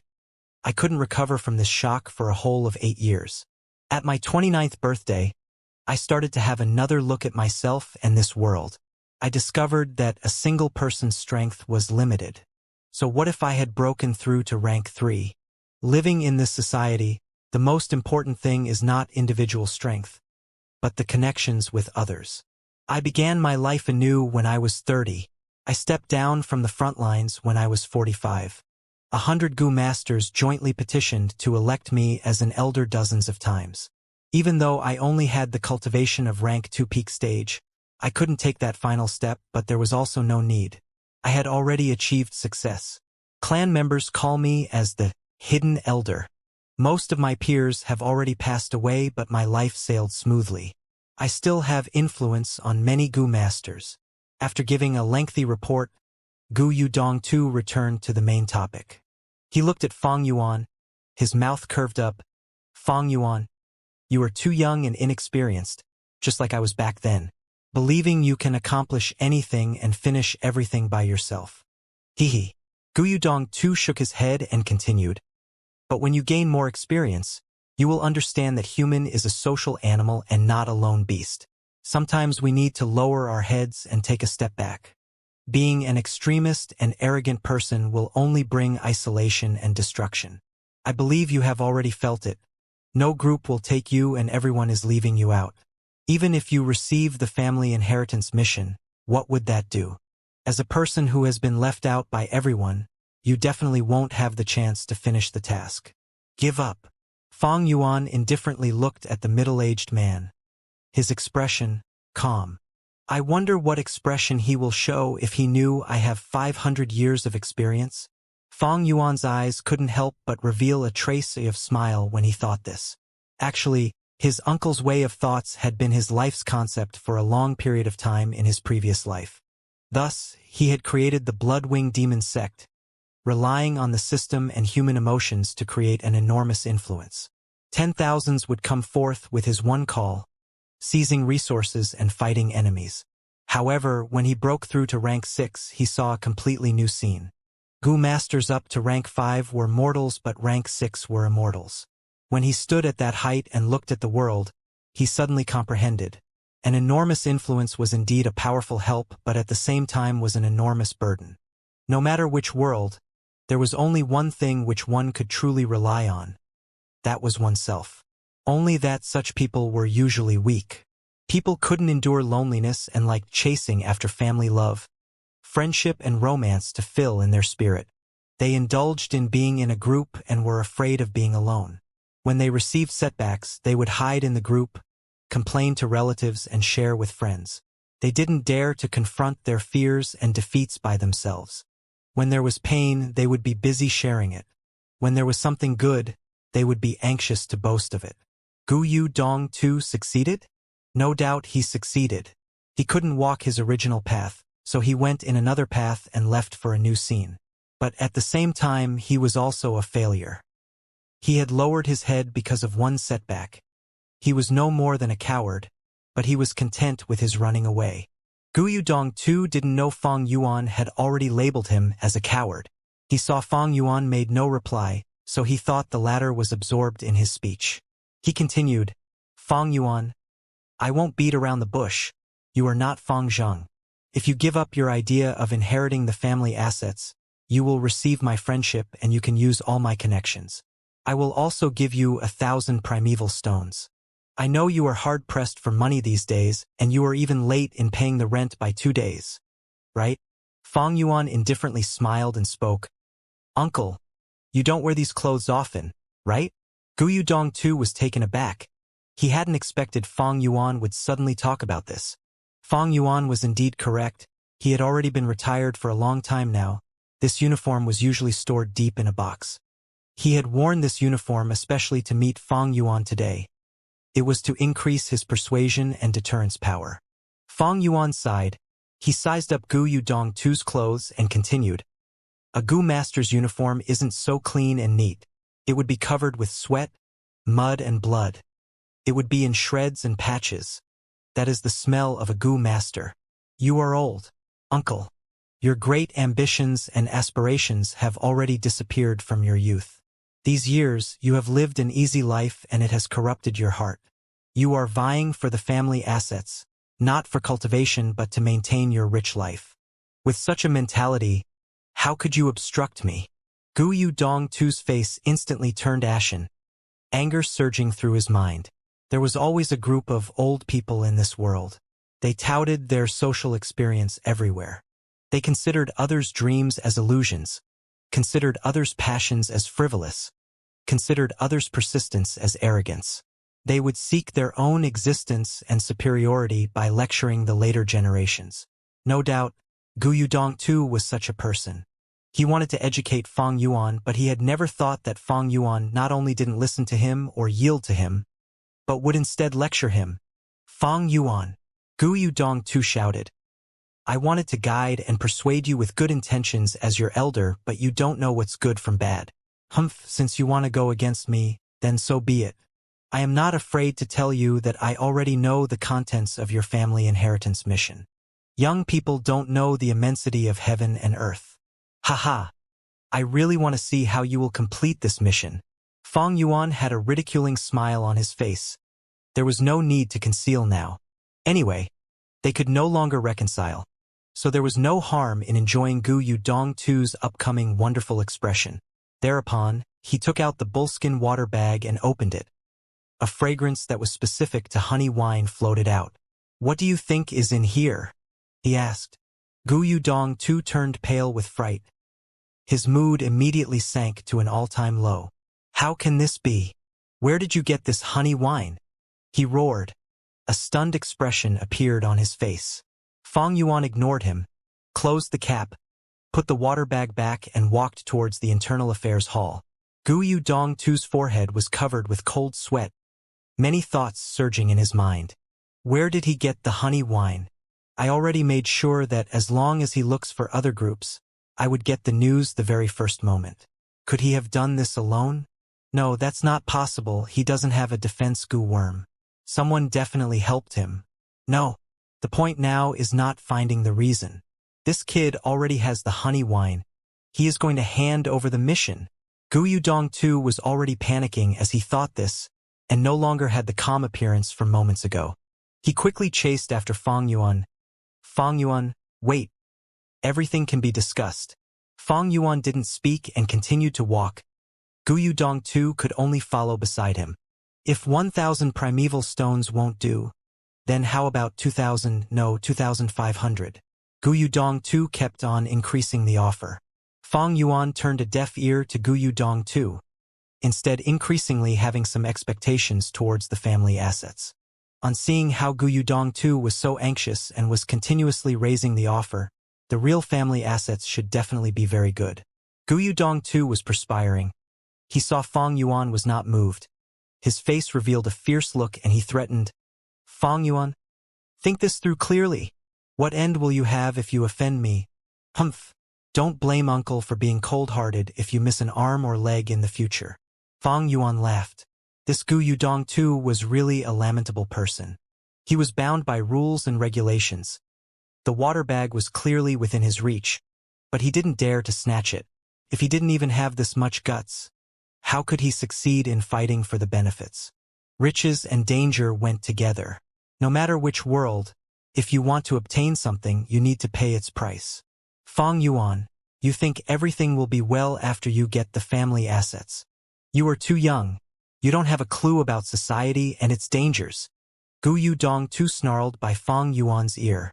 Fang Yuan shook his head and ignored him, walking into the internal affairs hall in front of his glaring eyes.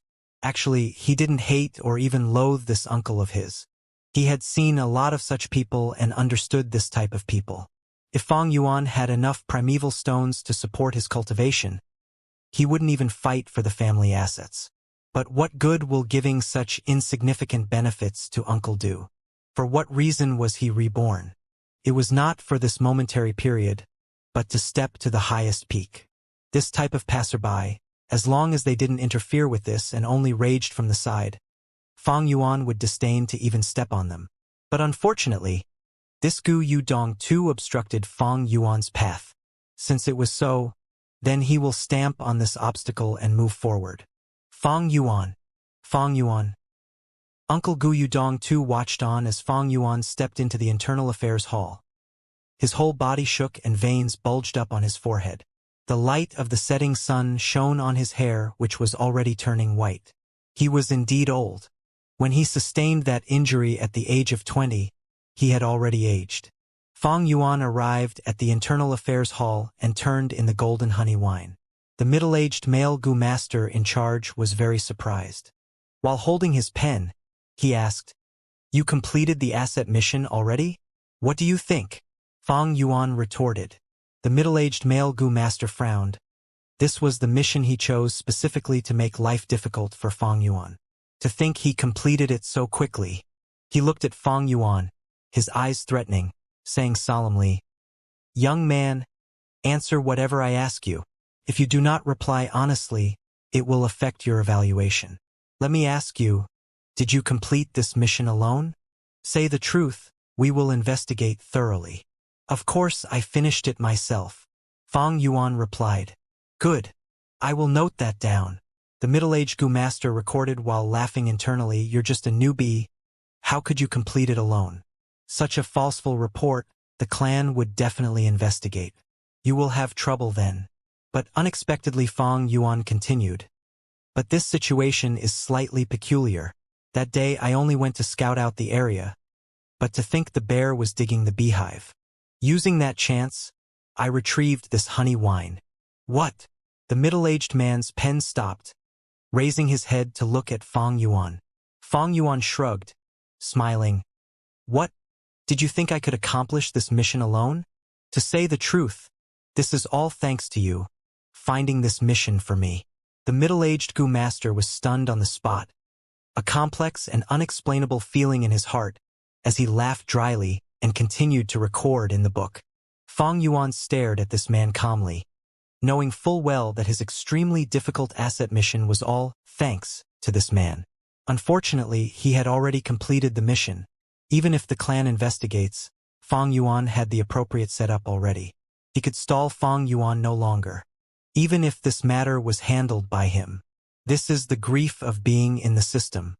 Your status is the chain that restricts your actions. Alright, your mission is complete, you can inherit the family asset already. Except, your asset is all controlled by your uncle and aunt. The Internal Affairs Hall will retrieve it for you. Come back in 3 days. After recording, the middle-aged man said. Fang Yuan nodded. He knew this rule, but he stared at the middle-aged man's record paper, saying, according to the clan rules, the Internal Affairs mission record needs to be confirmed by the accomplisher on the spot. Please let me see this record. The middle-aged man's expression changed. He did not expect Fang Yuan to be so familiar with the process. He snorted lightly while handling the report to Fang Yuan. Fang Yuan looked at the record without any problems. A few hundred words with the final evaluation. Good. He could immediately see the relationship between Gu Yudong Tu and this Gu master. This evaluation was definitely fair, showing that the middle-aged Gu master did not give up on his work ethics just because of Gu Yudong Tu. The reason he helped Dong Tu was only because of their friendship and the transaction between them. It was the taking money to settle problems for others type of transaction. Giving the report back to the middle-aged Gu master, Fang Yuan left the Internal Affairs Hall. Outside, Gu Yudong Tu was already gone. Fang Yuan could not help but laugh coldly. Gu Yudong Tu's influence was not big enough to affect the Internal Affairs Hall. Even if Gu Yubo, the clan leader, wanted to do this, he would have to go against the immense pressure from the clan elder circle and pay a huge price in his political career. There was a phrase on Earth called, "Those who live in the society has to follow its rules." There were rules in the society, and that is a form of system. Those who follow the rules, being anyone's pawn piece, restrict each other, and it is not up to them to control. Unless an individual's strength has reached the point where it can oppose the entire organization. Otherwise, joining an organization and wanting to retain freedom was a pointless dream. Borrowing the power of the clan system, Fang Yuan had already affirmed the truth of getting back his assets. Regardless of Gu Yudong Tu or the clan leader, they will not pay the political price for interfering with such a small matter. In the guest hall, Brother Dong Tu, there is nothing I can do anymore. The middle-aged Gu master sighed. Standing in front of Gu Yudong Tuesday, Gu Yudong Tu's face was grim as he remained silent on his seat. Are there really no more methods? Beside him, Ant fearfully asked in an anxious and indignant tone. The middle-aged man shook his head. The results are set in stone and have entered the Internal Affairs Hall's procedure, unless the two clan elders in power or the clan leader interferes. Brother Dong Tu, this Internal Affairs Hall's inventory list states clearly the inheritance items and amount. Please return them all, and don't make my life difficult. Saying so, he took out the inventory list. The inventory had a ton of records, from expensive items like estates to cheap tables or chairs. Other than that, there were also the Gu worms that Fang Yuan's parents had left behind. After a Gu master dies of battle, their Gu worms would be retrieved as an inheritance for their successor. This was a political move by the clan. Ant took a look at the list, before losing her composure. Damn it! You cannot do this! This is all ours. Or, hubby, say something, think of something. Without these assets, what do we have left? Even our servants will be gone by half. We cannot afford it. Slap! Gu Yudong Tu stood up and sent his palm flying towards Ant, sending her to the ground from her seat. Noisy bitch! Uncle flew into a rage, scolding in an agitated tone. Frog in the well, the clan rules are there. You think you can choose not to return them? Dumb! Ignorant! Ant used her hand to cover her cheeks, beaten into stupidity, lying on the ground in shock, staring at her husband blankly. Humph! Gu Yudong Tu grabbed the inventory list, gritting his teeth, scanning through. His eyes were filled with blood traces as he breathed heavily, saying with hatred, Return! All these things, I will return, not a thing less. But... His veins popped from his forehead, the muscles on his face twitching, his expression full of ruthlessness. But Fang Yuan, I cannot stop the Internal Affairs Hall, yet I can deal with you. Don't think everything is well and alive now that you have these assets. Humph!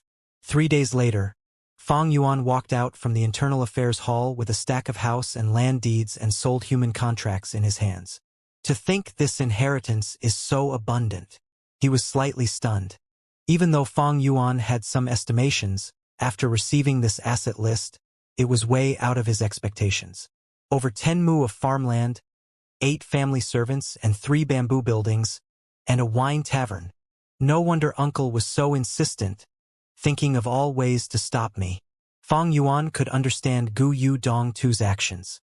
With such a large family asset, even in this world one could live like a king.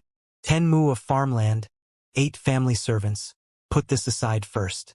Those 3 bamboo buildings were property assets. Even if they were only rented out every month, the rental amount was enough to support Fang Yuan's current cultivation. Other than that, there is also a wine tavern. Note that there is only 4 wine-selling areas in the entire village. Such an asset, if on Earth, would be equivalent to having several mansions and a hotel. It is an aristocrat life with multiple servants. What's worth mentioning is, this world's living conditions was way more ruthless and difficult. Thus, the village being the safest location, priced the property assets even more expensively than on Earth. It is said that my Fang family, 3 generations ago, had a clan elder who held power and left much inheritance for his future generations. With these family assets, the 7 gu worms aside, even if that number doubled, I can still afford them. But the crucial point isn't this. It is this grass gu. At this point, there was a grass gu lying quietly in Fang Yuan's palm. It was dainty and delicate, the emerald green roots resembling a ginseng's beard. There were some semi-transparent stolon that was like jadeite. 9 pieces of round-shaped leaves that were jade green covered and reflected each other, forming the shape of a round plate. This was the 9-leaf vitality grass, the healing type rank 2 gu worm. If it came to normal healing, it had no difference from the life breath grass. The true value of the 9-leaf vitality grass lay in its leaves. Every one of the leaves torn from it was a vitality leaf. Vitality leaf is also a type of grass gu. At rank 1, it is an expendable type, disappearing after 1 use. It had another flaw, and that was when a piece of vitality leaf is used to heal injuries, within the next hour, other vitality leaves had no more healing effect on the person. But, all in all, it was easy to refine, and instantaneous healing together with the easy feeding of it made it the most popular healing technique among rank 2 gu masters. Healing gu master, every group needed one. But in times where multiple gu masters were injured, what can a single gu master do? If the healing gu master was the one who died or got lost, what happens to the rest? Thus, gu masters always prepared some healing methods for themselves, and the vitality leaf was the best method. Every gu master that roamed outside needed to prepare at least 1 or 2. After I refined the 9-leaf vitality grass, every piece of leaf torn out would be a vitality leaf. Using the primeval essence to inject into the grass, I can make it grow new leaves. Thus, this 9-leaf vitality grass can be said to be a moving gold mine. The most important asset of all, without exception. Having this 9-leaf vitality grass is an avenue of business. In this dangerous world, which gu master does not get injured on their missions. They have a perpetual need for the vitality leaf. No wonder Gu Yudong-tu was known as the Hidden Elder, even after he retired many years ago. He still held great influence outside. So the reason was this 9-leaf vitality grass. Gu masters needed the vitality leaf, and Gu Yudong-tu sold the leaf. With such a relationship, it is no question that his influence remained. Fang Yuan was enlightened. Only in this world are clan relationships raised to such a level, restraining uncle and aunt. If this was Earth with such a conflict of interest, Fang Zhang and I would already have had been killed by them. This is not good. It seems I have some trouble ahead. Uncle and aunt will not let go so easily. But I have already grown up with rank 2 cultivation. If they want to deal with me and also consider the clan regulations, they would be highly restricted. Regardless of what they do, just show me what you've got. Dealing with it as it comes, I will handle them all. Fang Yuan walked on the street, his eyes glimmering in brilliance. A gust of winter wind blew on his face. It was still far from spring, but Fang Yuan knew that spring, start of his new life, had already come. The wine tavern wasn't big, but it was in a good location. It was at the eastern side of the village near the eastern gate. The flow of people was the largest at the eastern and northern gates. Thus, the wine tavern's business was pretty good whether it was day or night. "Young lord, please take a seat." An old man lowered his head to Fang Yuan. Few waiters wiped the benches and tables with a fawning and flattering smile towards Fang Yuan. Fang Yuan shook his head. He didn't sit, but walked around the tavern, sizing everything.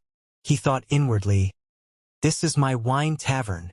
This wine tavern only had one floor, but it had an underground wine cellar. Huge and square black tiles covered the floor. There were 8 square tables. 2 tables were set against the wall, and other 6 tables were surrounded by 4 benches. A dark brown, long sales counter could be seen immediately upon entering the wine tavern. There were papers, brush, inkstones, and also an abacus on the counter. Behind the counter was the liquor cabinet where all sizes of wine jars were displayed. Some of these were large wine jars of black pottery, and some were small and bright porcelain wine bottles. Fang Yuan was walking around as he wished. The old man and waiters didn't dare to sit. They could only follow close behind. They were restless. The news of the landlord changing was too abrupt. The previous landlord Gu Yudong too was cunning as a ghost. He was strict and acrimonious. They were under a lot of pressure. This boy in front of them was actually able to take the wine tavern from Gu Yudong Tu's hands. Such a method of snatching was shocking. So these people's gazes towards Fang Yuan carried unease and fear. Fang Yuan suddenly stopped. "It is good, but this store is a bit small." The old man immediately walked forward and bowed to answer. "Young lord, we put sheds outside every summer and lay tables and benches. But it is winter now and the wind is biting cold. No one would sit outside even if we put up sheds. So we took them down." Fang Yuan slightly turned. He glanced at this old man. "You are the shopkeeper?" The old bent his waist even lower and said even more respectfully, I dare not. Young lord, this wine tavern is yours. Whoever you choose as a shopkeeper is the shopkeeper." Fang Yuan nodded, then glanced at the waiters. They all seemed to be competent. If it was on Earth, he would be anxious that this shopkeeper and the waiters would team up and scheme against him, the owner.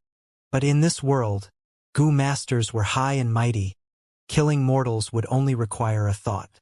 Even if uncle and aunt egged them, these mortals wouldn't dare to go against Fang Yuan. "All right, bring the accounting books and bring me a pot of tea." Fang Yuan sat down. "Yes, young lord." The shopkeeper and waiters moved hurriedly. There were as much as 16 account books, and every book used bamboo papers which had a light green hue. The bamboo papers were more brittle than shen paper and were suitable for the damp atmosphere of the southern border. Fang Yuan casually picked up a few books and skimmed over them, asking some questions occasionally. The shopkeeper gave prompt replies. Soon, his forehead was covered with sweat. Fang Yuan had created the Bloodwing demon sect and taught countless people in his previous life. He was rich in experience and his eyes were shrewd. Others might be confused and dazzled when they see the account books. But in his eyes, all the doubtful points were as clear as crystal. This wine tavern was the second biggest asset after the 9-leaf vitality grass. Fang Yuan naturally wanted to firmly grasp it. There were only some small problems in the account books which could be attributed to mistakes and negligence. These mortals didn't dare to be presumptuous. However, when Fang Yuan turned to the last page, he saw that this month's income had already been taken by Gu Yudong Tuesday Young Lord. The previous landlord personally took it. "We didn't dare to resist," the shopkeeper replied while wiping his sweat. His aged body was already trembling and his face had become very pale. Fang Yuan was silent.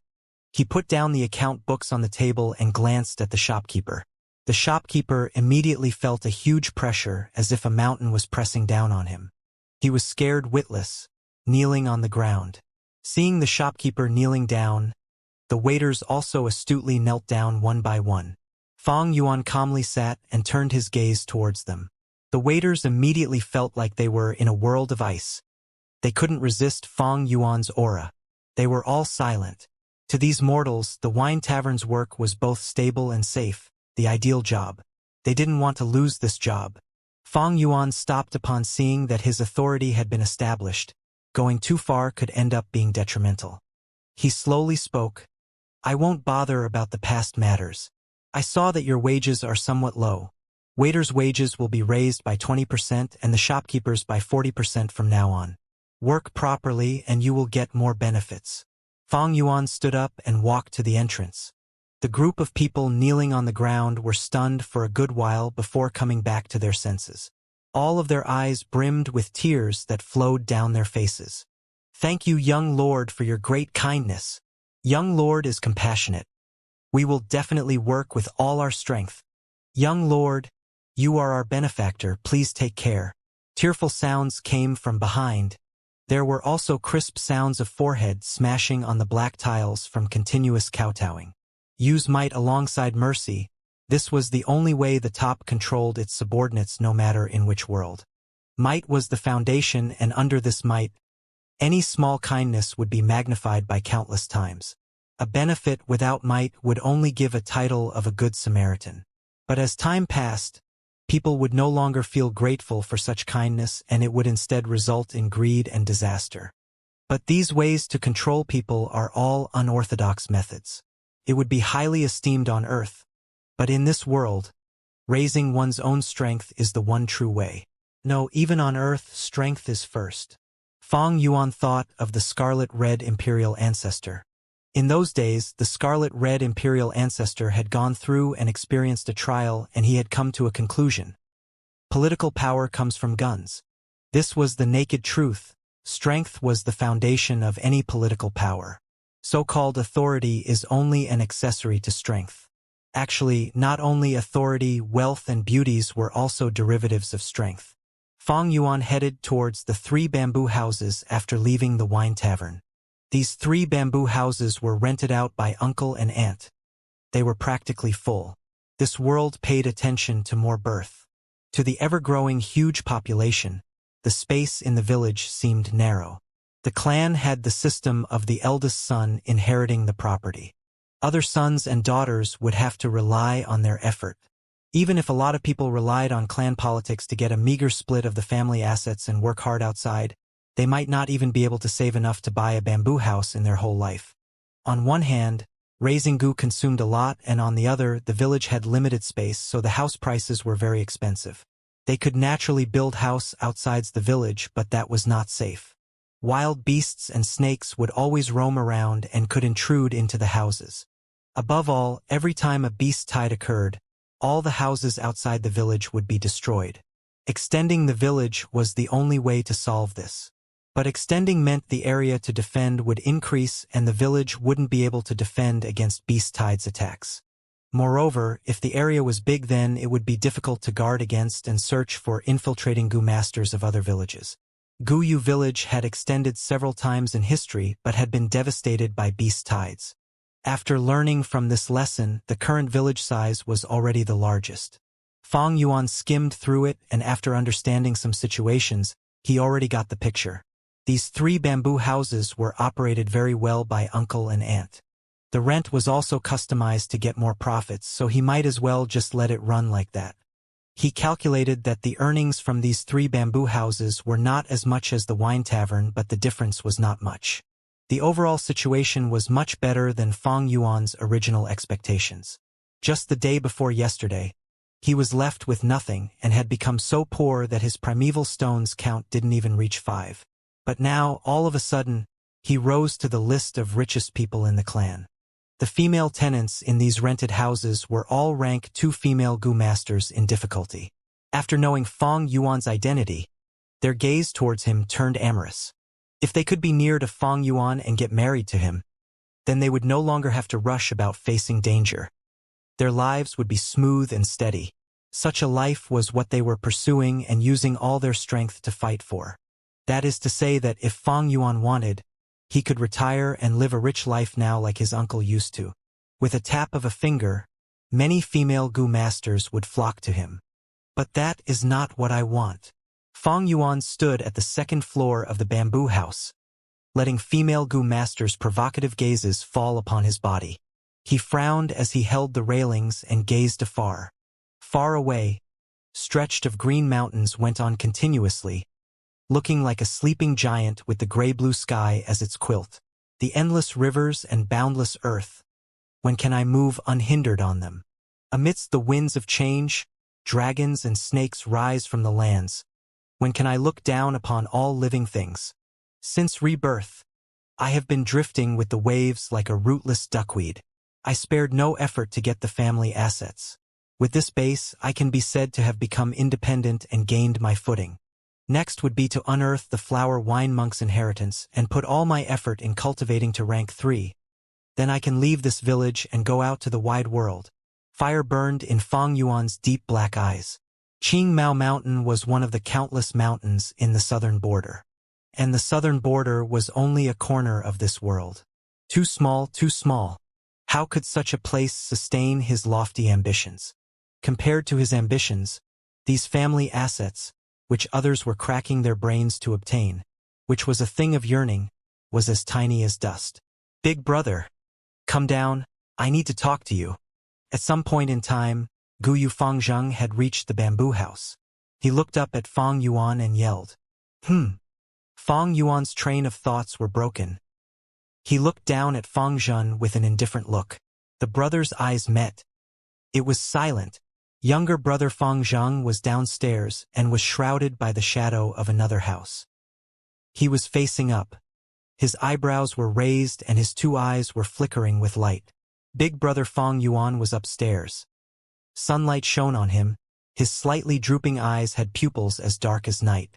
Similar faces reflected in each other's eyes. As to his little brother's appearance, Fang Yuan wasn't surprised. Fang Zheng was a weapon of uncle and aunt to fight for family assets. And yet, so what? Fang Yuan looked down at Fang Zheng, sighing inwardly. A great aptitude, but is nothing more than a pawn. Truly insignificant. Eventually, Fang Yuan did not go downstairs, and his brother did not go up. The two persisted, and the distance between the floors indicated that the distance between the brothers were enlarging. The talk was not smooth. Brother, you are just too much. To think that you are such a person. Downstairs, Fang Zheng stood, his brows creasing tightly as he screamed. Fang Yuan was not angry, but laughed lightly. Oh, what kind of person am I? Brother. Fang Zheng sighed deeply. After our parents died, uncle and aunt adopted us. They have the gratitude of raising us. To think that you are so heartless, returning favor with revenge. Big brother, is your heart made of stone? Saying so, Fang Zheng's tone was slightly trembling. So strange, this inheritance is rightfully mine. What is there to be said about revenge and favor? Fang Yuan retorted unenthusiastically.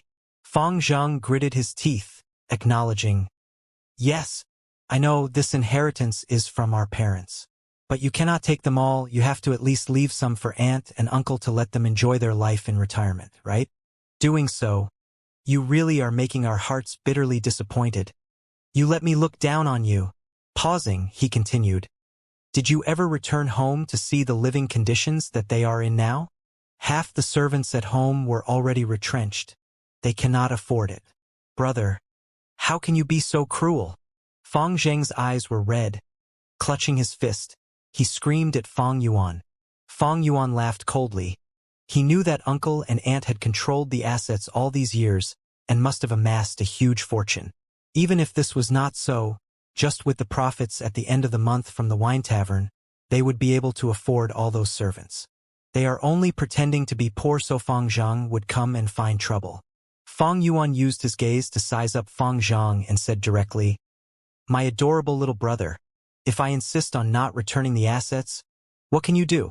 Although you are 16, you have already acknowledged them as parents. Don't forget that. You have lost the rights to the inheritance. I know. Fang Zheng's gaze had a divine light. That's why I am here to challenge you to a written war challenge. On the arena, let's have a match to decide victory. If I win, return a portion of the family asset to mother and father. This world's Gu battles were like the Earth's martial arts competitions. Between clansmen, if they had unresolvable conflict, they could use this method to settle the problem. There were many types of Gu battles, 1 versus 1, 2 versus 2, battle of arts, battle of strength, and life and death battle. Of course, Fang Yuan and Fang Zheng would not be so serious as to fight to the death if they had a goo battle. Seeing the brothers' determined expression, Fang Yuan suddenly laughed. It seems that before this, uncle and aunt specifically told you, huh? But, as someone who lost to me before, you have such confidence of winning me. Fang Zheng squinted, unwillingly thinking of what happened not long ago. The humiliation on the arena. Ever since, every time he thought about it, rage would rise from his heart. This rage was directed towards Fang Yuan as well as himself. He hated himself for being useless, being frantic at the critical moment. As a matter of fact, he had underperformed in that battle. His tempo was taken away by Fang Yuan, and he only thought of using the jade skin goo at the last moment. In the end, he lost abruptly and very indignantly. Fang Zheng's anger towards himself fueled even more intense indignance. Thus, unavoidably, he had such a thought. If I could redo it, I can definitely perform better and defeat my older brother. Thus, when uncle and aunt complained to him, Fang Zheng not only wanted to take back the inheritance for the two of them, but also wanted to fight Fang Yuan again to prove himself. Things are different now, brother. Fang Zheng looked at Fang Yuan, his eyes burning with determination, fires blazing around him. Last time, I performed badly and lost to you. This time I have successfully refined the rank 2 goo worm moon raiment. You cannot break my defense anymore. Saying so, he emitted a vague light blue fog around his body. The fog enveloped him, and in the mist, it eventually formed into a long floating ribbon. The ribbon looped around his waist and coiled around his two limbs. The middle section of the ribbon drifted above his head, causing Fang Zheng to give out a sort of graceful and mysterious magical breath. Indeed, it is the moon raiment. How foolish, revealing your trump card like that. Fang Yuan stood on the stairs. Seeing this scene, his gaze twinkled. Moon raiment was a rank 2 goo worm with defensive properties.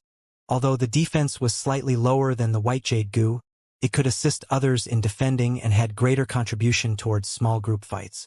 With this goo in his hands, Fang Yuan really could not break Fang Zheng's defense with his bare fists.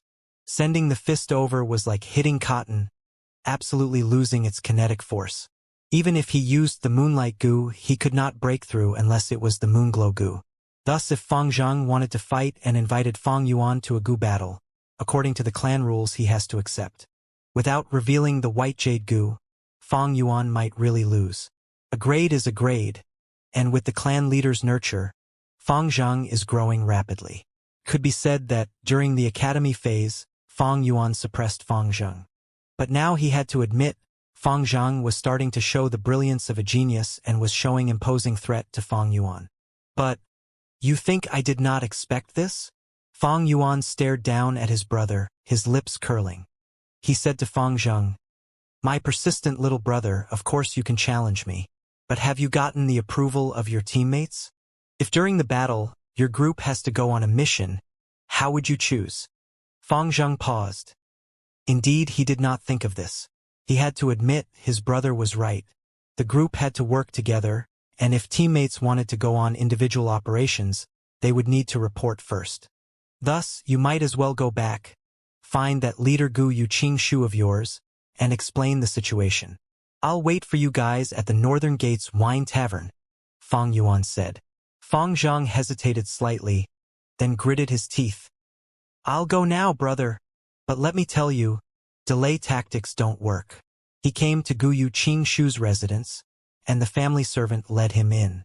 Gu Yuqing Shu was practicing using his gu. His body was moving around in the garden's arena stage, extremely agile and fit. "Green vine gu," he lightly said, and from his right palm, a green vine shot out. It was around 15 meters. Qing Shu grabbed the vine and used it as a whip, splitting, coiling and sweeping around. Pow pow pow. The shadow of the whip swept across the floor, sending the concrete on the broken ground flying. Pine needle gu. He suddenly kept the vine whip and flipped his long green hair. Immediately, from among the hair pine needles shot out like rain. The pine needles hit the wooden puppet not far away, piercing its entire body and creating close and numerous pinholes. Moon Whirl Gu. Next, he placed out his left palm, and a green-colored crescent insignia glowed in a bright green light. With a flick of his wrist, the green moonblade was sent flying. Different from the trajectory of a normal moonblade, this green moonblade was more curved. While flying in the air, it traveled in an arc, making it harder for enemies to predict. As expected of the number 1 Gu Master among the rank 2 senior Qing Shu, with such an attack, I can't even last for 10 breaths. He's really too strong. Fang Zhang stared with his mouth wide open, forgetting his original intention in the first place. Oh? Fang Zhang, why are you here? The previous mission just ended. You have to rest more. Got to keep that balance between work and rest. Guyu Qing Shu, upon noticing Fang Zhang, kept away his fighting aura and smiled gently. Senior Qing Shu. Fang Zhang bowed to him respectfully. This respect was sincerely from his heart.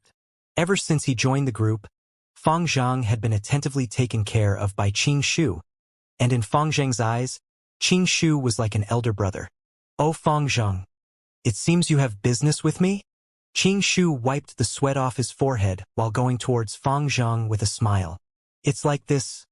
Fang Zhang said his intentions, as well as the entire story. Hearing so, Qing Shu's eyebrows slightly rose. The truth is that he had heard a lot about Fang Yuan, and when compared to Fang Zhang, he was more interested in Fang Yuan. Might as well meet him for once. Thinking so, Guyu Qing Shu nodded. I have something to discuss with your brother as well. In that case, let's go together. Fang Zhang was overjoyed. Thank you, senior. Hee. No need to thank me. We're in the same group. Qing Shu patted Fang Zhang's shoulders. Fang Zhang could feel warmth in his heart, his eyes unwillingly turning red. The two got to the tavern. A shop assistant had been expecting them all along and brought them inside. On a square table by the window, there were several side dishes and 2 wine cups, and a pot of wine. Fang Yuan sat on one side, and when he saw Guyu Qing Shu, he smiled and extended his hand. Please sit.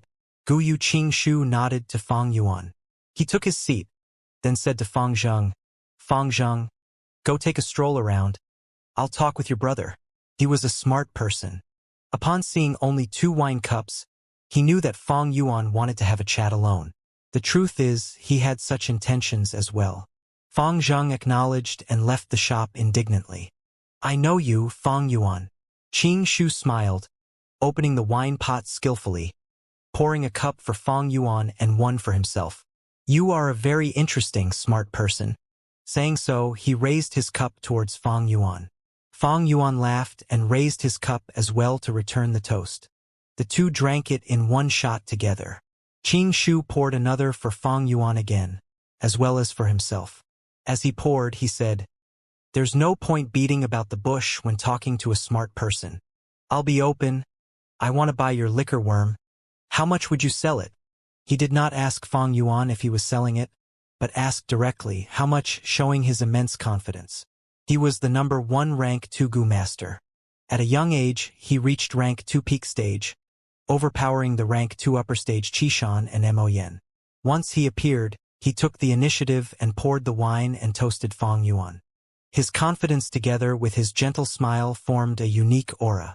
It was not overbearing and forceful, which could make people disgusted, but it made others feel his persistence. His long green hair, and the winter sunlight shining through the window and unto his fair, gently streaked face. This let Fang Yuan subconsciously think of the bright and beautiful radiance of spring. A truly talented person.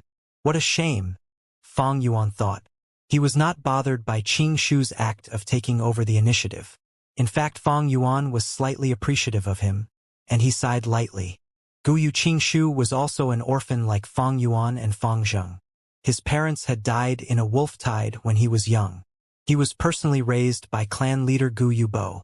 After he was tested to have B-grade aptitude, he received Gu Yubo's personal guidance. His aptitude was outstanding and could be said to be at the top among the B grades. It could even be called false A grade. Gu Yubo had been raising him as a clan leader candidate. Guyu Qing Shu had a warm temperament and was amicable. He was highly praised and received well by the clan members. He was also very loyal to the clan. Fang Zheng's arrival cut off his hopes of inheriting the clan leader position, but he was instead happy and wholeheartedly took care of Fang Zheng. On Earth, Yu Fei, Wei Zheng, and Bao Zheng were people with such character. Unfortunately, in the Wolf Tide a year later, the northern gate would fall. To block this gap and protect the clan members, he stepped forward. In the end, he forcefully used a rank 3 gu with his rank 2 cultivation, becoming an impenetrable fortress and successfully defending the village. However, his aperture was destroyed because of this and he finally turned into a treeman and died. Thus, Guyu Qingshu had left a profound impression on Fang Yuan. When he saw Fang Yuan sighing, Guyu Qingshu naturally didn't think that Fang Yuan was looking back on his death and thought Fang Yuan was vexed due to the liquor worm. He smiled.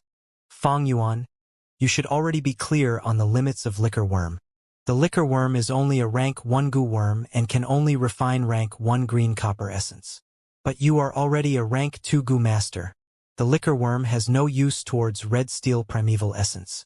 Although you have a wine tavern now and can easily raise the liquor worm, why would you vainly raise something that has no use to you? He switched the thread of discussion. The liquor worm has no use to you, but it is useful to other rank 1 gu masters. Especially in the awakening ceremony next spring, there will be a new batch of students and the liquor worm will be of great help to them. So, you might as well just sell the liquor worm to the clan and contribute to clan's strength. Fang Yuan didn't reply. Qing Shu pondered, guessing Fang Yuan's intention. I understand now. You are reluctant to part with the liquor worm, you even want to fuse it.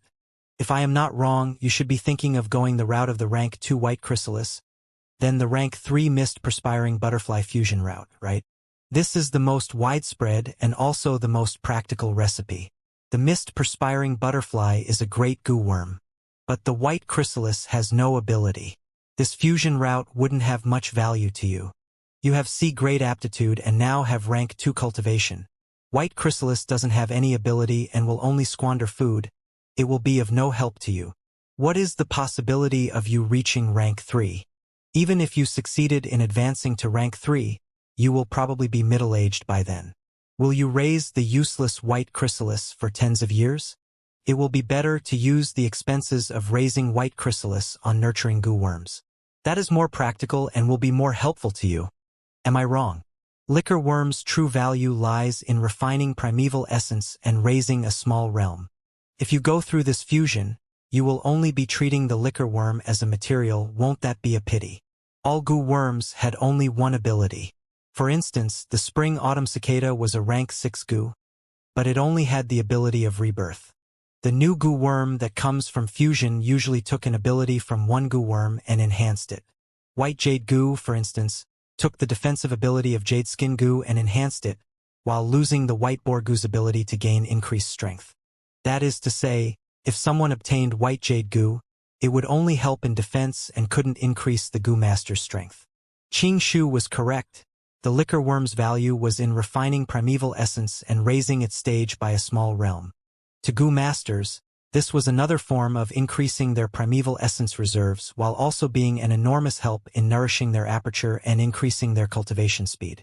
If one went through white chrysalis, mist perspiring butterfly fusion route, the resulting goo worms won't have the ability to refine primeval essence, which would truly be a pity. In fact, Flower Wine Monk took this route and refined the mist perspiring butterfly from the liquor worm, using it to enchant women and commit evil acts. After his death, the mist perspiring butterfly continued to degenerate due to not having sufficient food and finally reverted back to liquor worm.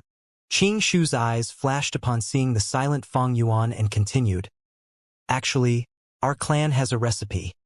This recipe raises liquor worm to rank 2 moon harbinger goo, then the rank 3 7 fragrances liquor worm. 7 fragrances liquor worm has the ability to refine primeval essence. Fang Yuan, if you don't want to sell the liquor worm, then we could change it to a business transaction. You will sell the liquor worm to the clan, and if the clan can refine it to the 7 fragrances liquor worm, you will have the right to use it for 5 years. If it fails, the clan will compensate for it. What do you think? Doing this meant the clan will bear all the risks for the fusion. With such a superior condition, Others might eagerly agree to it. But Fang Yuan only sneered coldly in his heart. He knew himself. With his 44% C-grade aptitude, advancing to rank 3 was almost impossible. In his previous life, Fang Yuan had stalled at rank 2 for over 100 years before finally and coincidentally obtaining a talent-raising Gu worm and becoming a rank 3 Gu master. 5 years of using rites sounded wonderful, but to Fang Yuan, it was like trying to catch the moon's reflection in water. Guyu Qingshu had said so because he saw Fang Yuan's ambitions to charge to rank 3, so he intentionally threw the sweet bait to lure Fang Yuan. But he had miscalculated from the start. In Fang Yuan's memories, there was the best recipe for the liquor worm fusion. First was advancing the liquor worm to rank 2 4 flavors liquor worm, then to the rank 3 7 fragrances liquor worm. Whether it was 4 flavors liquor worm or 7 fragrances liquor worm, both had the ability to refine primeval essence. However, it was not easy to refine the 4 flavors liquor worm. First of all, its fusion required 2 liquor worms. Fang Yuan only had 1 currently. Next, the fusion required 4 types of wine, and these 4 wines should be of 4 different flavors: sour, sweet, bitter, and spicy. Let's not talk about the difficulty in purchasing a liquor worm with there being hardly any supply of it in the market. Let's look at these 4 wines first. Spicy wines were the most common. Ordinary white spirit wine were all of this type. For sour wines, you could get bayberry wine and grape wines. Rice wines could fit the sweet wine criteria. But as for the bitter wines, it needed some thinking to be done. From what Fang Yuan knew, there was a type of green bitter wine which was brewed by using AI grass. Unfortunately, the AI village was immeasurably far away. How would he obtain it? Fang Yuan had detained the liquor worm not because he wanted to wait and sell it for a high price. Rather, Fang Yuan had all along wanted to go through this fusion route. Using any other fusion routes could be counted as ruining the liquor worm. How could Guyu Qingshu know what Fang Yuan had in mind? Seeing Fang Yuan not making any moves to agree at all, he threw his trump card. Fang Yuan, if you sell the liquor worm, I can mediate between you and Fang Zhang. At least, he won't use the family assets to challenge you to a Gu battle. You also know the clan rules. The challenge must be accepted. Even if the Gu battle request is not approved by the higher-ups, it must first be accepted. Even if you are sure of your defeat and don't want to go to the arena, directly throwing in the towel, you still need to accept the challenge. This world promoted martial spirit. Clans didn't need cowards. If there was a challenge, Gu masters must accept them. Accepting the challenge proves that you are not a coward. Even if you admit your defeat in front of the public, that too would be a conduct of courage. Under the oppression of the ruthless environment, this had automatically turned and formed into a system of values. The clan's higher-ups would arbitrate according to the results of the Gu battles and resolve any problems and disputes. The premise of a Gu battle was to have a reason. The challenger should be in the right and the challenge should be reasonable, or the 2 parties could both make an agreement similar to betting. Only then would the Gu battle be approved. Fang Zhang's Gu battle request is reasonable and fair. It will be approved. If this happens, no matter the result, whether loss or win will be judged by the elders. Who do you think the elders will side with between you and Fang Zhang? Qingshu's smile became bigger. He looked at Fang Yuan with a burning gaze and continued to add pressure. Fang Yuan, if you win, you will simply have to part with a tiny bit less of the family assets. But if you sell the liquor worm to the clan, you will be contributing to the clan. The clan will remember you. I can also guarantee that Fang Zhang would never challenge you on the basis of family assets. The implication was that Fang Zhang could still challenge Fang Yuan with different reasons. This was one of the things Guyu Qingshu and Guyu Bo would be happy to see. They hoped Fang Zhang would defeat Fang Yuan and break the shadow in his heart to build up his self-confidence. Fang Yuan suddenly smiled. He had been listening to Guyu Qingshu's chatters from the beginning, and now he finally spoke. You think I will lose if we fight? Fang Yuan asked Qingshu. Qingshu also smiled. Fights are full of variations. No one can foretell what might happen. However, I need to remind you, Fang Zhang has already refined the rank 2 Moonveil Gu. You won't have much of an advantage. Ha ha ha. Fang Yuan shook his head, and the smile on his face became bigger. I will lose? "I'd definitely lose." Qing Shu stared blankly. Fang Yuan stared into his eyes and continued, "Not only will I lose, I will even lose very miserably. I will hand over all my parents' inheritance, and from then on I will sleep on the street and wander about begging in the village." "You!" Guyu Qing Shu was smart. He understood Fang Yuan's true intentions. His expression became grave. No longer was it confident and graceful. Fang Yuan's words were a bare threat. Fang Zhang was being raised as the next clan leader. If it was made known that he had recognized others as his parents, used his cultivation and aptitude to bully his big brother, snatching the inheritance, then there would be a devastating damage to his reputation. Even on Earth, a person who did this would be shamed and disdained by people. Let alone in this world where the values of family love was raised to a whole new level. It wouldn't be anything if Fang Zhang wanted to become a devil. But he was going to become a clan leader, a leader of the righteous path, and that meant he needed to uphold virtue and cherish it. For a moment, Guyu Qing Shu looked dazedly at Fang Yuan. He discovered that despite hearing a lot about Fang Yuan, he had still underestimated the latter. The dominance that he built up from his many sentences since the moment they met had now crumbled with a bang. Fang Yuan hit the nail on the head, directly indicating the main part to Guyu Qing Shu. If it was another person, Fang Yuan would have spoken differently. But Guyu Qing Shu was someone who had extreme loyalty to the clan, and in Fang Yuan's previous life, he would rather sacrifice himself to protect the clan. Thus, he had no choice but to worry because of Fang Yuan's threat. However, he quickly calmed down, his eyes staring at Fang Yuan as he spoke between clenched teeth. "But you won't do this, because the inheritance has been your goal all along. How will you cultivate if you give up the inheritance?" Fang Yuan wasn't afraid. He met Qing Shu's gaze, his lips curled up in a smile. "That's why I believe you will give up the notion of buying the liquor worm and also persuade Fang Zhang to not challenge me. Am I wrong? Others might not be able to persuade Fang Zhang, but Guyu Qing Shu had this capability." Fang Yuan had no doubt on this. The situation was in a deadlock. After a moment, Guyu Qing Shu lowered his eyes. He stared at the wine cup in his hand for a while and suddenly laughed. "Interesting, we will do just that." His tone carried a hint of melancholy. A day later, on the futon, Fang Yuan sat cross-legged. A large face-sized white light was an arm's distance from his face, silently floating. Fang Yuan took out piece after piece of primeval stones from his money bag and threw them into the light ball. The white light contracted, but became more eye-piercing. When it shrunk to a fist size, the white light was glaring, and Fang Yuan could only squint his eyes to observe it. Probably the last piece. Fang Yuan played around with the primeval stone in his hand. Knowing that the critical moment was here, he tossed the primeval stone into the light ball. He could vaguely see the primeval stone floating around in the light ball, like snow dropping into boiling water, constantly melting away. A large amount of rock powder fell on the ground. The primeval stone vanished, and the light ball exploded. With a bam, the 3 goo worms flew in 3 directions. One fell on the bed while the other 2 flew to the walls and then dropped to the ground. Refining the moonglow goo had failed. Fang Yuan's heart sank. He quickly moved his finger, calling back his goo worms. The moonlight goo and little light goo wavered their way to Fang Yuan as they floated around, slowly landing in his palm. But the other little light goo had no response. It laid on the ground, its milky white 5-star-shaped body gradually dissipating into the air. After a few breaths' time, it had completely vanished with no lingering traces.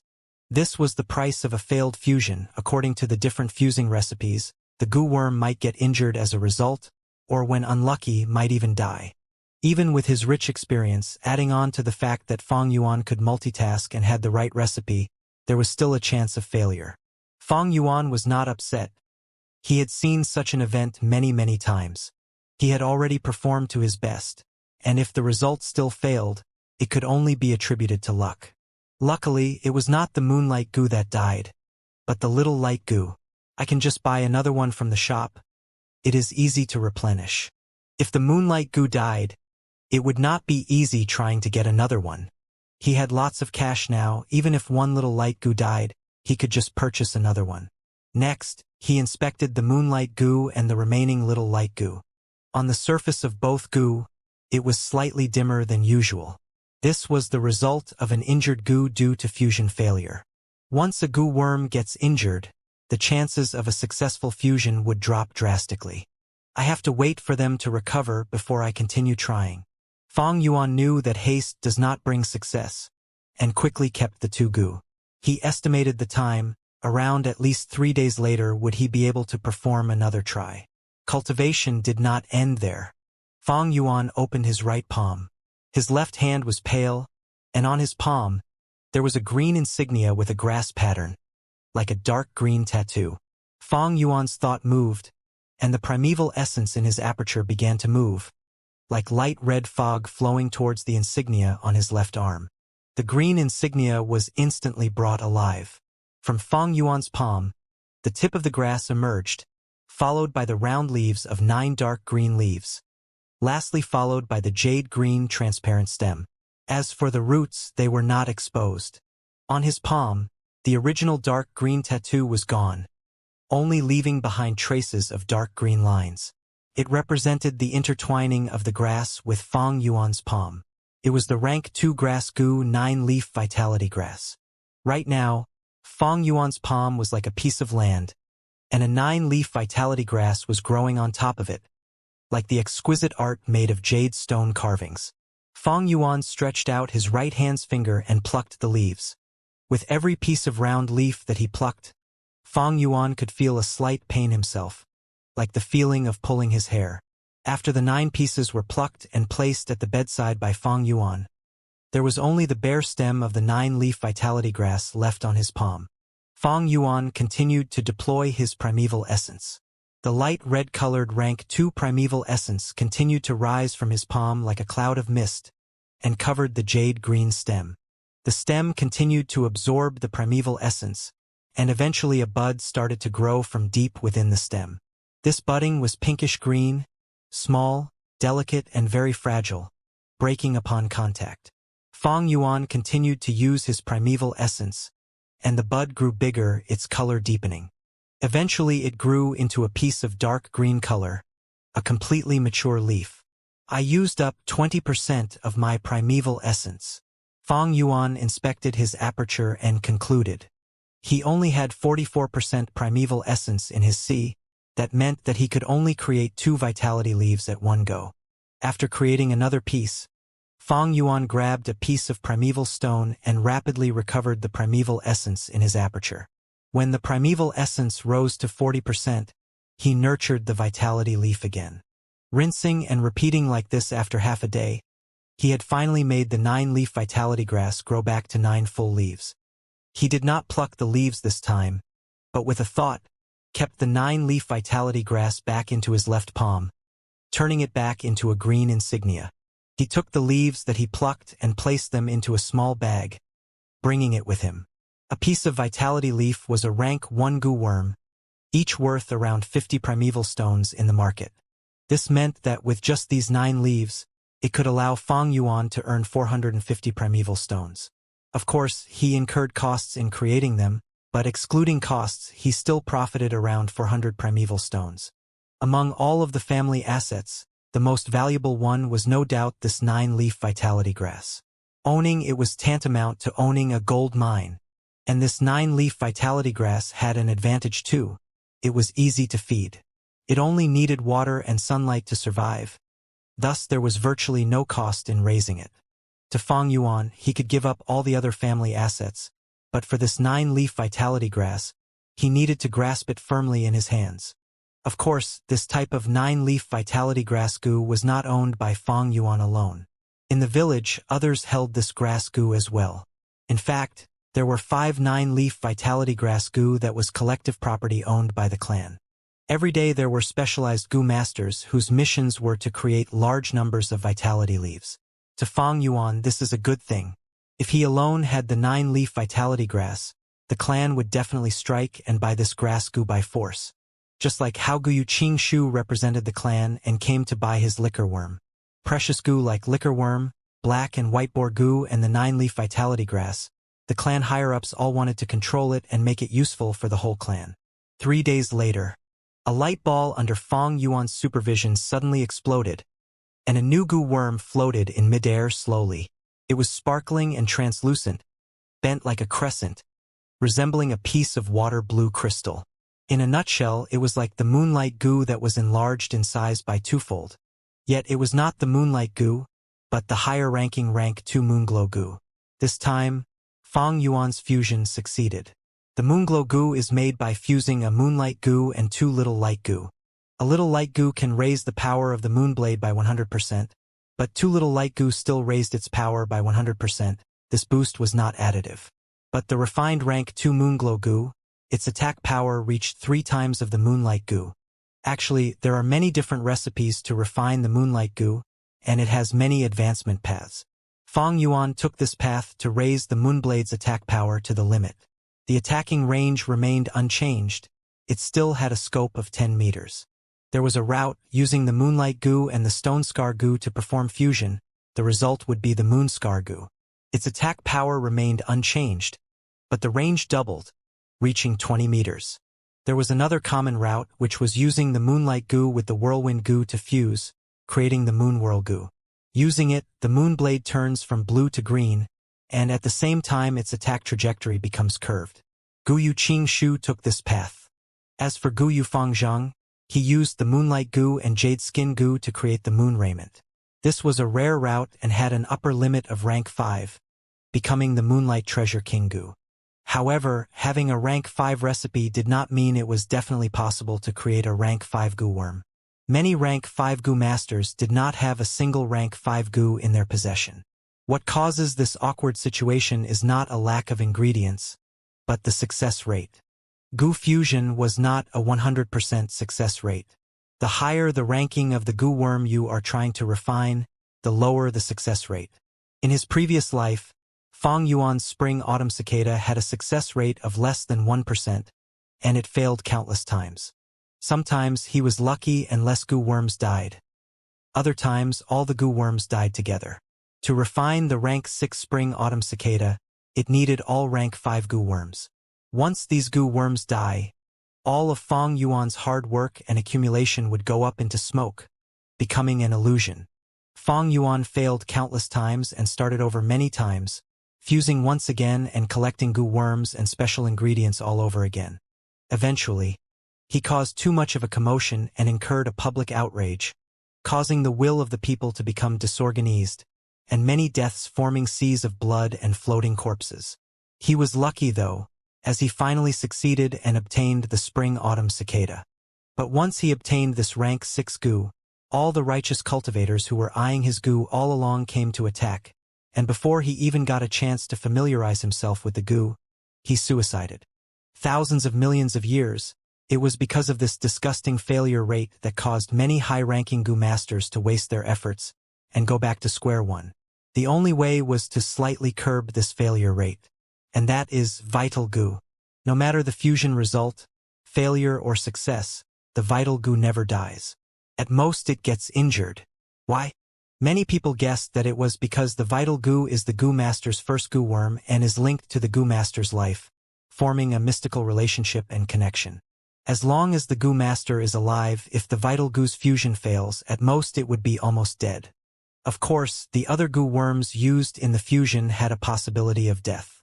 Even so, a portion of the goo master's fruits and labor can be preserved and accumulated. The vital goo is the goo master's greatest fortune and fallback. Whatever the vital goo is, it can to a large extent affect the goo master's development path.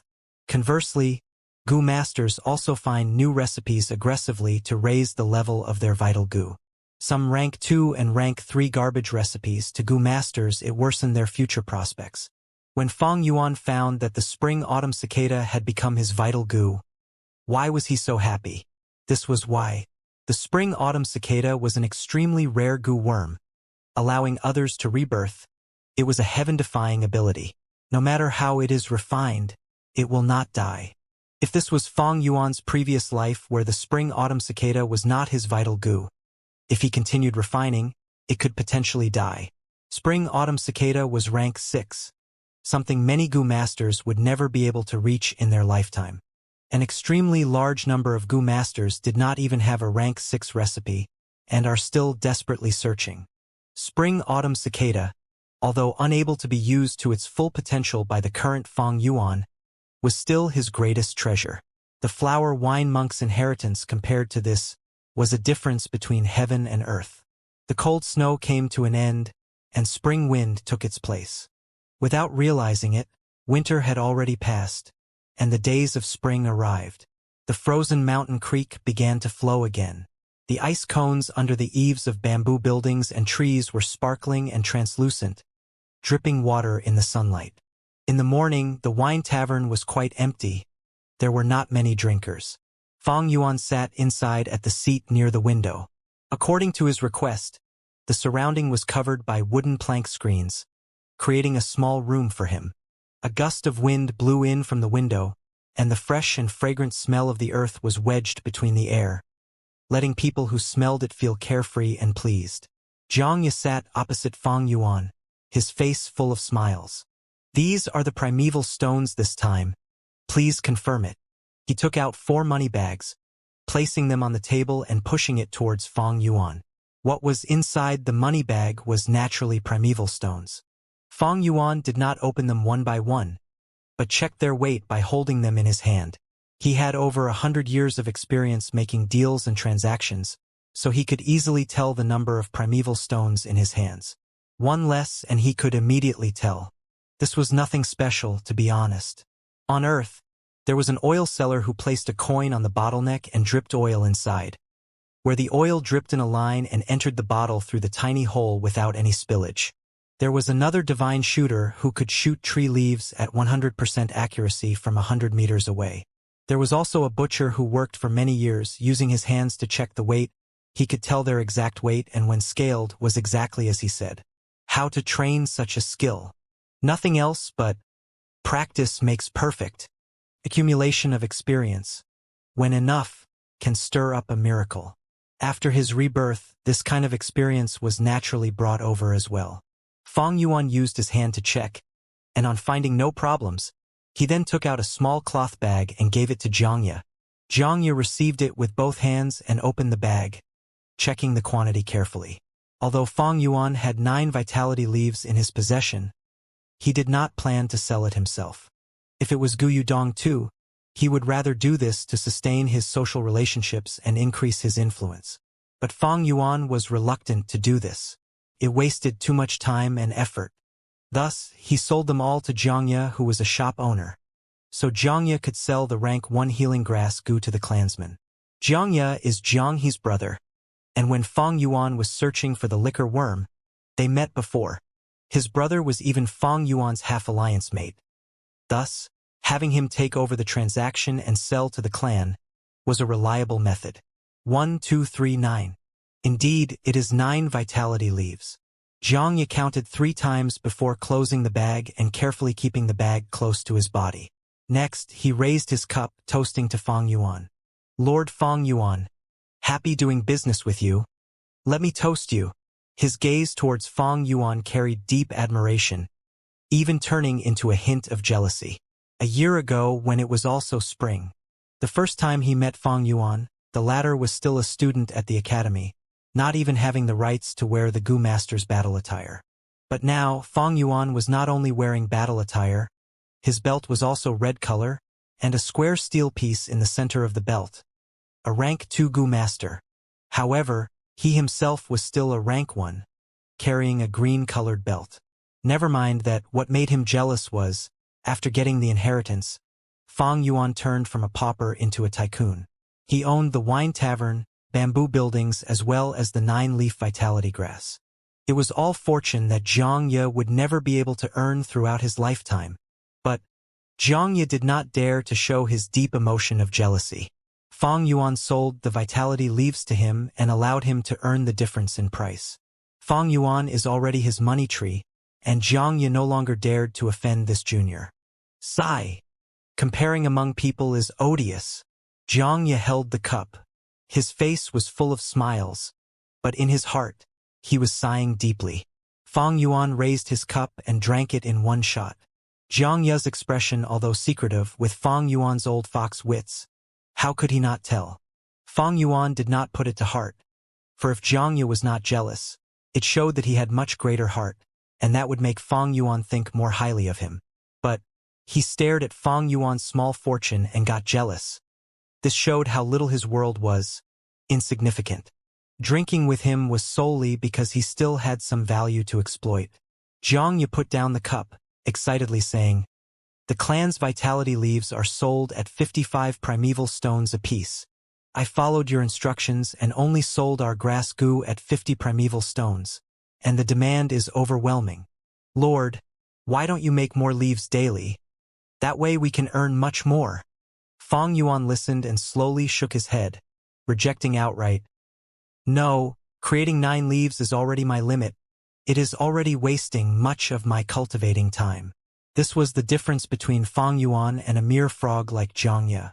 In Fang Yuan's perspective, primeval stones were just a cultivating resource, a tool. It is all for his cultivating needs. However, Jiang Ye treated primeval stones as his life goal. Thus he cultivates in order to earn more primeval stones. But even if Fang Yuan only made 9 leaves a day, he could earn 400 primeval stones daily, and with the accumulation, the fortune in his hands also grew to an amazing level. Seeing Fang Yuan's rejection, Jiang Ye did not dare to push his luck, only moving his lips in pity, then continuing to pour wine for Fang Yuan enthusiastically, and then for himself. "Indeed," he exclaimed, "Lord has such great fortune, you do not have to waste time and effort daily. In my opinion, why does Lord have to stay in that poor old rented flat? Why don't you empty out a bamboo building and stay there yourself? Then marrying a beautiful wife, and having 7 or 8 family servants to take care of you. That is truly the dream life. Hee hee." Fang Yuan laughed lightly, not saying anything. How could a farmer understand the ambitions of the conqueror? He turned around, looking outside the window. House after house, the bamboo roofs had remnant snow, bathing under the bright and beautiful light of spring. Far away was a willow tree, the branches of yellow-green soft leaves rolling down, gently swishing in the soft spring breeze. Fang Yuan's gaze was slightly blank as he thought about his current predicament. After solving the problem of Fangzheng, the family asset could be said to be in the bag. The white jade goo and moonglow goo were successfully refined. He now covered attack and defense. What came next was the liquor worm. But the liquor worm was troublesome. To refine the 4-flavor liquor worm, he needed a second liquor worm, as well as sweet, sour, bitter, and spicy, 4 types of wine. These things he had no idea where to get. "I definitely have to refine the liquor worm. Without it, my progress will be slower by at least half. But to refine the 4-flavor liquor worm, I will need to wait for the caravan and borrow that chance to showcase my white jade goo. That way, I can show off my true fighting strength and stop hiding my abilities." Fang Yuan had the moonglow goo and the white jade goo. Together with his 500 years of combat experience, he was stronger than most rank 2 goo masters. Slightly famous group leaders like Sickly Snake Jiao San, if fighting one-on-one with Fang Yuan, might not be his match. But against Qi Shan, Mo Yen, and Qing Shu, Fang Yuan was still weaker. One was insufficient cultivation level, Fang Yuan was only a rank 2 initial stage, but they were upper or even peak stage. Next was the lack of strong goo worms. Fang Yuan only had 2 battle goo worms, but they all had at least 3 and even hidden trump cards. Among the same age group, Fang Zhang, Mo Bei, and Qi Chang were already showing their dominance, no doubt. Especially Fang Zhang, now that he had obtained the rank 2 moon raiment, he already has the ability to fight with Fang Yuan. As time passes, his cultivation level will get higher and eventually he will leave Fang Yuan in the dust.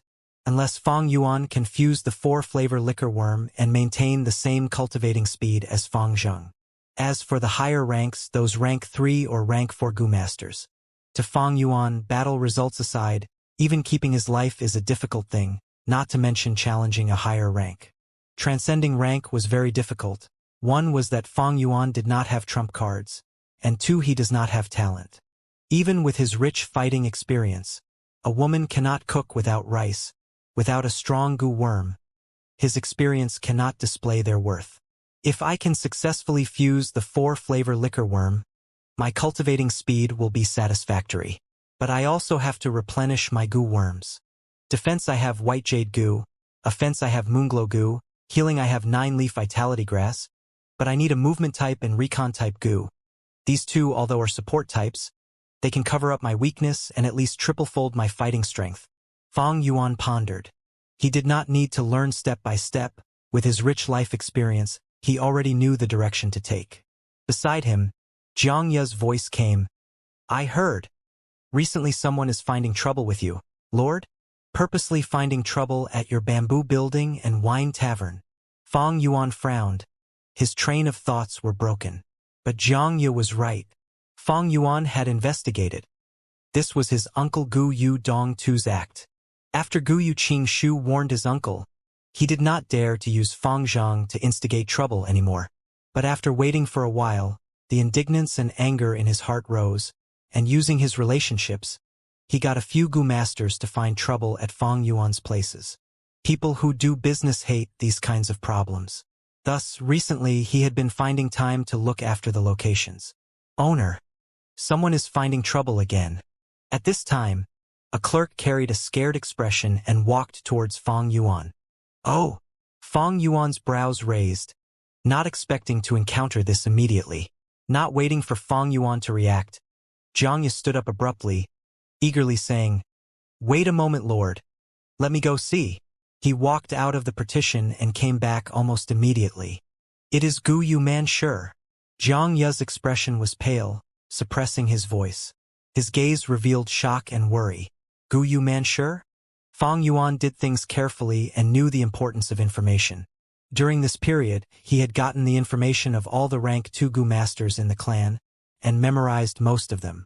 Gu Yu Manshur is a slightly famous Gu master, specializing in defense and having a great strength, being the Manshur group's leader. In terms of fame, he was higher than Jiao San by a little. Bam! Smashing sound came from outside. Thereafter, a coarse and arrogant voice resounded. Blah! What sort of wine is this? Tastes like horseshit. You dare sell this to me? Humph! Fang Yuan's gaze shone with cold light as he stood up. Jiang Ye saw that Fang Yuan intended to go out, and hurriedly stopped him. Lord Fang Yuan, a wise man does not fight when the odds are against him. This man sure is very strong. One of the few people who managed to escape for their lives from Bai Ningbing. He cannot be underestimated. Using his loss as a glorious fame, what fear is there for these kinds of people? Fang Yuan laughed lightly, stretching his hand to put it on Jiang Ye's shoulder. Just sit here and drink away, Lord. Jiang Ye was about to urge again, but he met with Fang Yuan's icy gaze. The chilliness in Fang Yuan's eyes caused his heart to stop. He was tongue-tied, helplessly sitting on the chair again while Fang Yuan took a few strides and left the partitioned room, walking towards the main hall. He saw that at the center on a square table, a rank 2 Gu master had one foot stepping on a stool while another stepping on the table. His body was slightly short, but his arms and waist were thick, with a thick black beard, extending downwards from his cheeks to meet at his chin. His body emitted a strong aura of ferociousness. The ground near him had broken wine pot fragments, and most of the liquor had seeped into the ground along the concrete cracks on the floor. Only 2 or 3 puddles of wine accumulated on the surface, or in the broken pots. The shopkeeper old man bowed his head low as he apologized in trepidation. Lord, please be appeased. If this wine is not to your satisfaction, the shop will give you another brew free of charge. Humph! I don't want wine. Your wine tastes like shit. Why are you opening a shop? Compensation. I must be compensated. My good mood was ruined by you guys. You have to compensate me at least 500 primeval stones. Manshur demanded a ridiculous amount. This is the 3rd time already. It seems this wine tavern has offended some people. Sigh. Let's not drink here anymore. Quick, go. When Gu masters fight, we mortals suffer. The surrounding people frantically left their seats. Only a few Gu masters remained and continued their chat. I heard this tavern is opened by Fang Yuan. Who is it that is finding fault with him? Oh, The one whose parents died and inherited their fortune. The lad who got rich overnight. No wonder people are doing this. Even if it is me, I'd be jealous. Just think, we fight for our lives out there for these fortunes to live a stable life. But Fang Yuan is merely a newbie. What rights does he have to obtain these things? That's right, even if his ancestors are taking care of their future generations, times have changed. The clan's resources are limited. Everyone can only get a small piece of the pie. How can he, a C-grade talent, enjoy such fortune at this age? Preposterous. Is Man Sure trying to anger him into a duel? If they had a Gu fight, he might be able to get a piece of the pie. Someone shook his head. Heh, you think those clan elders are fools? Someone nodded. Could be true. The clan policies are there, haven't you guys understood from all these years? To a degree, they allow us to compete, the strong should get more resources, isn't that right? If the weak cannot protect their assets, they would have to give it up. It is all for the clan's prosperity. Makes sense. Let's see first. There's something going on here. I heard that Man Sure has a retired elder behind him. Someone suppressed his voice and said, Who dares to leave? All of you stand there. No one is to leave. On the table, Man Sure suddenly shouted. Those mortal drinkers were already at the doorstep, but did not dare to disobey. They all stood at the spot in horror. Some of the pedestrians found that there was drama going on and they went to the doorstep, stopping to watch the show. Purely here to find trouble. Fang Yuan, upon seeing this scene, his face was emotionless, but his eyes glinted with cold light. Man Sure saw him. Oh? You are that Fang Yuan, right? Junior, your wine tavern is cheating my money with your horrible wine. However, since you are a newbie, I'll give you a chance to repent and apologize in public. If not, others will say that Man Sure is bullying a junior with my status. Ha ha ha. Man Sure laughed loudly. As long as you apologize and bow to me, this matter will be over. I walk my talk. I will do as I promised. He patted his chest in thunderous volume, showing an air of magnanimity, but his intention could not lie to the surrounding Gu masters. What a bastard move. That's right. If Fang Yuan apologized, he would no longer be able to raise his head, and anyone would come over and step on him and bully his weakness. But if he does not apologize, that is disrespecting a senior, and with such an attitude, the entire community will keep him away. Yeah, he's stuck with two difficult decisions? Oh my, what the fuck? The Gu masters whispered, but suddenly someone's mouth went wide open, able to swallow a duck's egg. The remaining Gu masters were in a similar state. Some stared until their eyeballs almost fell out. Some choked and spilled out the wine in their mouths. Some stared in utter disbelief, like statues. They were here to watch a show, an enjoyable show. In the end, Fang Yuan not only satisfied their wish, but also gave them a great surprise. The young man instantly flicked his wrist and shot a moon blade out. Pew! The moon blade of the Moonglow Gu. The eerie blue crescent Fang flew in the air, as large as a face. Trailing along a square desk, it was quickly cut like tofu into two halves. Eh? Man Sure's laughter stood. His pupils dilated as the moon blade became increasingly larger in his eyes. In the blink of an eye, the eerie blue moon blade was already near his face, showing every single strand of his mustache with its glow.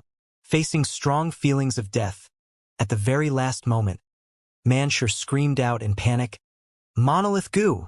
Immediately, his entire body had a deep gray light. His skin turned and became rock skin. But before it had fully grown, the moon blade had already hit his chest. With a light sound, the rock skin tore open and Man Sure's chest became a large diagonal injury. Blood spilled and poured out of his large wound. Ah! Intense pain rushed through his nerves as Man Sure shouted out in horror, his voice full of disbelief and shock. He had never expected Fang Yuan to attack immediately without a single word. He dared to attack. In the village, directly using a Gu worm and attacking a clansman. Not to say Man Sure. Even the onlookers showed utter disbelief, and were lost for words. What situation is this? Is this lad crazy? Not saying a word and immediately going for a fatal attack. Isn't he afraid of killing Mansur and being arrested by the punishment hall, paying for his crimes? Young men are way too rash. Did you guys see that moonblade? It is definitely not the moonlight goo but the moonglow goo. To think Fang Yuan succeeded in his fusion already. Fang Yuan, what are you doing? Mansur stood on the square table, tearing his throat and screaming in a thunderous volume with a face full of ruthlessness. His entire body's muscles bulged, growing into rock skin at a deeper intensity. The injury was also covered by the rock skin, but large amount of blood still poured out, although less of a fountain. Fang Yuan's face was calm as he continued his walk. He did not talk, or rather, he did not have the intention to talk. He made another move to reply to Mansur. Another moonblade. Pew!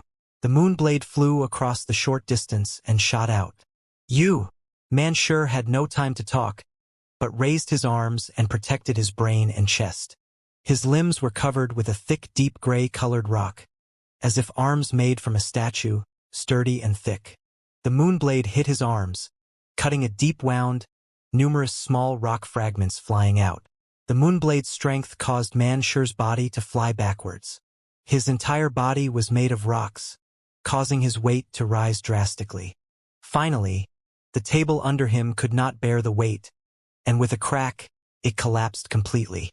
Mansur lost his footing and fell on the ground, his defenses revealing a weakness. Fang Yuan walked slowly, his eyes shining in cold light as he captured the weakness, and fired another moonblade at it. The moonblade tore through the air and emitted a swooshing sound of the wind. Mansur hurriedly raised his hands, but he underestimated Fang Yuan's intense battle experience. Although the moonblade was moving straight, it tunneled for an angle not parallel to the ground. Mansur's arm could block half of the moonblade, but the other half hit his chest. Injury on top of injury, Mansur's chest had even greater blood loss now. Is he going to kill him? The Gu masters who were originally sitting on the seat could not stand it any longer, and they all got up. The mortals did not dare to make any noise. They watched in fear and anticipation. Gu masters killing each other. It triggered something that had been repressed in their hearts all along. Mansur breathed heavily, wanting to climb up, but due to his injuries, the intense pain caused his hard work to be wasted as he crashed on the ground once again with a thump. Fang Yuan walked over slowly. Mansur lost a lot of blood, and his face was pale. He stared at Fang Yuan in horror. Fang Yuan was walking slowly with a cold expression, getting closer, bringing him greater pressure by the second. Fang Yuan, you cannot kill me. Killing me, you will be arrested by the punishment hall. Mansur pushed against the floor, trying to move backwards. He was still bleeding, and along with his body, carved a bright red line on the concrete. The gallery was silent. Everyone was stunned by Fang Yuan's cold aura and held their breaths as they wanted. Nobody felt that Mansur was a worthless piece of shit. Without any composure, they would not have fared any better if they were in his shoes. Fang Yuan walked to Mansur, raised a leg and harshly stepped on his chest injury. The pain caused Mansur to draw in a cold breath. Fang Yuan continued to stomp, and Mansur began to feel immense pain. Like a wild boar charging around was trampling him repeatedly. He could not endure it any longer, screaming loudly. Even with the thick rock skin's protection, his chest was still enduring great pressure from Fang Yuan, and the injury area was still overflowing with blood. More importantly, Fang Yuan's right hand was covered in an eerie blue moonlight, held in place but not fired yet. This was the symptom before a moonblade attack. Mansur thought this worriedly as he did not dare to move a muscle. You cannot kill me. He stared with his eyes wide open, growling in difficulty. I won't kill you. Fang Yuan said the first sentence since he arrived. His tone was flat, and in the dead silent wine tavern, it reverbed into everyone's ears. But I can cripple you, breaking one of your arms or a leg. According to the clan rules, I have to compensate you a number of primeval stones and be imprisoned for some time. But what about you? Your remaining life would be spent in bed, your injury would reduce your battle capability greatly, and you shall no longer be able to execute missions. Do you think this result is acceptable for you? Fang Yuan stared down at the sprawling Manshur, slowly reasoning. The emotionless voice traveled into Manshur's ears, causing his heart to stop and his body to shudder. He opened his mouth, breathing heavily, his brain becoming more chaotic. Fang Yuan's leg exerted strength that made him feel like he was being crushed by a rock, making him feel harder to breathe. Damn it! Damn it! If I was on guard, if I was not caught off guard and were injured at the start, how could he? Ugh! Manshur's voice came to an abrupt stop as his gaze met with Fang Yuan's eyes. He lay on the ground, staring upwards. Fang Yuan's half-narrowed eyes, dark and eerily looking down on him. Just what sort of pair of eyes was that? If it was full of killing intent, Manshur would not be afraid. However, this pair of eyes was filled with indifference. This indifference was like arrogance towards reality, the disdain towards people of the world, the trampling of life and the abandonment of rules. This pair of eyes. Manshur's eyes shrunk into pin size as the deepest memory in his heart played. The nightmare of his life. 2 years ago, at night in the bamboo forest. A young man in white clothing similarly trampling him under his feet. Damn it! God damn it! If I had refined the monolith goo, how could you break my defense? Death was impending. He screamed with his life, full of indignance. Oh, in that case, I shall not kill you. The white-clothed young man's lips curled, revealing a smile full of interest. Go back to the village and cultivate harder. Refine the monolith goo and let's have a match again. He. I hope that in the future, you can bring a tint of excitement to my life. Saying so, the young man lifted his feet, sparing him. Manshur breathed roughly, lying on the ground, not expecting this turn of events. He stared at this white-clothed young man in shock. The young man looked at him like an ant, saying indifferently, "Why aren't you scramming?" Manshur's body shook as he hurriedly got up and made his escape. This white-clothed young man was none other than Bai Village's #1 genius, Bai Ningbing. Back then, he was only rank 2 but could already kill rank 3 clan elders. Manshur escaping from him and preserving his life caused his fame to shoot up. Through the 2 years, Bai Ningbing's facial expression had become a blur in his memories, and he could only remember those eyes. Eyes that looked at the common life, the world with indifference. The high and mighty iris, hiding an unbelievable pride that mortals cannot comprehend. To think that in his own village, he could see these eyes. At this moment, Manshur's heart was filled with terror, the indignance and anger in his heart dissipating without a drop of fighting spirit left. Fang Yuan closely observed Manshur's facial expression. The young man was slightly shocked, not expecting Manshur to be so cowardly. But, never mind, just a cowardly mouse. Fang Yuan's objective was achieved, and he let go of his leg. You can scram now. Manshur felt like he had heard a divine mantra as he rolled and climbed out of the tavern with a pale face. The audience were stunned. Fang Yuan stood on the spot, his gaze sweeping the area. The surrounding Gu masters, rank 1 and some rank 2, avoided his gaze subconsciously. The shopkeeper and clerks were all terrified and excitedly worshipped him. Who did not want a strong backer? Behind him, Jiangye was staring dumbfounded. He heard a commotion and ran out, but saw Fang Yuan chasing away Manshur. That is Guyu Manshur. His heart was shocked to the limit, and his gaze towards Fang Yuan changed. Jealousy had vanished. At this point, Jiangye understood why Fang Yuan had such an achievement. Because he was never the same kind of person as myself. Guyu Manshur was defeated by the newbie Fang Yuan.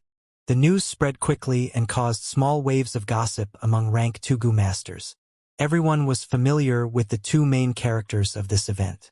Manshur was a slightly famous rank 2 Gu master who had managed to escape with his life under Bai Ningbing's hands. He was not to be sniffed at. And Fang Yuan was the year's champion. Many had witnessed him defeating Fang Zhang at the yearly assessment. He also obtained his family inheritance and became rich overnight, causing many to become green with envy. The gap between the two was clear, but against all expectations, the weaker Fang Yuan had defeated the stronger Manshur. Such a discrepancy really caught the people by surprise. As more and more people continued to discuss the event, Fang Yuan's fame also rose. Rank 2 Gu masters began to take this young junior seriously. He directly attacked without saying a word. Young people are too impulsive. He has wealth and has also refined Moonglow Gu. He has some ability. He is a lunatic, he is too hard-handed. Reportedly, Guyu Manshur had to lie in bed for at least 3 days to recover from his injuries. People commented on Fang Yuan. He had made a sudden attack on Manshur, initiating a head start, inflicting serious injuries on the very first attack and establishing great dominance. Felt like he did not win honestly. However, victory was victory and loss was loss. The result was everything. Maybe on Earth, most would emphasize the process instead of the results. But in this world where survival was arduous, surroundings full of deadly dangers, victory often meant survival and defeat meant death, losing everything. Winners gained everything, losers lost everything. Almost everyone approved this notion. Fang Yuan had won. It was the fact, no matter how he did it. A newbie had sprung up by stepping on Manshur, entering into everyone's eyes. Manshur had become a stepping stone, his reputation was destroyed. Once he recovered, he would resign from the group leader position. This was the outcome of a failure. Close relatives would sympathize with the losers, but they respected and acknowledged the winners even more. Winners represented strength, and strength meant better security to the people. After this event, Gu Yudong too sensibly stopped his dirty tricks. Guyu Manshur stepping down had finally made the astute uncle aware of the reality. Fang Yuan's growth made him feel helpless, resentment and indignation. He knew he now had no chance of seizing the inheritance. Continuing was meaningless. He had used his connections and employed other people to find trouble for Fang Yuan. This consumed his primeval stones. Yet Fang Yuan had profits coming from all sides. In case the stalemate continued, even if he had a large amount of primeval stones, the final loser would definitely be he himself. Because he lost the bamboo houses, wine tavern and 9 leaves vitality grass, he was now without any source of income. The used primeval stones would be difficult to replenish. By contrast, Fang Yuan lacked primeval stones, but it was increasing day by day. The main point was that Gu Yudong too dispiritedly realized that the stalemate would not have any benefits. Thus, when he heard Manshur running away in defeat, he immediately stopped these meaningless actions. In fact, when Fang Zhang had not been able to create trouble for Fang Yuan, it already signified Gu Yudong too's defeat. With this, Fang Yuan's wine tavern's business returned to normal, which was a joyous thing. There was another joyous matter: the caravan would be coming early. March. In the bright and beautiful spring sunshine, the light song of the days of spring treaded a lively and cheerful beat as it arrived. With the warmth of spring, flowers bloomed and grasses grew wildly. Qingmao Mountain was a scene of green as far as the eye could see. Wildflowers blossomed on the sunny side of the hills, forming a colorful and gorgeous sea of flowers. The gurgling and burbling river surged up like a flame and entangled with the sunshine. Newborn dragonpill crickets came out of their eggs and formed a batch of new swarms, enlivening the nighttime. At daytime, a large flock of colorful peacock parrots hovered in the air, chirping and twittering. The warm spring spread its favor and kindness, letting all living things grow in brilliance. In such a scenery, a caravan was slowly making its way to Qingmao Mountain. Fat black beetles were slowly moving forward, their backs filled with people and goods. Proud ostriches with brightly colored feathers were pulling handcarts. Hairy mountain spiders disregarded the terrains. Winged snakes twisted and snaked forward, occasionally opening its wings and flying forward. A treasure brass toad was leading the caravan. It was 2.5 meters tall, its entire body orange-yellow in color. On its back was the rank 4 Gu master Jia Fu. After the caravan stationed in the village, Fang Yuan sighed inwardly. It changed again. In my previous memories, this caravan should have arrived in summer. According to the previous precedents too, the caravan should have only come in summer. Now, however, it has come in spring 2-3 months earlier. And its scale is also much bigger. Fang Yuan's rebirth changed his current situation and similarly also influenced his surroundings. creating changes in the future. The root cause should be due to him killing Jia Jinsheng. Fang Yuan had deceived everyone, so Jia Fu mistakenly believed Jia Jinsheng's death was a conspiracy by his rival, Jia Gui. After Jia Fu returned to the clan, he had taken radical steps which made the competition between them more intense. To strive for exceptional achievements, the Jia brothers rushed out even before the year's snow had completely melted, leading the caravans to peddle their goods everywhere. The clan leader Gu Yubo received Jia Fu. The two rank 4 Gu masters were the leaders of the both sides. Brother Gu Yu, I trust you have been well? Jia Fu was full of smiles and warmth, but his face had a long scar now. Ha ha ha, brother Jia Fu. You are quite early this year. Gu Yubo looked at the scar on Jia Fu's face. His heart jolted, but he didn't ask about it. The early bird gets the worm. This time, I have brought many precious goods, and I believe the noble Gu Yu clan will have lots of needs. Jia Fu had made a big effort this time to fight for better achievements. Yes, this is good news. Gu Yubo's eyes flashed. Continuing on, it just so happens that the day after tomorrow is our clan's awakening ceremony, and I would like to invite Brother Jia to attend it. Haha, it is my honor to be able to witness the prosperity of Gu Yu clan. Jia Fu immediately cupped his hands and sincerely replied. Inviting others to watch the clan's awakening ceremony was treating them as honored guests.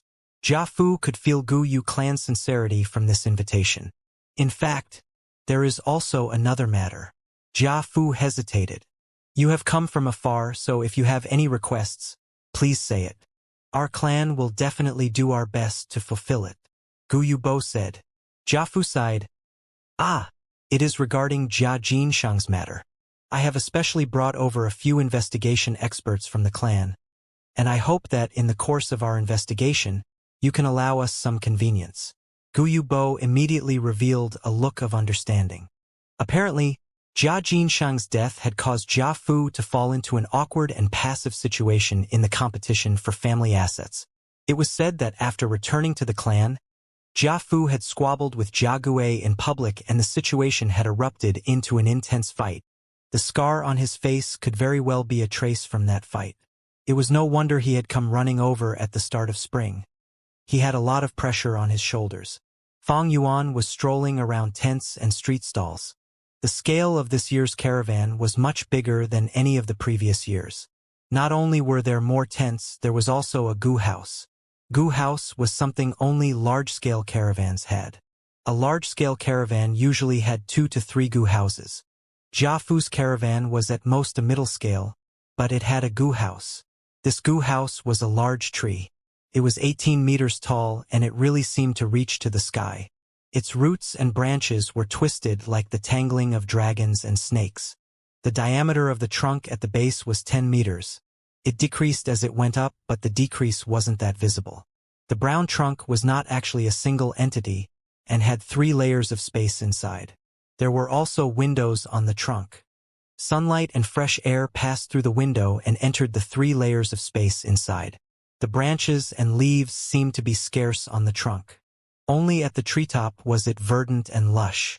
The spring wind blew, and the tree leaves shook and created soft rustling sounds.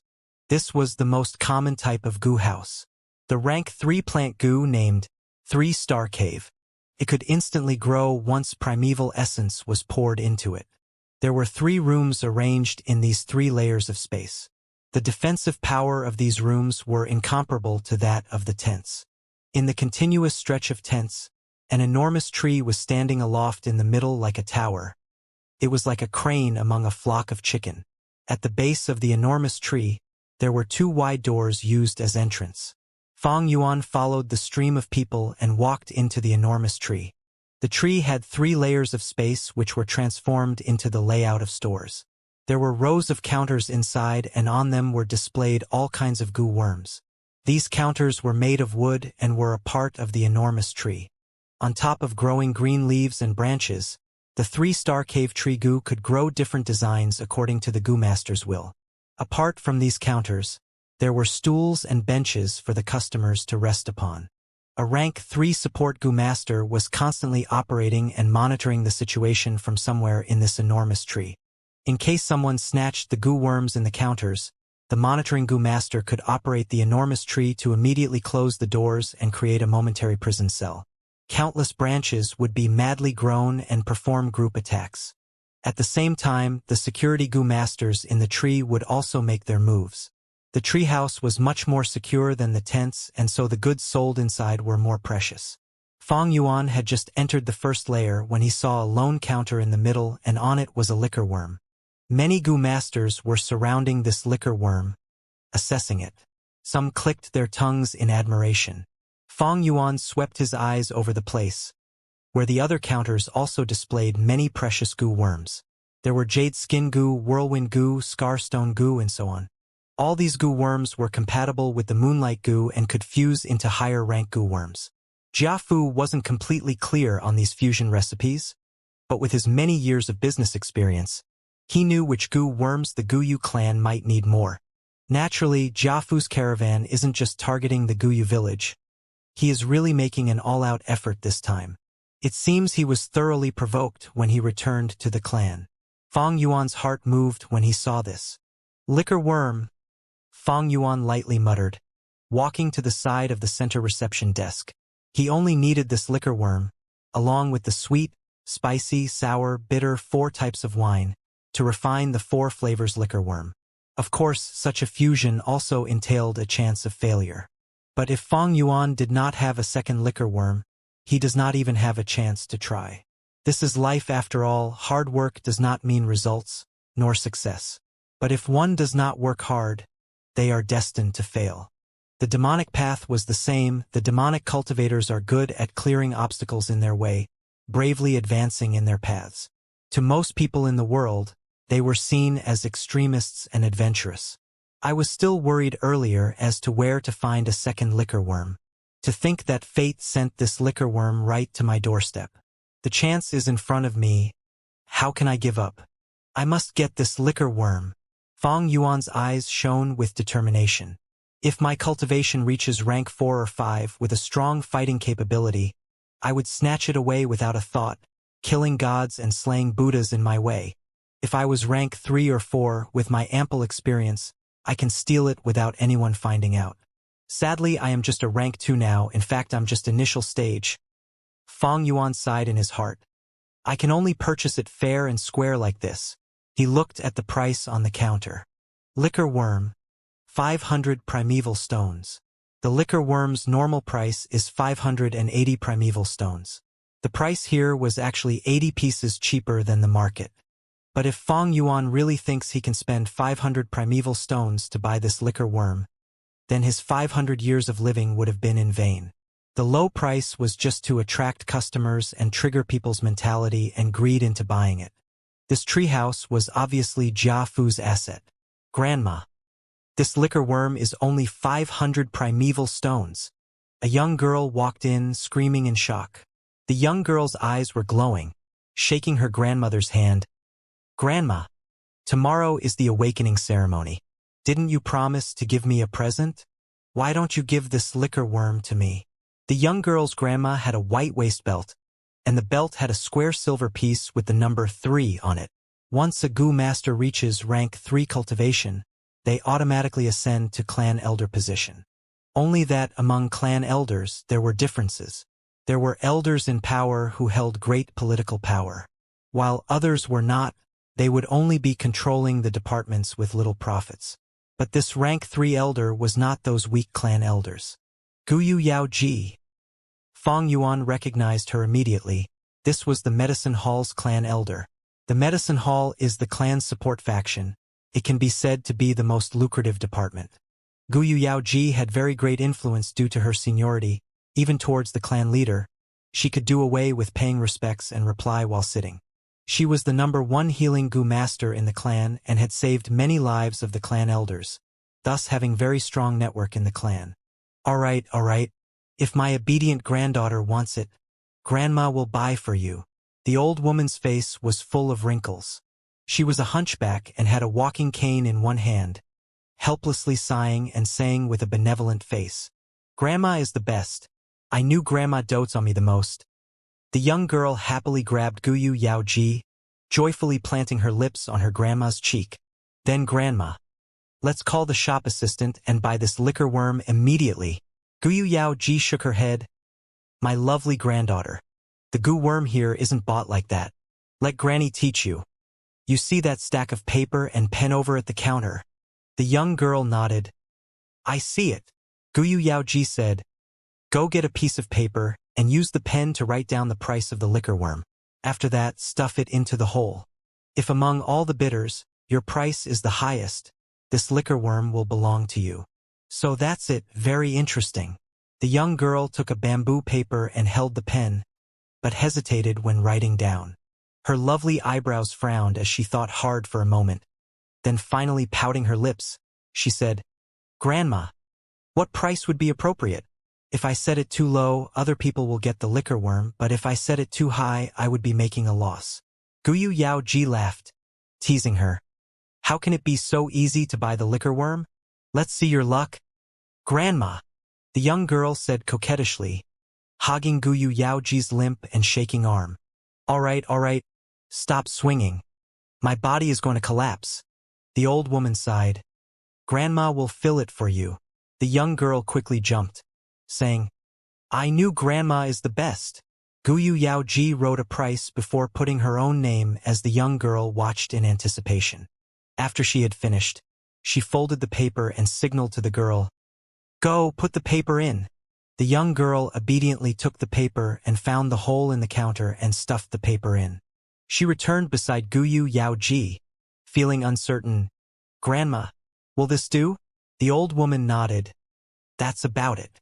But life is hard to predict. Someone might put a higher price. But that price would be too high. If they really bidded so much, the person who bought this liquor worm is a fool. Don't worry, the liquor worm is in the bag.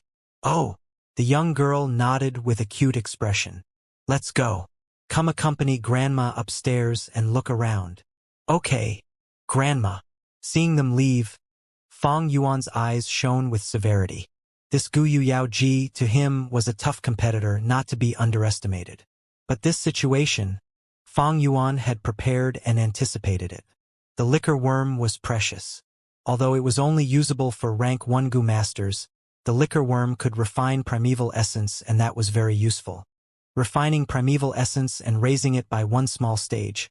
This meant that the primeval essence storage increased, and this had a great driving force towards Gu master cultivation. The only flaw is that the liquor worm did not have a good prospect in the future. According to the popular recipes, liquor worm was only used as a fusion ingredient, and the new Gu worm created does not have the primeval essence refining ability. This was too much of a waste. In fact, it was not worth it. Thus, most clans have the liquor worm and did not use it to undergo fusion, but is used by the academy to allow the students to take turns using it. If Fang Yuan exposed his advancement recipe, the liquor worm's market value would rise drastically. Sai, it is not easy to get this liquor worm. This grandma and granddaughter is just one competitor. I wonder how many others are there who have placed the paper into this hole. Liquor worm was a good thing, and people naturally want good things. Just that, among these competitors, some were sincere about buying it, while others were just trying their luck. Some are affluent like Guyu Yao Ji, while some were poor like Fang Yuan. Luckily, I got back the family assets, and these few days I've sold some rank 1 vitality leaves. Plus the wine tavern and bamboo buildings are all rented out. Thus I could accumulate some savings. If not, I would not even be able to compete. But he had too little time to save up. On one hand, he had a lot of Gu worms to feed, and in terms of fortune, he could not compete with an old woman like Guyu Yao Ji. Sai, let's go. Lord Yao Ji just tossed in a paper. I saw it too. It seems I'm not fated to have this liquor worm. The Gu masters surrounding this counter all left dejected. Only Fang Yuan still stood there. His eyes were like the abyss river, shining with cold light. The Gu masters who left were all scared off by Guyu Yao Ji's aura and backed out of their own accord. But how could Fang Yuan be scared away? Some chances are just in front of you, only that people choose to give it up. I still have a chance. Fang Yuan's brain worked intensely as he fell into deep thought. To compete fortune, Fang Yuan was not her match. Even then, That did not mean that Guyu Yao Ji's bidding amount was definitely higher than Fang Yuan. Even though the liquor worm was precious, it was still a rank 1 Gu worm. The price of any commodity would fluctuate, but it would definitely not rise or fall beyond a certain limit. Thus, all price deviations have a range. The crucial point now is, what price did Guyu Yao Ji give? She did not lack money, and for the granddaughter she doted, how much was she willing to pay? As long as Fang Yuan's price, if even a single point, is higher, he wins. This is a different kind of battle. The strong might not necessarily win, the weak might not necessarily lose. Guessing and gambling made the fight much more exciting. If it were others, they might not be able to guess it. Guyu Yao Ji, you purposely said some things earlier to scare away competitors? But in front of me, you are still too tender. Fang Yuan's lips curled into an angle as he smiled confidently.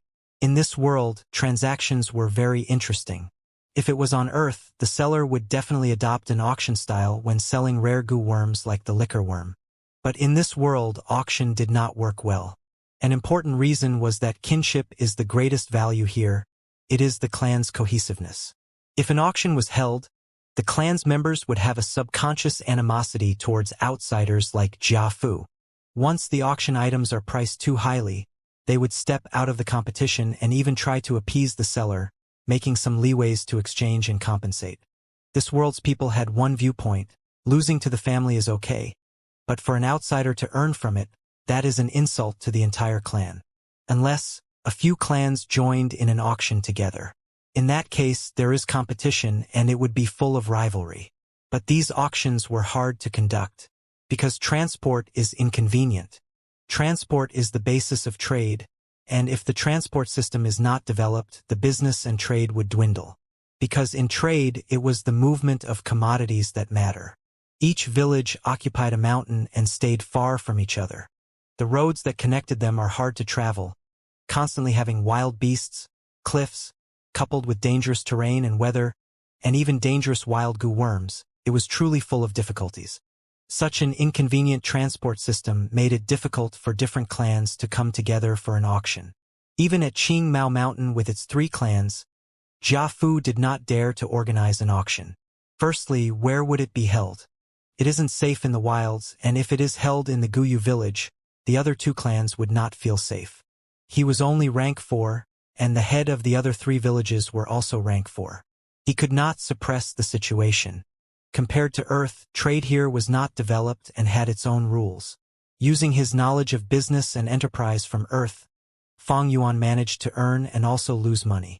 After some painful experiences, he finally learnt from experience.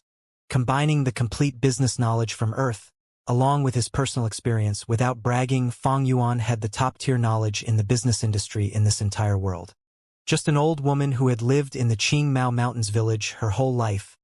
She dares to obstruct me in getting the liquor worm? Old woman, you're far too tender. Grandma, what Gu is this? The young girl curiously pointed at the central counter in the 3rd floor. There were 3 floors in this treehouse.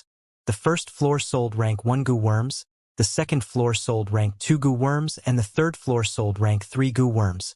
The higher you went, the lesser the Gu worms and the more expensive the price.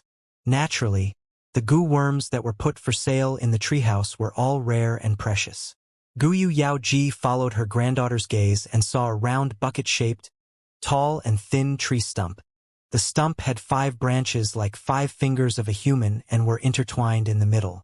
A sphere-shaped Gu worm that was thumb-sized was wrapped around by the fine branches and covered by green leaves, emitting a white silvery glow. This is a white-silver relic Gu. It can only be used once and can instantly raise a rank 3 Gu master's cultivation by a small realm. Guyu Yao Ji slowly explained. Relic Gu was a series Gu worm. Rank 1 had green copper relic Gu, which was specially targeted towards rank 1 Gu masters. Rank 2 had red steel relic Gu, which was effective only on rank 2 Gu masters, and rank 3 was this silver relic Gu. Rank 4 had yellow golden relic Gu. The price is 30,000 primeval stones. It's so expensive. The young girl was so shocked. She stuck out her tongue. Guyu Yao Ji nodded. Its final price should reach at least 50,000 primeval stones. All right, we have strolled long enough here. Let's go to the first floor reception desk. The results to the liquor worm's bidding should have come out. In the treehouse, a rank 1 goo worm would only be displayed for half a day once there was a bid on it. For goo worms that people had little interest in, it would be kept on display till someone made a bid. Rank 2 goo worms would be displayed for a day and rank 3 ones for 2 days.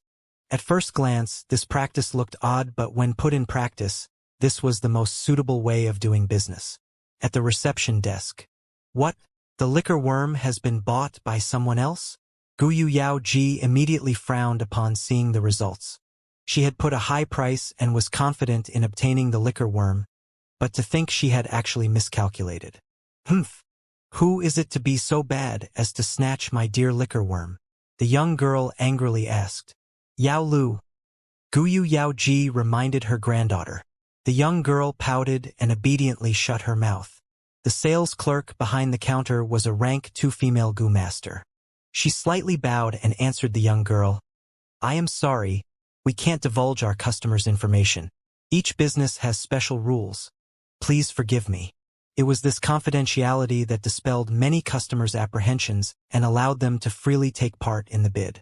Sometimes people would have some things they clearly wanted, but they would yield to others because of feelings and courtesy. After all, they would frequently see each other in the clan. But such a method of doing transactions secretly allowed one to go around the problem of sentiments. Why would such a good thing need to go to you? Because you are my senior, relative, or friend. Never underestimate the dark side in everyone. Such secret transactions allowed this dark side to come out. Guyu Yaoji ruminated for a while and said, I know the rules. You don't need to worry, little girl. I won't ask the name of that person who bought the liquor worm. I only want to know what the final price was. The female goo master bowed again. I am really sorry, the price is also confidential. But please don't worry, the final price was definitely the highest among all the bids. Jia family's business has always centered around honesty.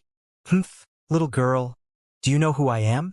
Guyu Yao Ji's face sank and coldly snorted. What is going on?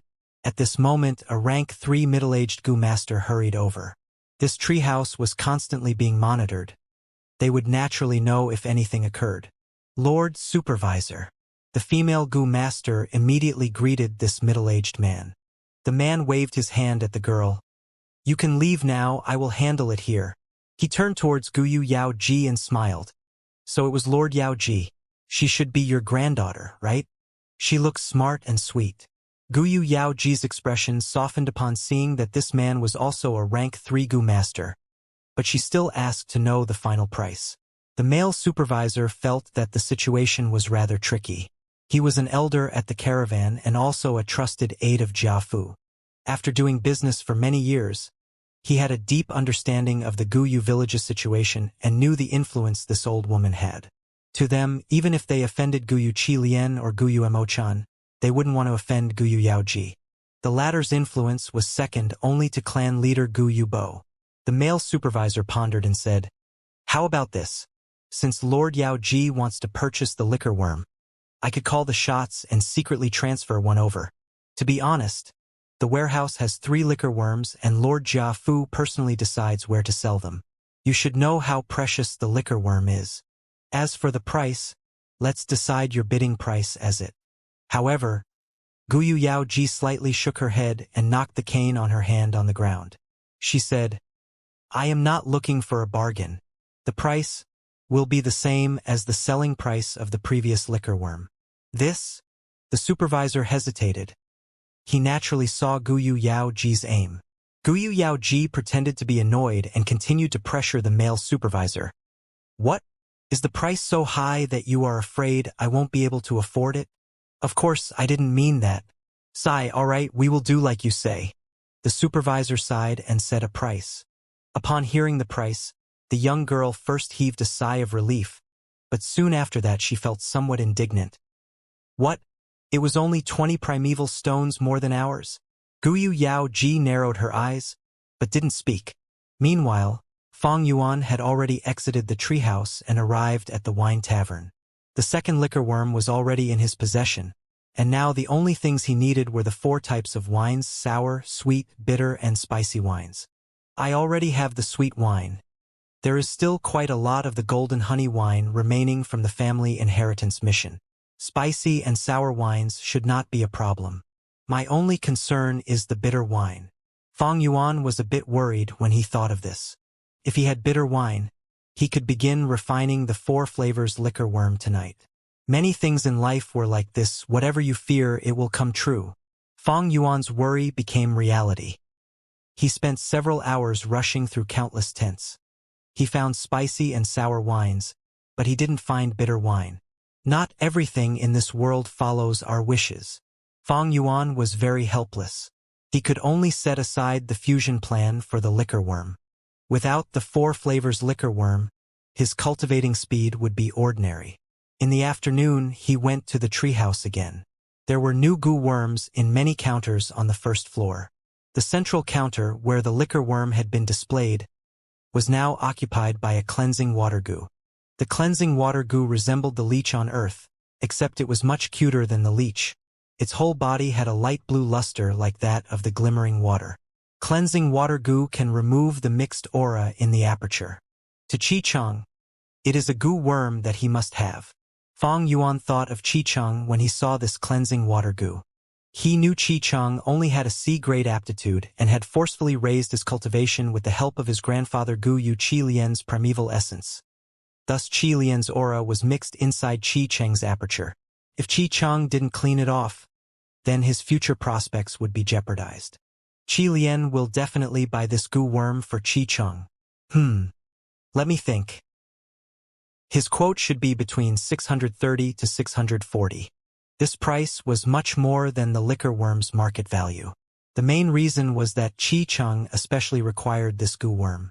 If I quote 650, it should get me this cleansing water goo. Just by adding 10 primeval stones, this cleansing water goo is bound to fall in my hands. As for the liquor worm I bought this morning, my quote should have been about 20 primeval stones higher than Gu Yu Yao Ji's. Fang Yuan coldly smiled inwardly. He had this self-confidence. His 500 years of experience and the advanced business knowledge from Earth had combined to form this self-confidence.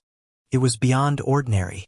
With his previous life's experience, when he just put 10 more primeval stones, he had an 80% guarantee of getting the goods. When he bought the liquor worm, the reason why he had put 10 more primeval stones was because of his cautious nature. Fang Yuan didn't make a quote, he didn't need the cleansing water goo. And if he obtained it, then it would be investigated by Chi Lian. Of course, the main reason Fang Yuan did not bid was because he needed to hold onto the remaining money to see if there were any good goo worms in the coming days. I lack 2 types of goo worms, a scouting type and a movement type. The wolf tide will come in the coming year, and the caravan won't come again. Although there is the flower wine monk's hidden inheritance, that was hastily left behind by flower wine monk after he was injured. Who is to say if it is complete or not and what goo worm would be next? In his memories, the wolf tide next year will be very dangerous. Fang Yuan didn't want to be powerless just because he lacked goo worms, being injured or even perishing in the wolf tide. It would be a disaster for the current him if he were to be surrounded by wolf packs.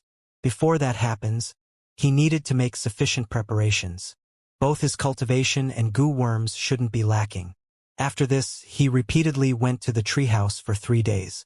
On the 3rd day, in the first floor of the treehouse, he discovered something to be happy about: a black boar goo. Black and white boar goo were goo worms that could increase the fundamental strength of goo masters. Fang Yuan had already used the white boar goo and received a power equal to that of a boar. If he used another white boar goo again, he wouldn't receive any increase in strength. But the black boar goo was different. Its ability could overlay with the white boar goos. Hence, at noon, there was 1 more goo worm in his possession. After that, there was nothing.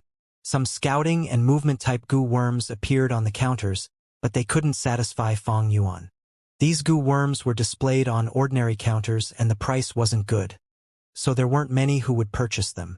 Fang Yuan heard the caravan would be staying for 8 days, so he patiently waited without becoming anxious. It was the 7th day. In the 2nd floor of the treehouse, Fang Yuan discovered a red steel relic goo. It could instantly raise a rank 2 Gu Master's primeval essence by a small realm. Its price was marked at 3,000 primeval stones, attracting many rank 2 Gu Masters to bid over it, dropping papers in the counters.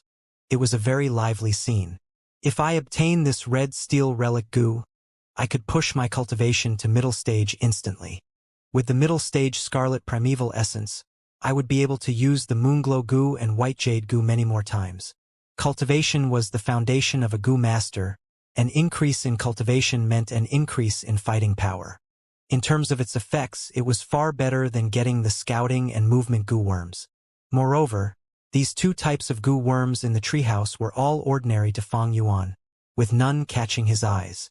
I have purchased the liquor worm and black boar Gu. I also bought some wine. This red steel relic Gu's final price will definitely cross 5,000 primeval stones and could even reach 8,000. After all, everyone knows about the wolf tide, so raising one's cultivation by a small realm will be a lot of help. My primeval stones won't be enough if I want to get this relic Gu. Fang Yuan instantly realized that an obstacle had appeared in front of him. Even though he inherited his parents' assets, to Fang Yuan, the time he had to accumulate wealth was still too little. Activating the vitality leaf, he could not do it daily as it consumed a lot of time. Every time he grew out 9 vitality leaves, half a day would be expended. Fang Yuan considered for a moment. The sale time of this red steel relic Gu is only 1 day. In such a short time, to come up with these large amount of primeval stones, the only way was to mortgage his wine tavern or the bamboo buildings. This was nothing to feel pity over. A year later, it would be the wolf tide. Under the wolves' attack, Guyu village would desperately hold on several times, and during the most severe attack, even the front gate was broken through.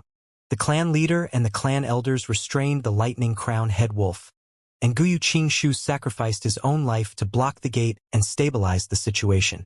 The wolf tide caused Qing Mao Mountain's 3 clans to suffer a great reduction in clan members. Although not as much as 90% was gone, but at least half the population was wiped out. By then, there would be more property than people. What talk would there be about renting out the bamboo building? The wine tavern was facing the eastern gates. Who would dare to drink there? Even if they wanted to drink, the tavern would have gotten used by the clan and turned into a defensive tower. Right now, the clan and many people were underestimating the severity of the wolf tide. At this point, if he could get rid of the tavern and bamboo buildings, he would be able to sell it at the best price. Money and fortune are just material goods. Only one's cultivation is the root. But selling it to the clan is too cheap. If I sell it to an individual, the price would be higher. But who would have the financial ability right now to buy my bamboo building and tavern? Such a huge transaction, it is not something that can be settled at one go. Both sides have to observe and haggle for the best prices. That would take too much time. I only have 1 day. Wait, maybe someone can... Fang Yuan's inspiration struck as he thought of someone. This person was none other than his uncle Gu Yudong. Tuesday uncle and aunt were both cunning and miserly. These decades of operating the tavern, bamboo buildings, and selling the vitality leaves, they must have a huge stash of primeval stones. Moreover, these assets were originally operated by them. All in all, it can save a lot of observation time.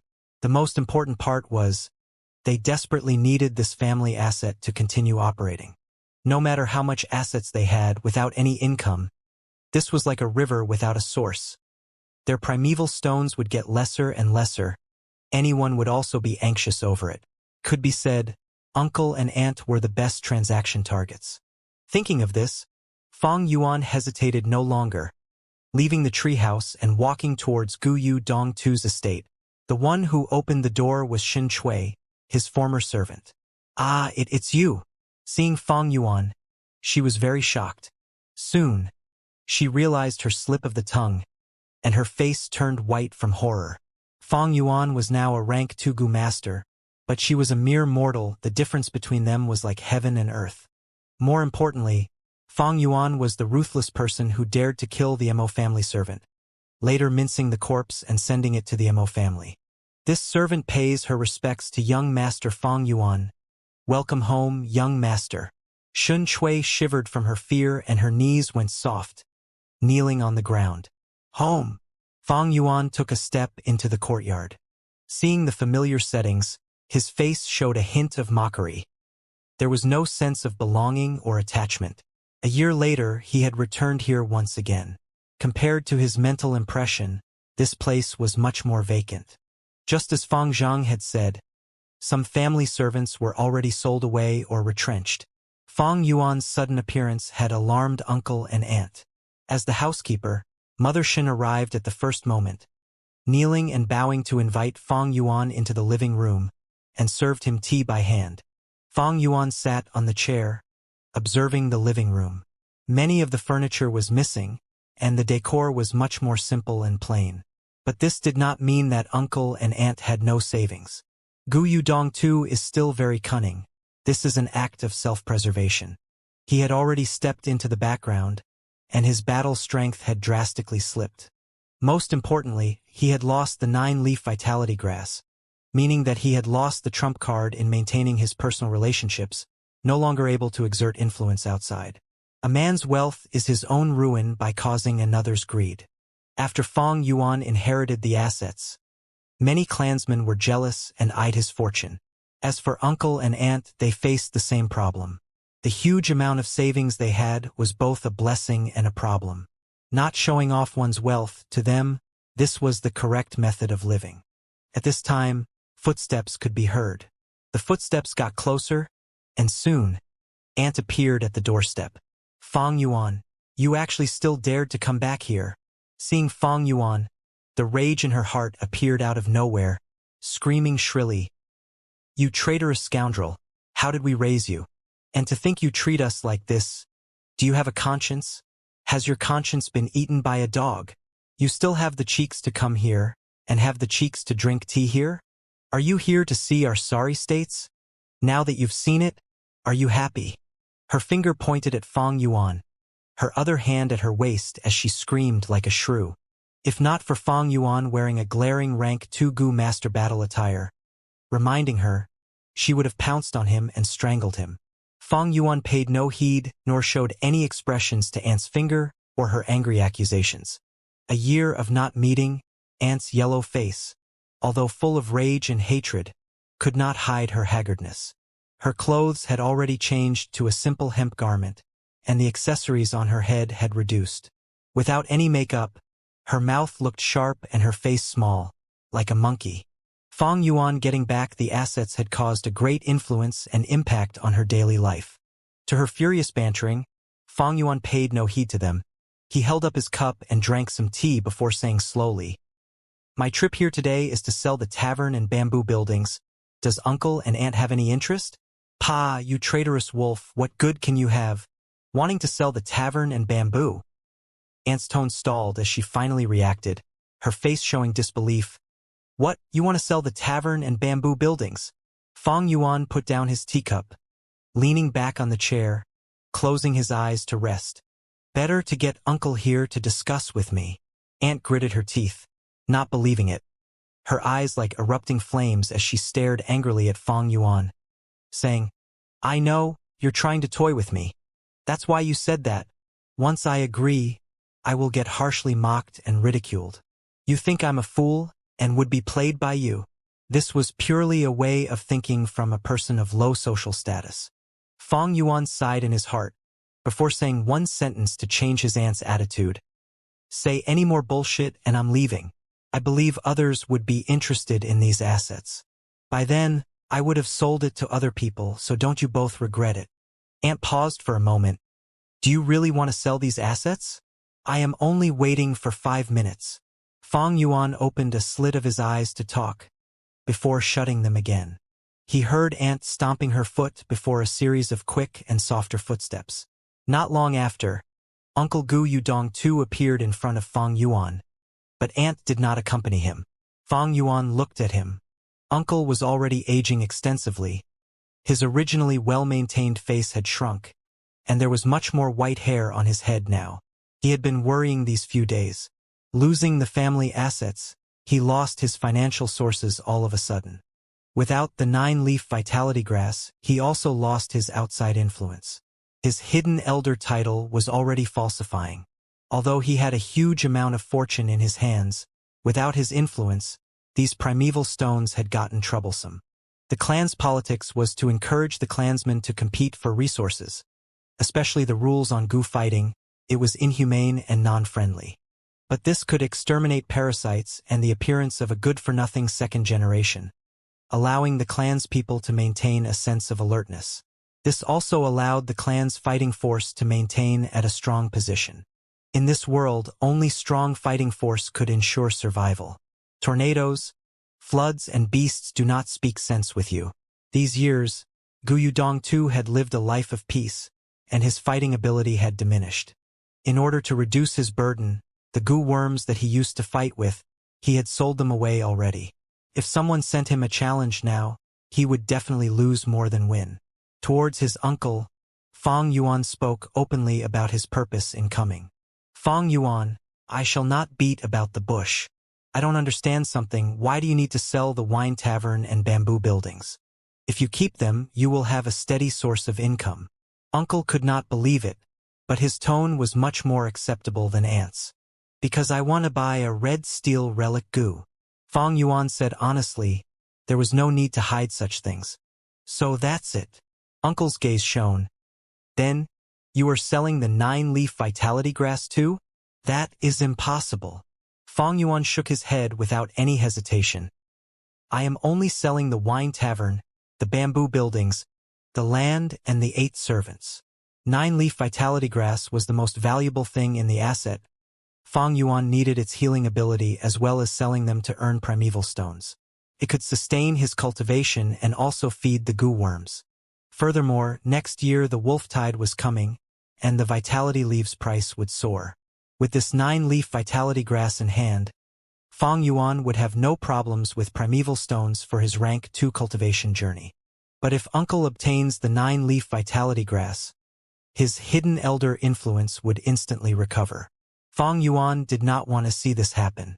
Seeing Fong Yuan's determined attitude, Gu Yudong-tu's heart was very disappointed. At the same time, he felt helpless. The two had a secret talk for 2 hours. Then they signed an extremely secure transfer agreement. Gu Yudong-tu regained the tavern, bamboo buildings, family servants, and land, while Fong Yuan led 3 family servants who were holding a box full of primeval stones each, towards the treehouse. They each got what they wanted. Hearing the news, Aunt rushed over. Seeing Gu Yudong-tu's contracts and deeds in his hands, she stared with round eyes and showed overwhelming joy. Hubby, that lad got stupid from cultivating. He actually sold away such a profitable business. So stupid, wanting the eggs and not keeping the hen that lays eggs. Will you die if you stop talking? Shut up. Gu Yudong-tu sounded very irritated. Husband, Aunt pouted. I'm just happy about it. Do not get complacent. With this tavern and the bamboo buildings, we have to be even more cautious now and keep a low profile. A huge tree attracts the wind. Although Feng Zheng is our adopted son, we cannot misuse this relationship. After all, Feng Zheng has not fully developed himself yet. Who knows what the future entails? Gu Yudong-tu sighed deeply. Got it, husband. Aunt listened while staring at the stack of deeds, laughing uncontrollably. Gu Yudong-tu's face was solemn throughout. The transaction went well and he now had income. The primeval stones he spent would be replenished with 2 or 3 years of operation. But he was not happy at all. His mind was full of Fong Yuan's silhouette. For a relic Gu, Fong Yuan unhesitantly sold the assets. This was akin to giving up the comfortable life ahead. Gu Yudong-tu placed himself in Fong Yuan's shoes and thought, would I be able to do this? I can't.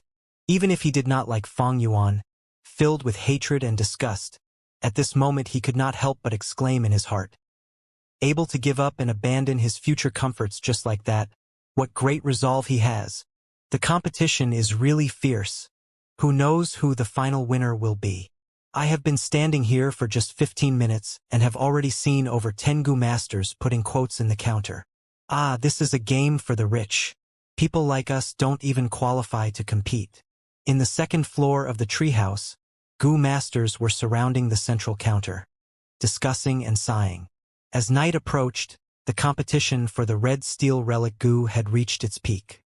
Many rank 2 Gu masters who were observing in the dark started putting their quotes in this final hour. Some Gu masters even made several bids. The final winner for this struggle should be either Mo Yen or Qi Shan, someone guessed. That's possible. Mo Yen and Qi Shan are both at rank 2 upper stage. With this relic Gu, they can advance to peak stage and be at the same level as Qing Shu. In recent years, Gu Yu Qing Shu has been hanging over their heads. I don't believe these two don't have any thoughts about it. We can't say for sure. It is not only us rank 2 Gu masters, there are even some rank 3 elders who have made bids. Just this morning, someone saw Lord Yao Ji casting her bid. Right, I also heard that. Lord Yao Ji's granddaughter Gu Yu Yao Lu is taking part in the coming awakening ceremony. Lord Yao Ji should be preparing ahead and paving the way for her granddaughter. Ah, how good would it be if I had such a doting senior? Fang Yuan was among the crowd, his gaze tranquil as he listened to the discussions. No one had mentioned his name. In the people's eyes, Fang Yuan was only a lucky kid who had just inherited the family assets. In their minds, Fang Yuan was still not at the level of people like Qi Shan, Mo Yen and Qing Shu. Great. The less attention on me, the more smoothly can I get this red steel relic Gu. But with these repeated purchases, I should have attracted his attention. Fang Yuan was 99% sure of getting this relic Gu. He began to think of another problem. If the following events develop according to his expectations, then there would be a perfect ending to his several days of effort. It was time. The leaves and branches on the counter suddenly grew and wrapped firmly around the relic Gu. The green leaves blocked the people's sight, and when these leaves again unfolded, the red steel relic Gu was not there anymore and was replaced by a revert Gu. The revert Gu looked like a flat, oval, palm-sized stone. Its surface was slightly bulging and smooth, forming an eye pattern. The base of the stone was flat and felt rough to the touch. The stone was black, whereas the eye's pattern was covered with white lines.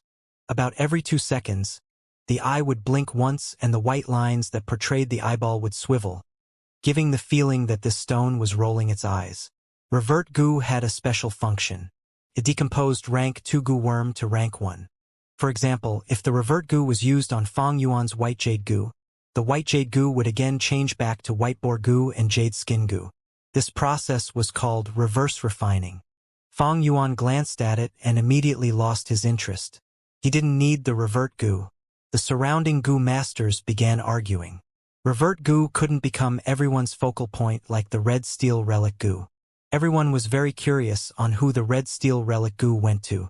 Some people looked for the floor's caravan Gu master and some people waited at the main desk. The crowd slowly thinned out, but Fang Yuan didn't move away. Young Master Fang Yuan, please come to the 3rd floor. Our Lord Jia Fu would like to have a chat with you. A voice suddenly entered Fang Yuan's ears. Fang Yuan wasn't surprised. There were many types of secret sound transmission Gu worms in this world.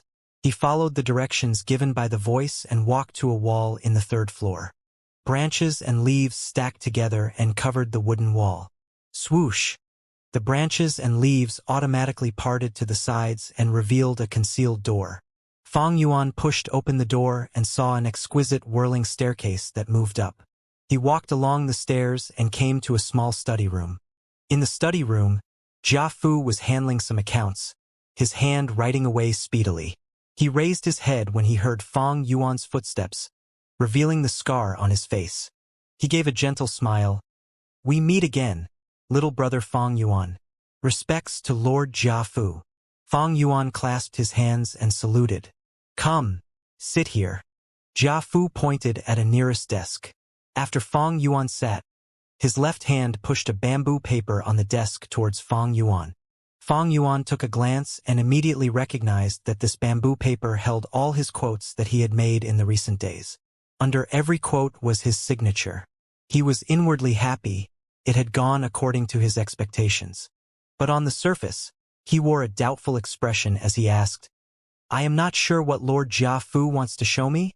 Jia Fu's smile slightly decreased, his eyes flashing as he looked at Fang Yuan. These are your quotes you made along with the quote you gave for the red steel relic Gu.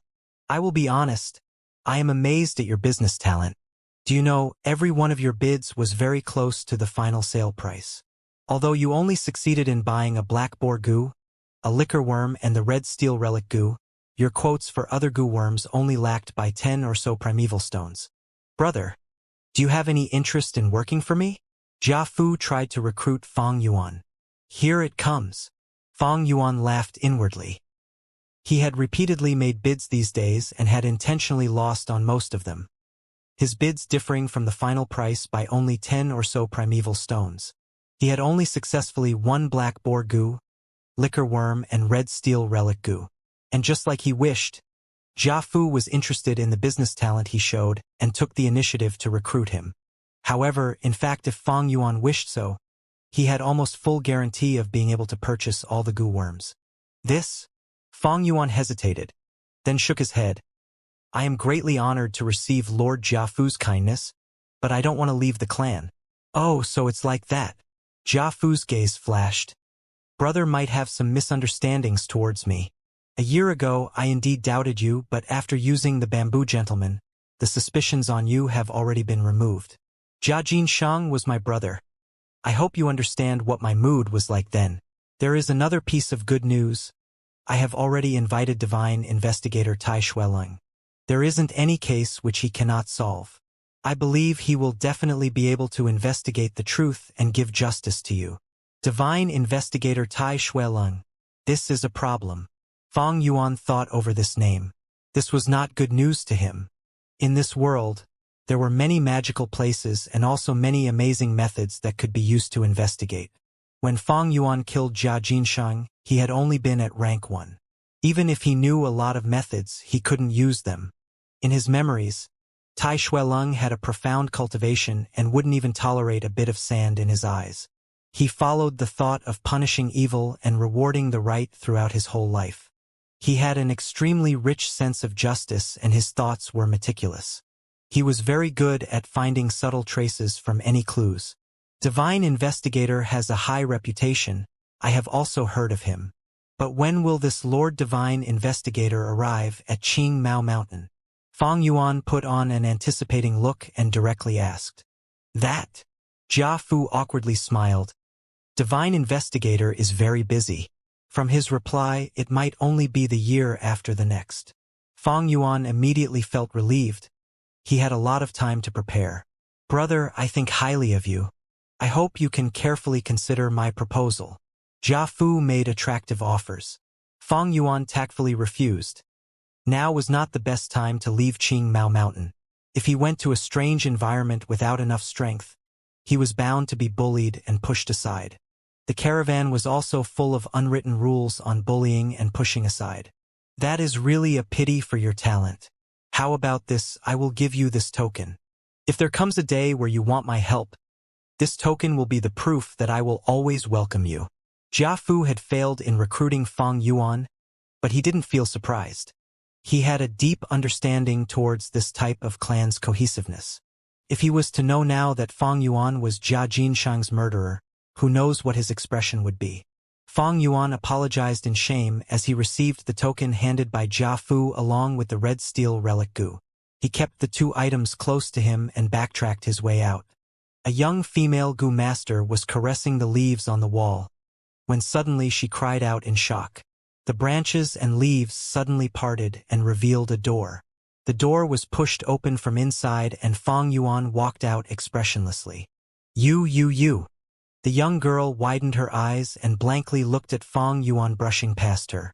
Among the surrounding goo masters who saw this scene, some were familiar with this, some gave a knowing smile and some threw amazed looks.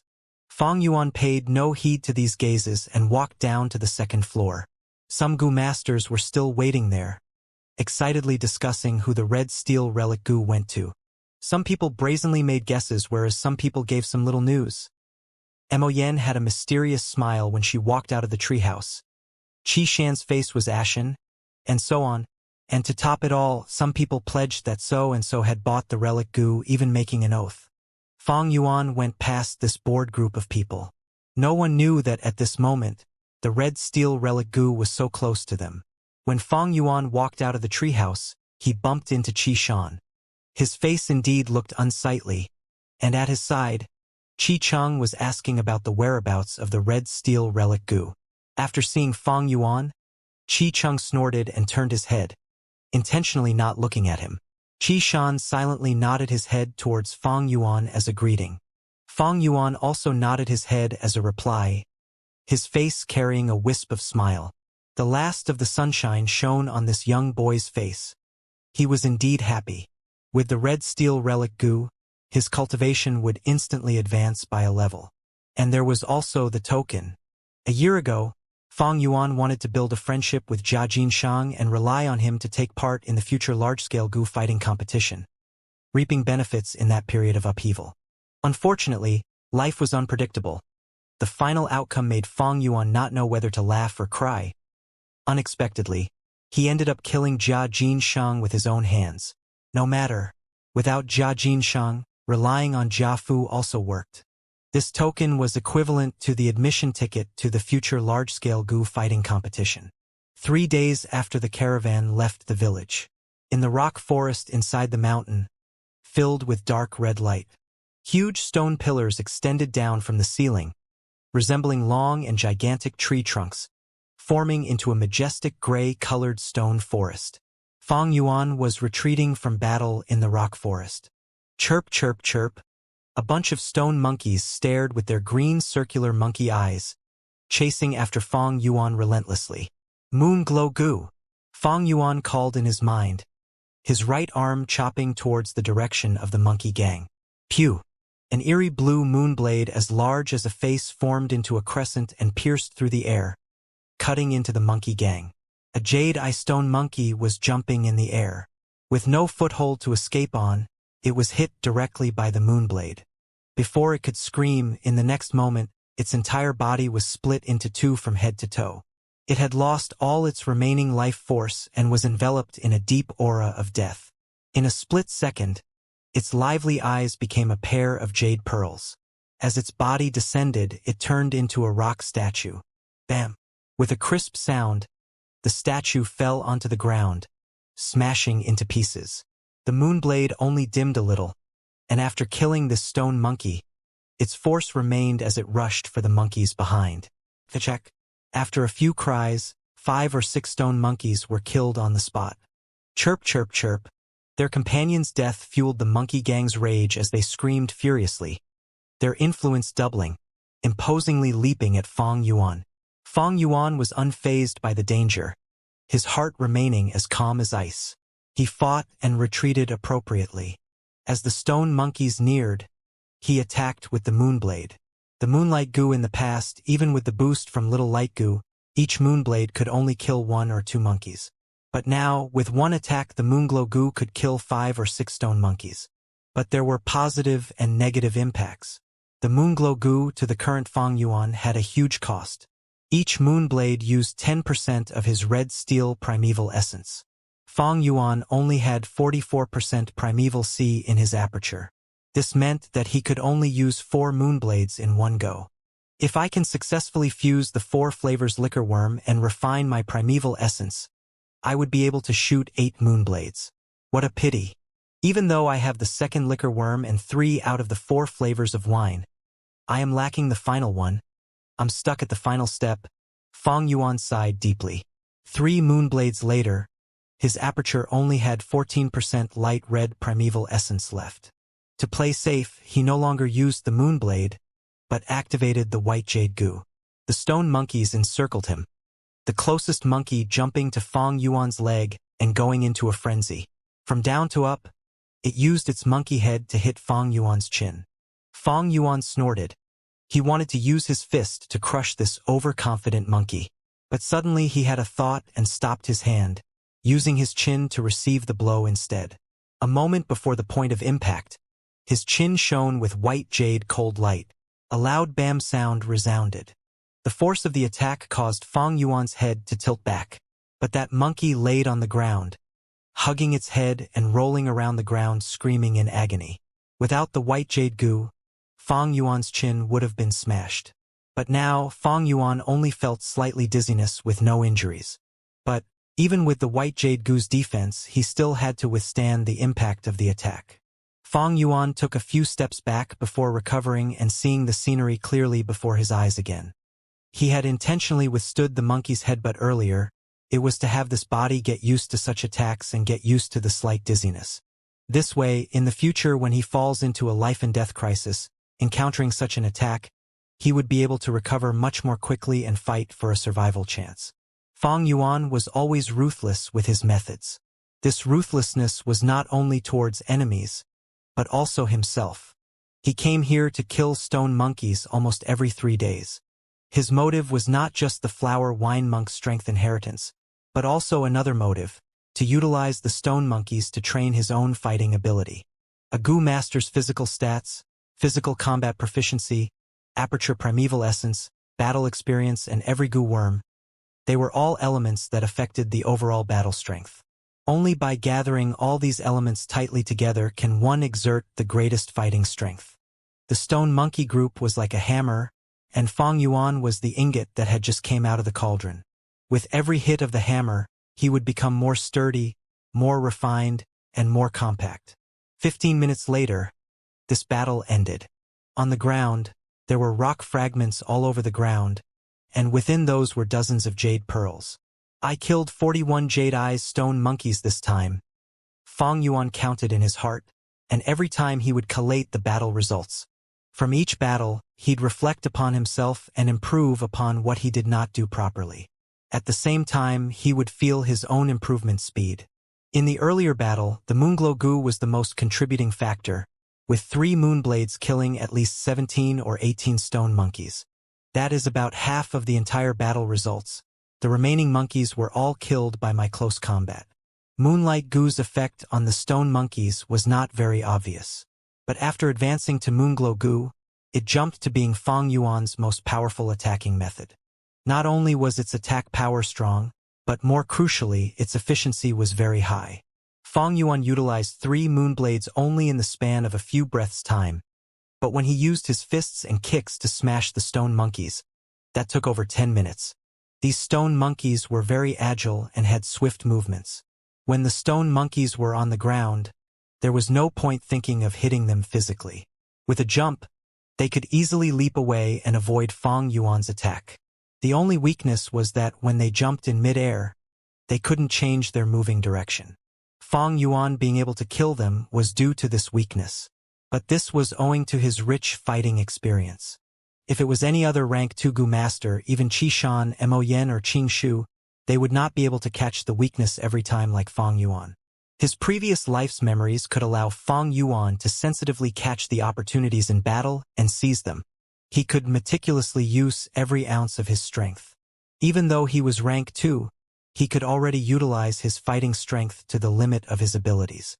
He was definitely not like Fang Zhang having the Jade Skin Gu, but on the arena after being overwhelmed by Fang Yuan's aura, could not even display his supposed strength.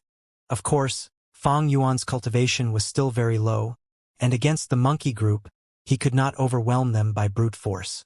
Every time he had to fight while retreating. Luckily, the monkeys did not have high intelligence. They could not adjust their attack patterns, and even after seeing Fang Yuan crushing them in midair many times, they still leapt towards Fang Yuan while attacking.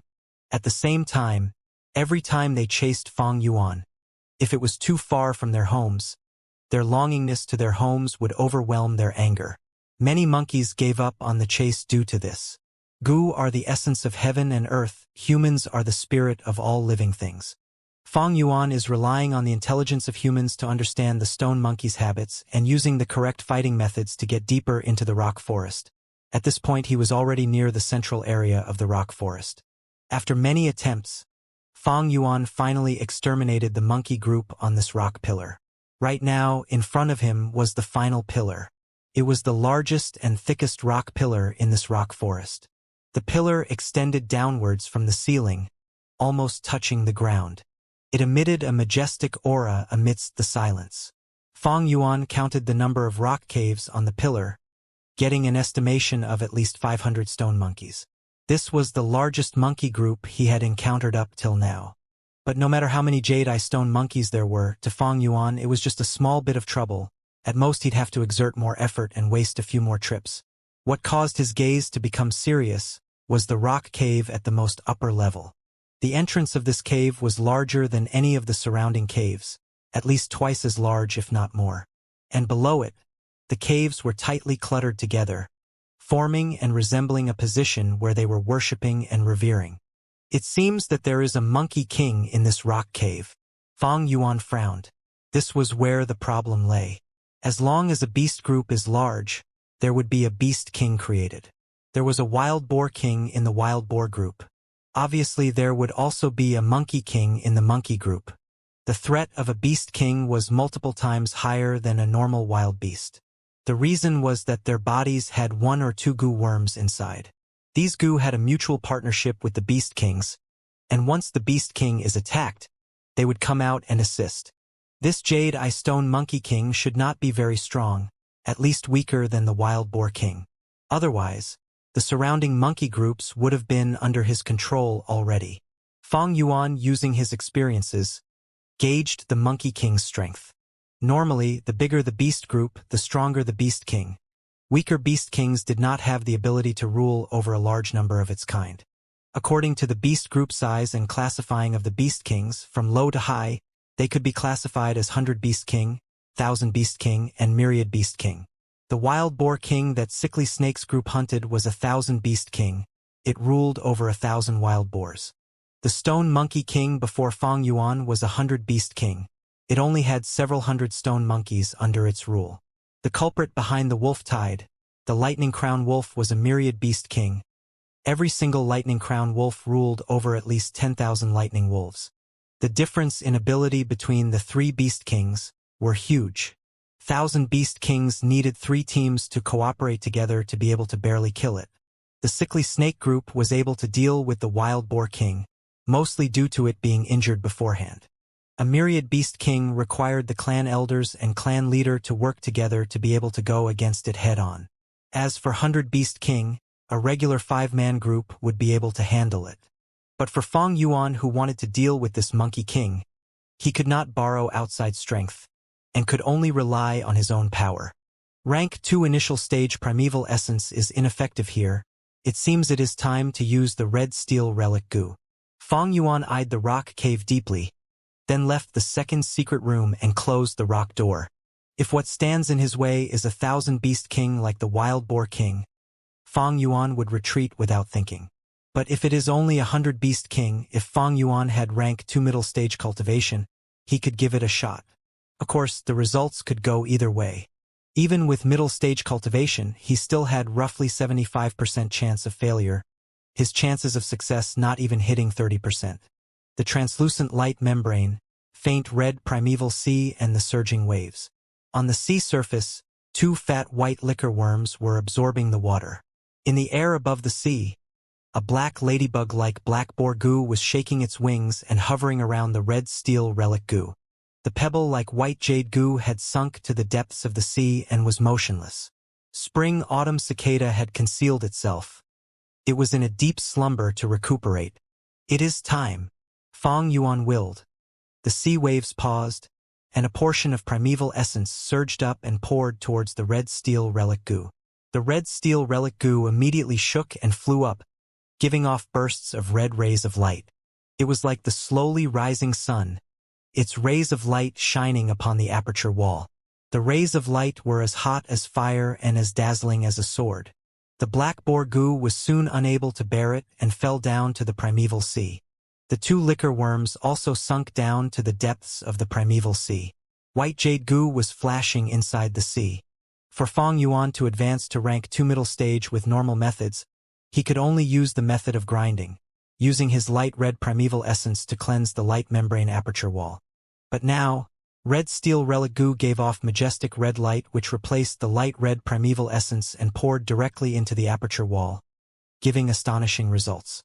Fang Yuan could see the whole light membrane thickening at an astonishing pace. The light on the light membrane condensed into streams of light, gradually changing to a water membrane. The white shimmering rays flowed continuously, becoming clear one moment and dark in the next. Right now, Fang Yuan had advanced to Middle Stage. However, the relic goo was still bursting with red rays of light. The rays of light filled the whole aperture, It replaced the primeval essence and continuously injected its essence and foundation into Fang Yuan's aperture. The water membrane accepted it all, and the shimmering rays of light on it was like water as it flowed freely. This continued on for about 15 minutes. Red steel relic goo had thoroughly exhausted all its energy. Its body turned transparent and disappeared in the red light. The penetrating red rays of light also suddenly dissipated with its disappearance. The aperture recovered its tranquility once again. However, the water membrane had become much thicker.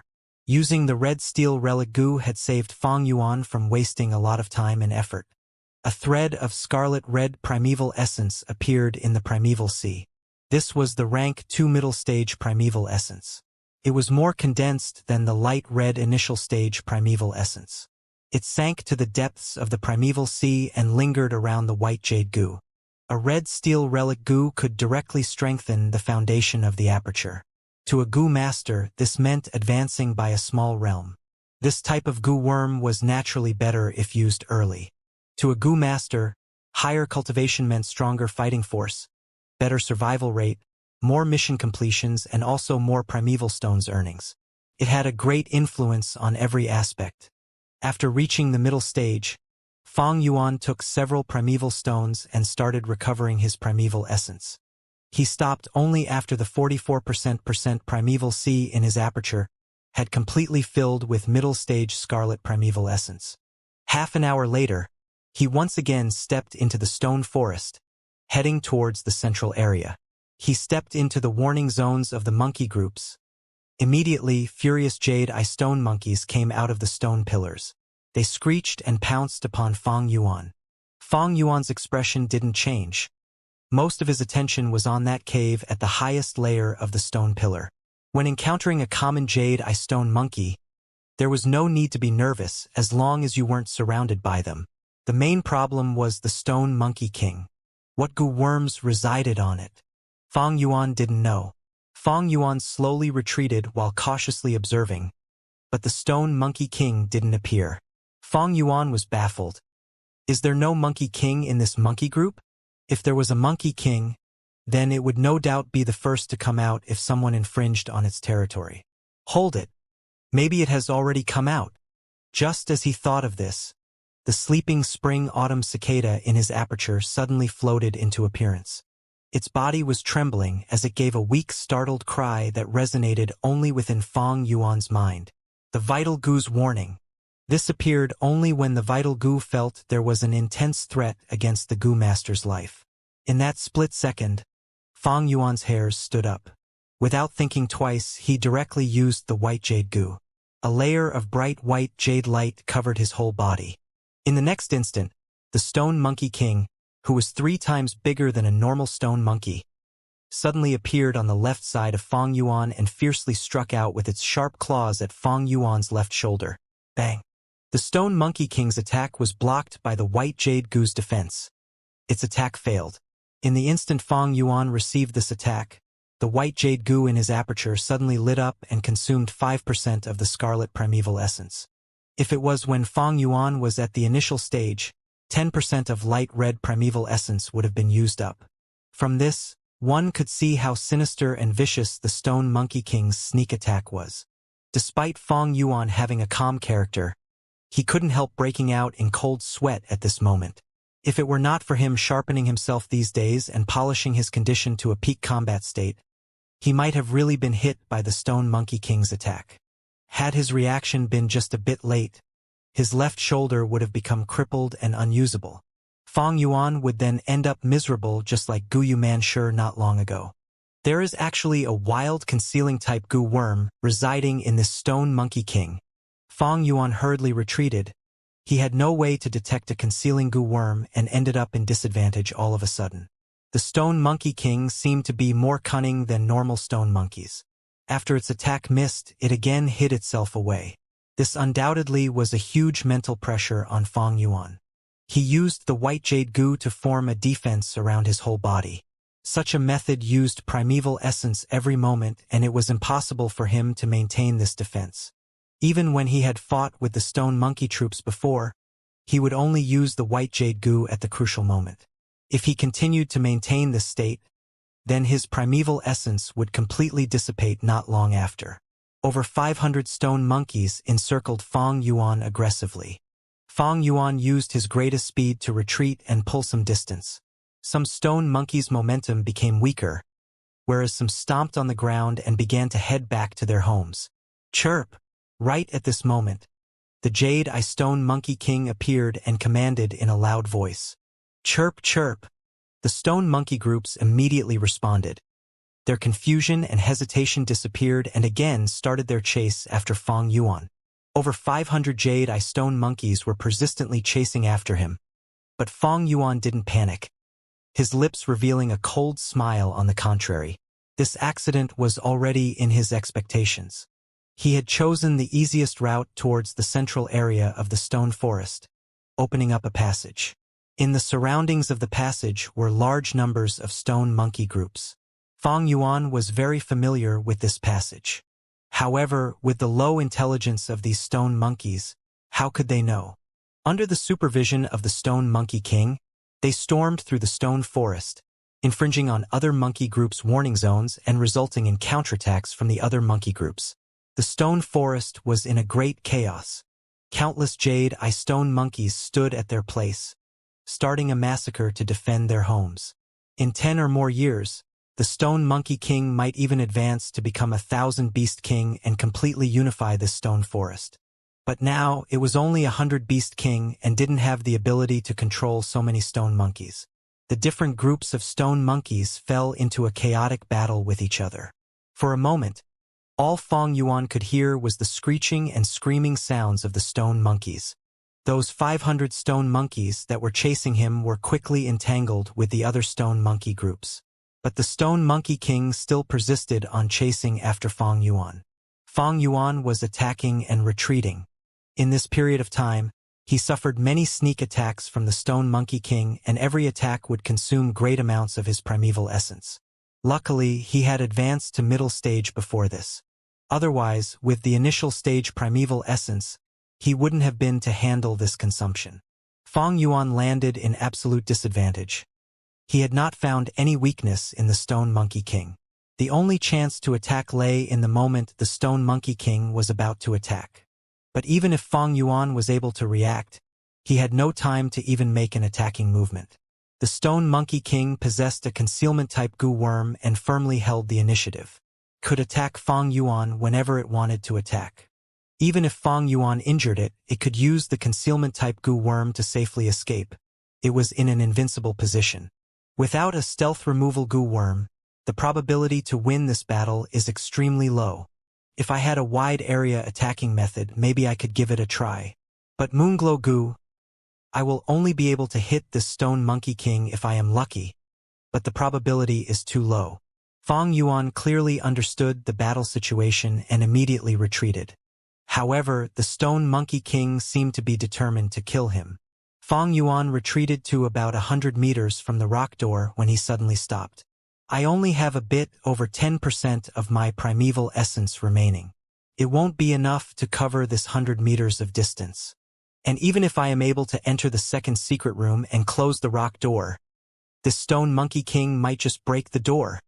Fang Yuan had thought that the Stone Monkey King would give up after chasing him for such a long period of time. Yet who could have thought that it still persisted on chasing him? He was already out of the stone forest now, and around him was a patch of empty ground. Countless stone monkeys were fighting chaotically in the stone forest, causing an uproar. Their noisy sounds kept on echoing within this empty space.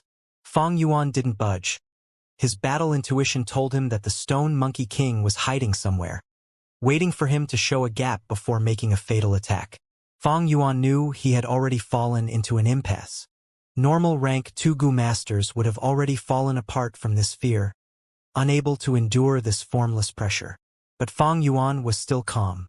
This situation was also within his expectations, though its probability was very low.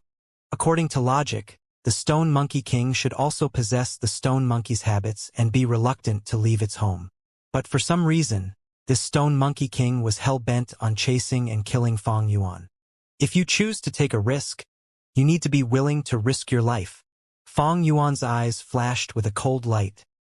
He then took off his upper garment. 11% primeval essence. This means 2 moonblades or sustain the Monkey King's sneak attack twice. Relying solely on the Moonglow Goo or White Jade Goo will not do. My only chance is the instant where the Monkey King attacks me. I have to grasp the opportunity and shoot the Moonblade, instantly killing it. Fang Yuan's thoughts sparked like flint, thinking of the most optimum strategy. Stone monkeys did not have outstanding defense, and since the Monkey King chose a sneak attack approach, it revealed that defense was its weakness. 1 Moonblade could slaughter 5 or 6 Jade Eye Stone monkeys. Even if it couldn't kill the Monkey King, it can still heavily injure it. But do not think that this is easy. Getting to this point is difficult. Even if a group of Goo Masters came, without a stealth removal type Goo they would still lose their lives. This monkey is cunning, choosing not to attack. Is it waiting for my primeval essence to be used up? Never mind. I shall trust the spring-autumn cicada once and bet on this chance. Fang Yuan instantly decided, his eyes shining with a cold and ruthless light. He stood on the spot, both hands hanging beside him, holding the collar of his shirt. At the same time, he closed his eyes, only leaving a slit of visibility. What is more shocking is that he removed the defense of the White Jade Goo. The expenditure of the primeval essence in his aperture finally stopped. At the same time, he was no longer under the protection of the White Jade light. The rock forest continued to reverb with the cries and anguish of the monkeys. But Fang Yuan could feel that these noises were getting closer and closer to himself. A type of calmness enveloped his heart and mind.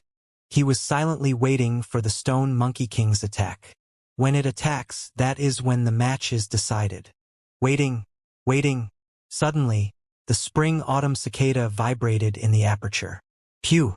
The very next moment, Fang Yuan heard an explosion and the Stone Monkey King appeared on his left. White Jade Goo. Fang Yuan's eyes shone with brilliance as the White Jade light covered his entire body. Bam! The Stone Monkey King hit Fang Yuan's body with a strong force, almost causing him to topple. His primeval essence dropping by 5%, only left with the other half. Seeing that his attack did not finish Fang Yuan off, the Stone Monkey King tried to escape. Fang Yuan had no time to counterattack, but it was enough for him to flick his upper shirt. Suddenly, he felt that there was someone on his upper shirt, tugging towards the outside direction. The shirt was not made of steel, and to prevent it from tearing, Fang Yuan let go of both hands, seeing the floating shirt fly around the place at a shocking speed. Now! Fang Yuan's eyes shone with cold light as the battle's outcome would be decided with this moonblade. His heart cold and calm as ice. The Monkey King was after all a wild beast, and after having its face covered by a shirt, it flew into a panic. It emitted a shrill scream, calling its stone monkeys to help. At the same time, the shirt continued to move around, changing directions and going all over the place. An eerie blue moonblade flew out and hit the Stone Monkey King. The Monkey King cried in pain as its camouflage was exposed. Its appearance was the same as a normal stone monkey, but its body size was 3 times bigger, and at the same time its eyes shone with a bloody red light. A long and deep wound stretched from its chest to its left leg, blood continuing to pour from it. Although not dead, it had already suffered a heavy injury, and the aura of death permeated its entire body, covered its wound in shock, going invisible again. Fang Yuan's upper shirt was cut open by his moonblade, falling onto the ground. But the blood traces exposed the Monkey King, and it hurriedly retreated, no longer having the idea of killing Fang Yuan. With such a grave injury, if it did not deal with it, it would lose its life. At this time, Fang Yuan also retreated to the rock door. After activating the moonblade, his aperture only had a little bit of primeval essence left, and his battle strength dropped drastically. Although it looked like a draw, Fang Yuan had won. The Monkey King's injury could not be recovered shortly. The more blood it lost, the weaker it felt. But Fang Yuan could use the primeval stones to recover his primeval essence and recover his battle strength. Even without a stealth removal type Goo, nor a wide area attack method, with his rich fighting experience and the will of steel in the face of danger, Fang Yuan could beat the strong in a weaker state. Monkey, fox, Bay. These wild beasts have extraordinary intelligence compared to ordinary wild beasts, and are more cunning. Because of this, they lack the wild courage and often retreat while injured. If it were a wild boar or bull, they would go into a frenzy while injured. This monkey king seems to only have one goo worm. Although the goo worm could grant stealth, it cannot hide blood traces, and if my guess is correct, it should be the rank 1 stealth rock goo. Fong Yuan pondered in his heart, and relying on his memories, the monkey king had no more secrets in front of him. The results has been decided. Fong Yuan returned to the rock room, closing the door and replenishing his primeval essence.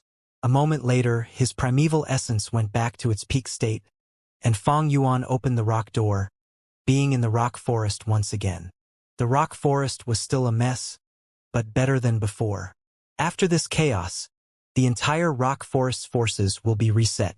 The stone monkeys will relocate and regroup, and the roaming and isolated stone monkeys form into new monkey gangs. The path that I painstakingly created would thus vanish. Fong Yuan's heart sank. He needed to kill the stone monkey king before this path is completely gone. If not, opening this path would expend much of his time again, and by the time he got to the center again, the monkey king would have completely healed. He shall chase after and annihilate lingering enemies with bravery, rather than be easily contented with fame and compliments like Xiangyu. Fong Yuan trailed along the open path, invading the rock forest. The stone monkeys who appeared in his way were all exterminated. 15 minutes later, he appeared at the central pillar once again. The stone monkey king laid on the ground. It had turned into a statue and was already dead. A jade-eye stone monkey was stepping on its corpse, screaming about. Replacing the title of king with the death of the former king, a new king takes its place. Regardless of the beast group or human society, this was the cruel elimination system. Saved some effort of mine. Fong Yuan slowly got closer. At this moment, a goo worm slowly floated from the corpse of the stone monkey king, flying towards the new king. Moonglow goo. Fong Yuan shot out a moonblade just in time, chasing away the new stone monkey king, then walking up and grabbing the goo worm. This goo looked ordinary like a gray rock, with an uneven surface that was not even squarish nor spherical.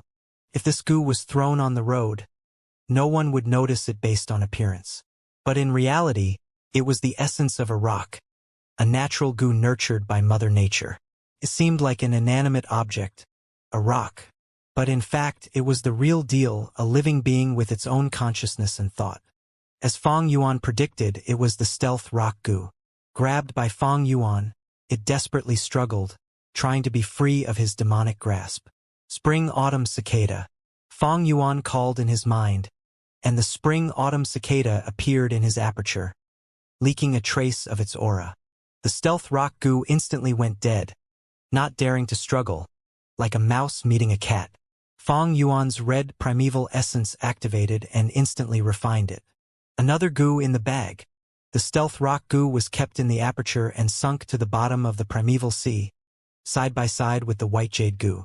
The stone monkey watched helplessly at the side, and on seeing Fong Yuan keep the stealth rock goo into his body, it frantically jumped about, screaming incoherently.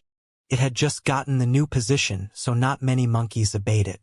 With another moonblade, Fong Yuan took a few more monkey lives. Those that gathered around their new king instantly dispersed. The new stone monkey king gnawed its teeth at Fong Yuan. Scram! Fong Yuan stared at it, saying a word, with his expression cold as ice.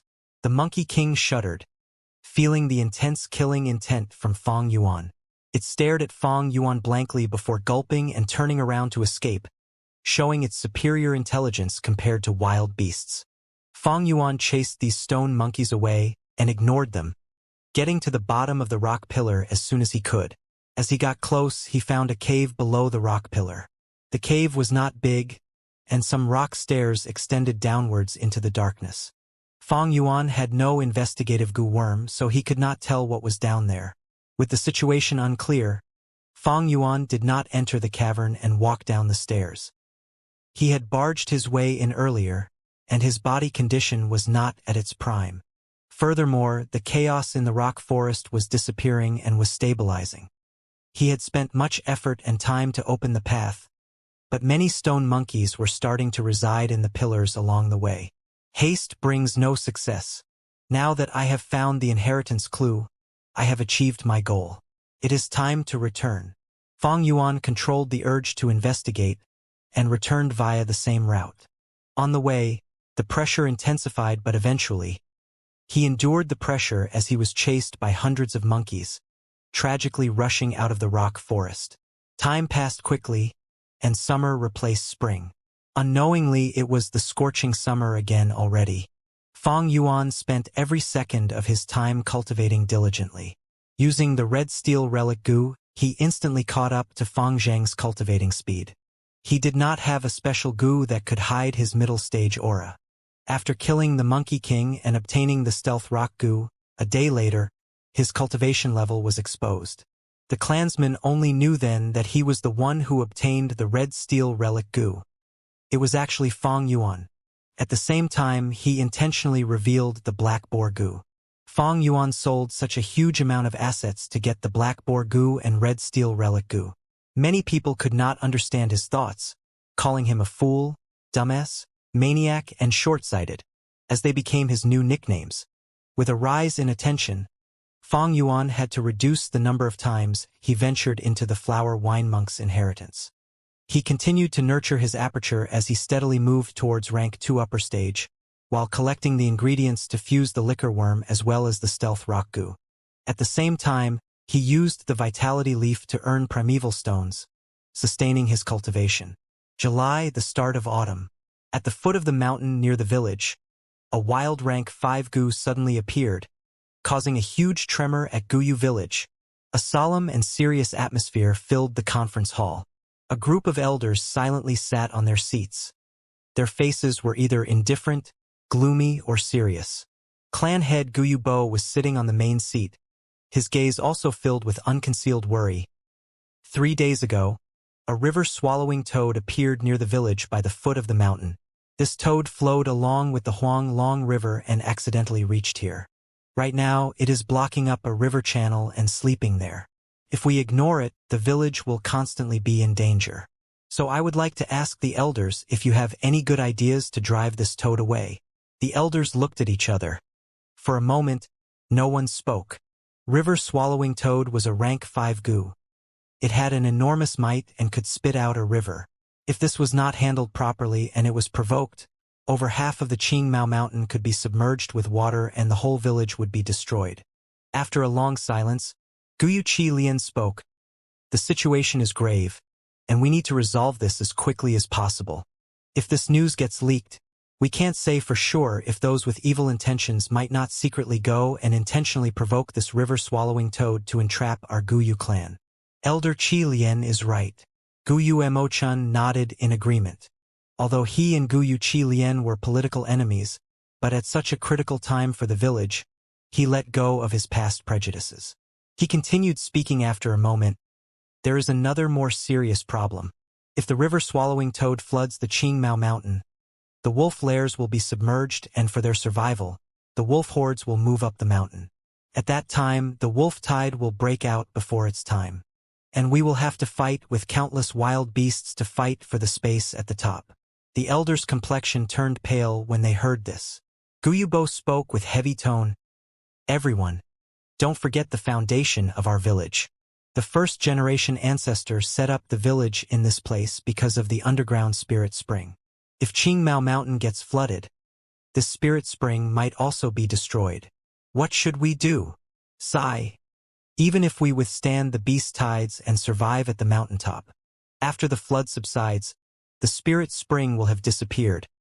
Many beasts will have died. Our surroundings will turn to a wasteland and we will be lacking cultivation resources. If we are to die, then why not ask help from Xiong and buy villages? We are 3 boats tied with 1 rope. I don't believe they won't help. The elders whispered to one another with panic hidden inside.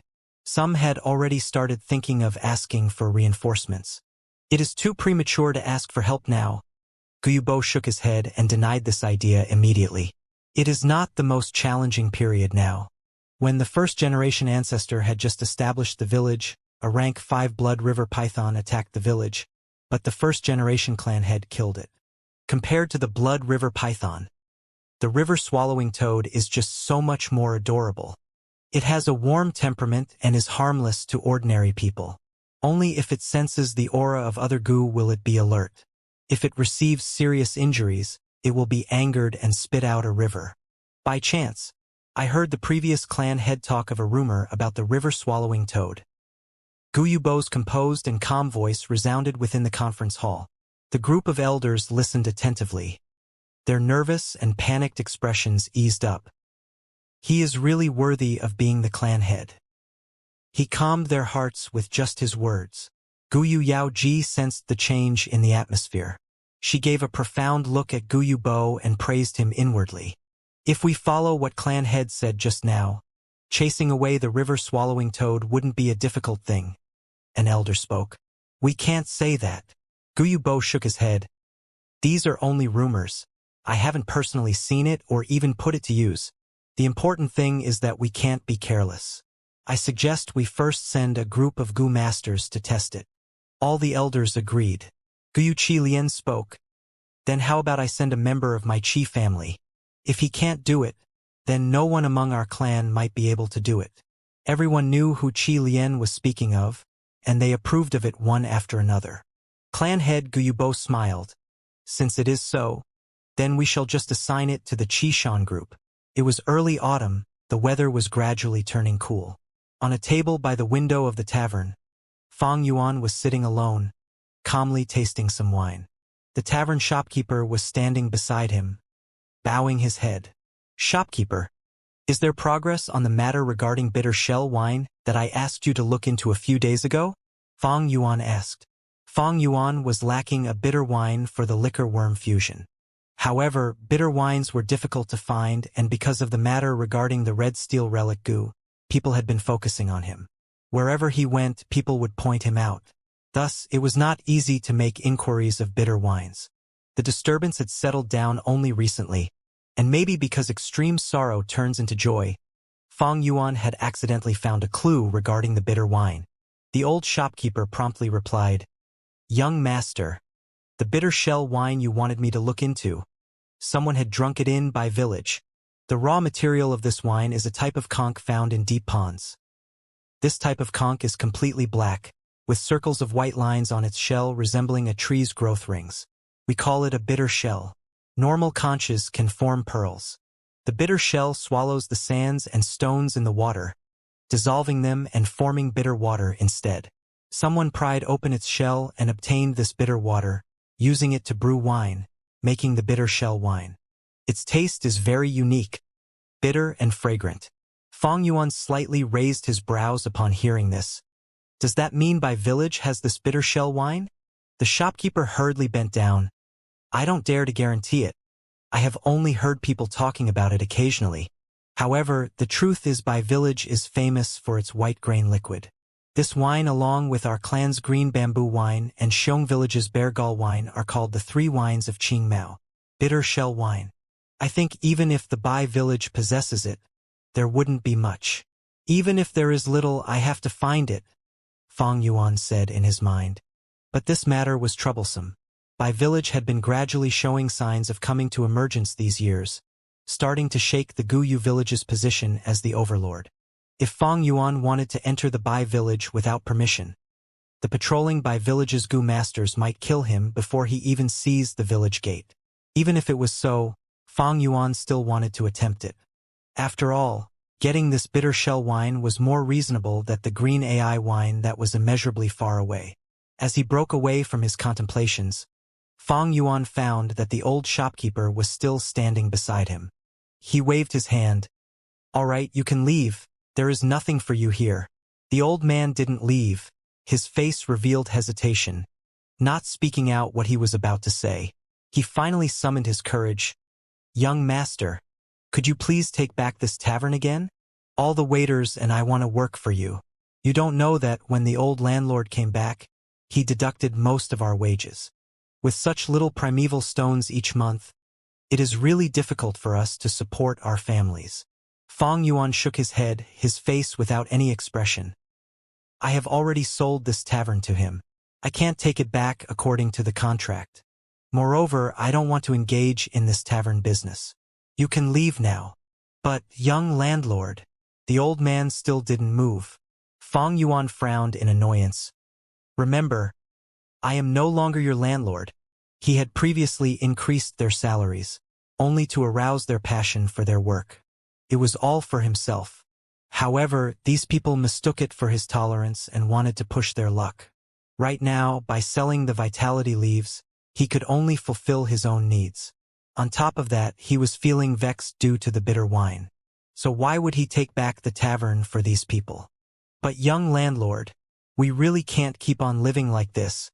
Please show mercy and have pity on us.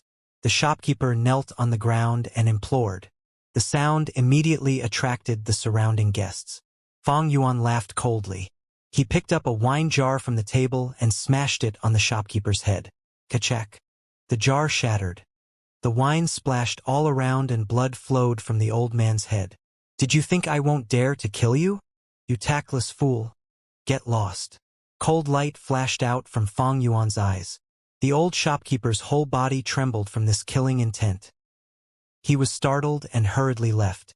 No matter which world, there will always be a group of weak people who will brazenly and indiscreetly ask charity from the strong. As if helping them was the manner of the strong and not helping them was wrong. The weak should have the manners of the weak. They should either resign to their fate and act like slaves or try hard while keeping a low profile. The strong helped the weak only as a charity when they were in a good mood.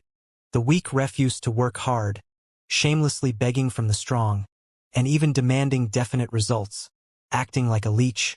They deserve getting rejected. People who were content with being weak, who don't put their own effort and only think of begging from the strong, simply aren't deserving of sympathy. Shopkeeper. Quick! Bandage the wounds.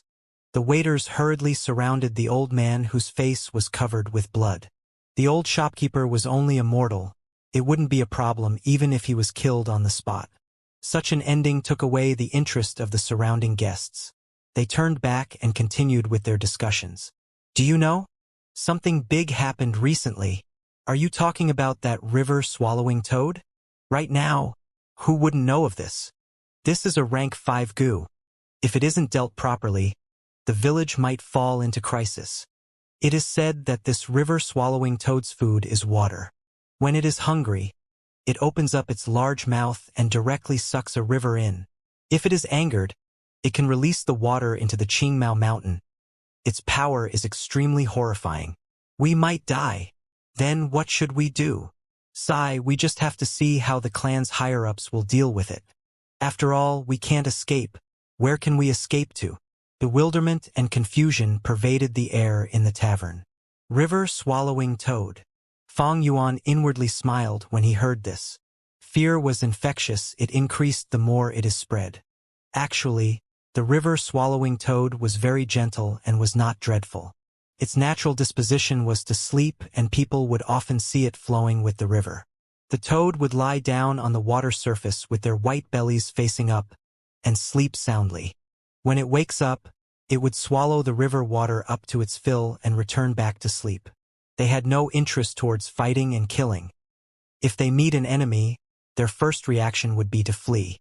Only if they fall into an impasse and couldn't escape will they make fierce counterattacks. They were very powerful and could release torrential river from their mouths, engulfing the lands instantly and turning them to marsh. This river-swallowing toad probably fell asleep, then drifted along the Huanglong River and accidentally entered a tributary, reaching the foot of the Qingmao mountain. Fang Yuan guessed the truth. It is said that every single river-swallowing toad's stomach carries a river. Fang Yuan did not use the river-swallowing toad in his previous life, but he has a strong impression of this goo, because of one person. A normal person, a family servant. Around 200 years later in his previous life, a very special goo master will appear, Zhang Fan. His existence shocked numerous goo masters, and his story would be spread around by the mortals. Once he appeared, he became a legend. His entire success was attributed to a river-swallowing toad. Zhang Fan was a mere family servant, single-handedly taking care of a fishery for his master. One day, a river-swallowing toad arrived at the coast with its belly side up, lying in the water, asleep the entire time. Zhang Fan was initially scared and shocked, but slowly, he felt that this toad was dead. Why was it not moving at all? The toad corpse blocked the upflow of the river water, and this caused many problems for Zhang Fan, who was taking care of the fishery. Zhang Fan tried many different methods and ways to move this toad corpse away. But he was just a mere mortal. How could he move something as heavy as the river-swallowing toad? His master was stingy and cruel, and if he could not meet the monthly quota, his head will be decapitated. Zhang Fan did not dare to report it, as someone not too long ago did not manage to fulfill his quota and reported it with a proper reason, but ended up getting killed on the spot. Seeing that the due date was getting closer, and the corpse still remained there blocking the water, it greatly affected his revenue. Gradually, Zhang Fan became more frightened, and his temper became more abusive and frustrated. Although he knew that he could not move this corpse away, he would still go to it every day, to punch and kick the toad corpse, crying and making a din, letting go of all the fear and anger he had in the face of death. But one day, the river-swallowing toad woke up, and with its half-opened eyes, stared at Zhang Fan. Zhang Fan's legs went soft from the shock. The river-swallowing toad was half asleep and half awake, but it still laid there like it was a corpse. After some time, Zhang Fan regained his composure. He was not afraid. He was going to die anyway. What is there to be afraid of?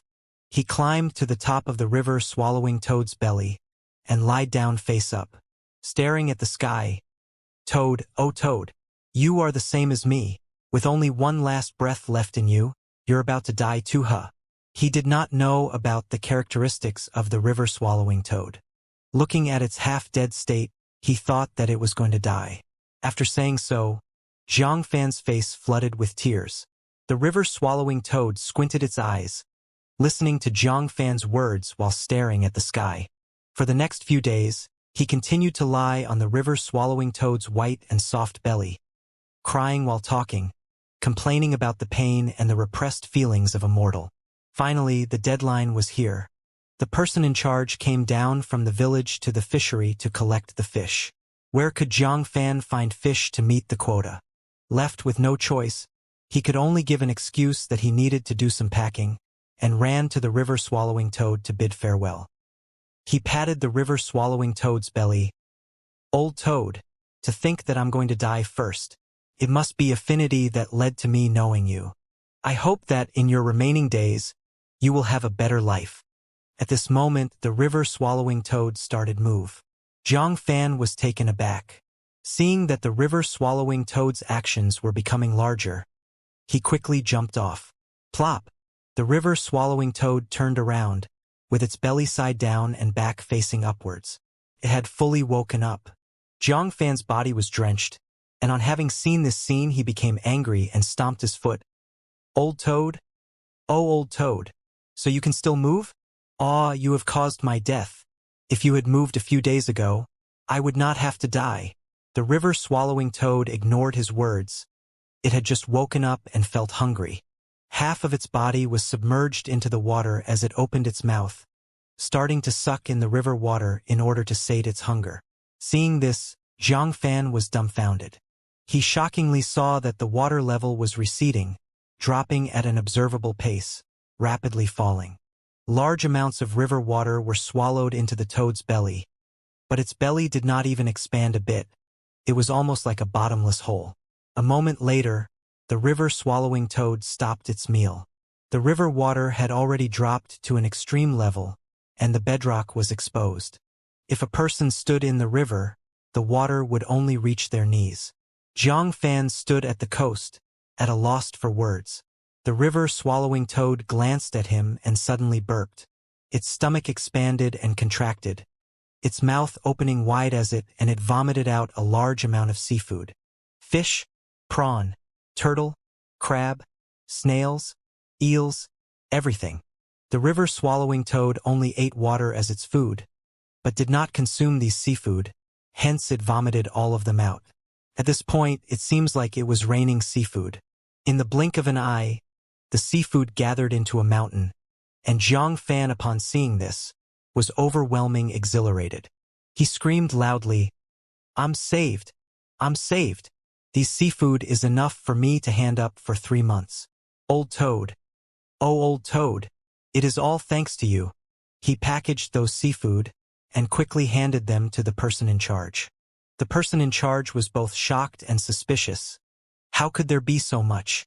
He quickly reported it, and the goo masters in the village also found out that the water level had changed drastically.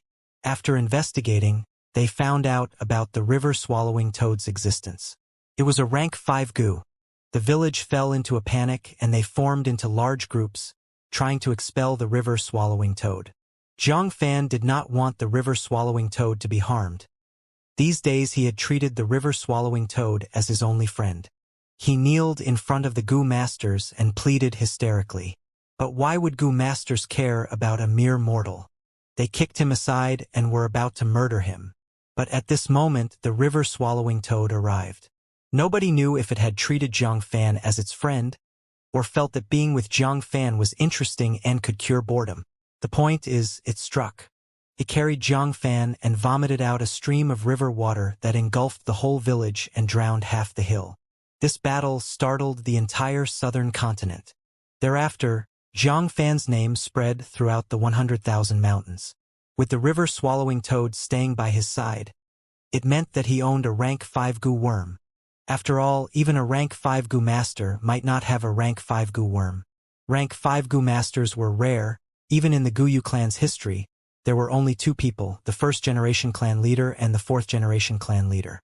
But Zhang Fan did not have an awakened aperture, yet as a mere mortal he had a river-swallowing toad. His existence stunned the entire Goo Master world. After that, Zhang Fan built a hamlet at the village's location. He was endearing to people and sympathized with mortals, aspiring to reach equality among all people. It was a village without oppression. He became a flag, and the mortals in the surrounding villages came to him and wanted to depend on him. But eventually he was still assassinated. With just a river-swallowing toad, it could not make him truly powerful.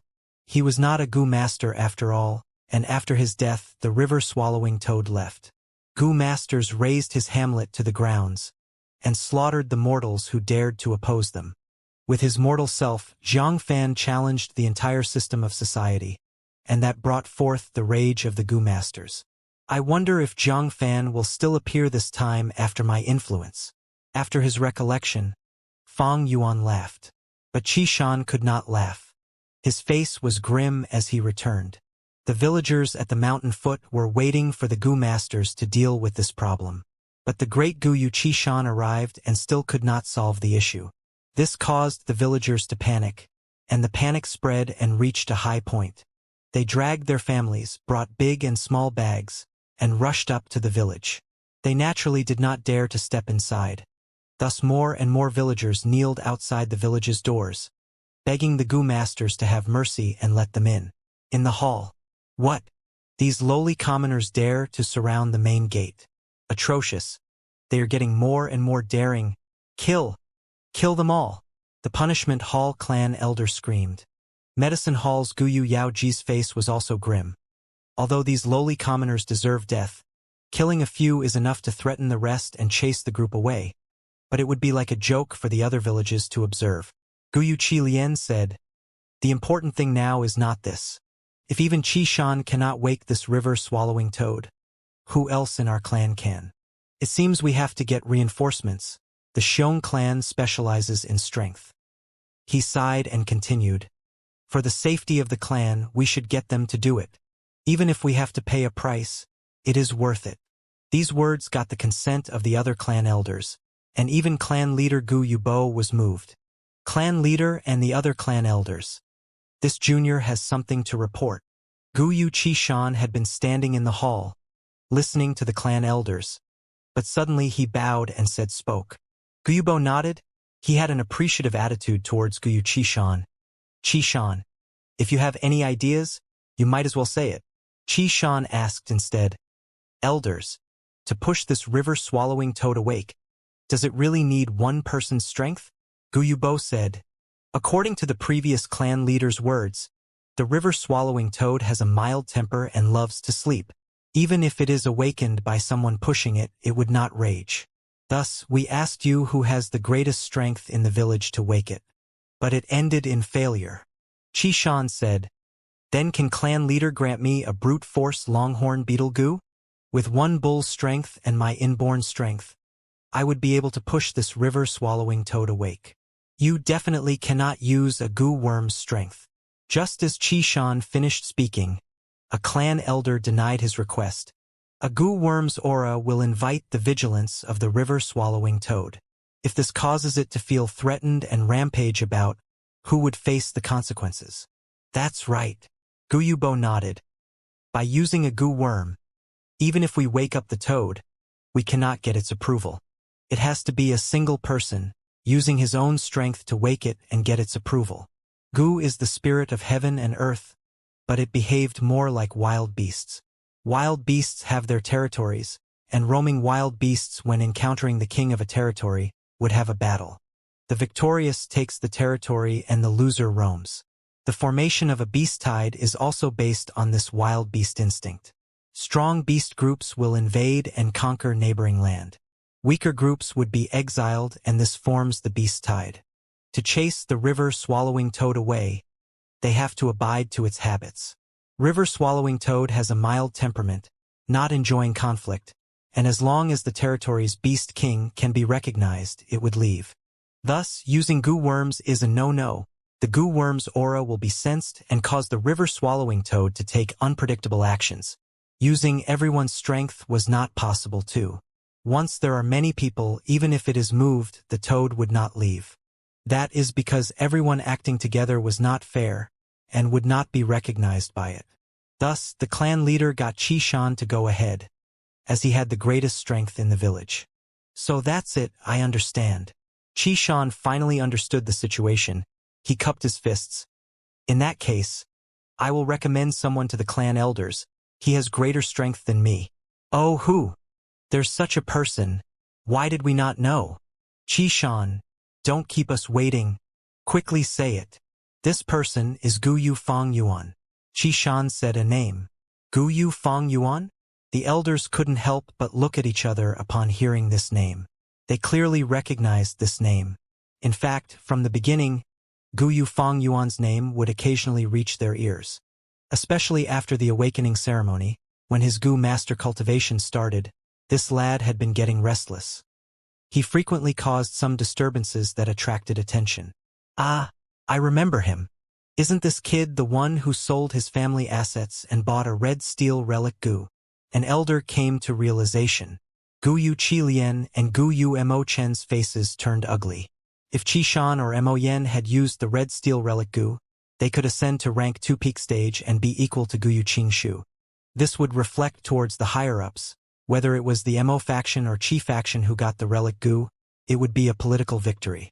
But to think that this prodigal kid had ruined it all. Returning to the main topic, this kid is truly strong. At the arena previously, he used his bare fists to shatter Jade Skin Gu's defense and pummeled Fang Zheng down, achieving the championship, an elder recalled. This time, it was the clan head Gu Yubo's turn to be embarrassed. He had especially nurtured Gu Yu Fang Zheng. Thus Fang Zheng's defeat, in some sense, was his, the clan head faction's, defeat. As long as one entered the system, anyone would be labeled with factions. There were neutral political factions, but absolutely not a person without any faction. But in terms of power, his strength shouldn't be comparable to yours, right? Qi Lian doubtfully asked Chi-Shan. Chi-San respectfully answered, Elders, perhaps you might not know, Fang Yuan not only bought red steel relic Gu, he also purchased a black boar Gu. These few months, he has been buying pork to nurture the black boar Gu and increase his strength. Once, I even saw him moving a huge rock in the mountain to measure his strength. I am not sure how much strength he has, but from what I have seen, his strength absolutely doesn't lose to mine. So it was like that. To think this kid, Fang Yuan, has grown to this stage. Gu Yubo nodded his head. Then let's assign Fang Yuan's group to give it a try. Hearing this, the Internal Affairs Hall elder awkwardly stood up from his seat. Lord Clan Head. This Fong Yuan is a loner and hasn't joined a group. What is that supposed to mean? Gu Yubo frowned. The thing is, after the first beast tied, his group was completely annihilated and the only survivor was him alone. The Internal Affairs Hall Elder replied. Even if it is so, why was he not considered during the group reorganizing? An elder curiously asked. Sigh. The Internal Affairs Hall Elder gave a heavy sigh. I also urged him about this, but he didn't have any intention to join any groups. Honestly speaking, I don't approve of this kid. He is very good at goofing around. It might be that he has lost the will to fight after inheriting that inheritance. Goofing around? How can that be? He hasn't joined any groups, so how could he complete the monthly clan missions? An elder doubted. The Internal Affairs Hall Elder's face sank. Every month, he receives the compulsory mission, but the results are all failure. I haven't seen records worse than his. Almost all the missions are recorded as failures. I have already tried talking with him several times, but he still wants to continue in his way, without any repenting. However, he hasn't violated the clan rules, so I can only give light punishments to this unruly and crafty kid. The elders looked at each other. They had never seen such a younger generation who didn't want to advance forward. Mission failures represented a narrower career progression within the clan. This kid has become muddled. Humph. He is too unruly. He is destroying his own future. If I had such an indolent child, I would directly slap him to death. Enough. Gu Yubo raised his hand, putting a stop to the elder's private chats. One couldn't tell if he was happy or angry. Gu Yubo's gaze moved around and finally stopped on the Internal Affairs Hall Elder. Send a compulsory command.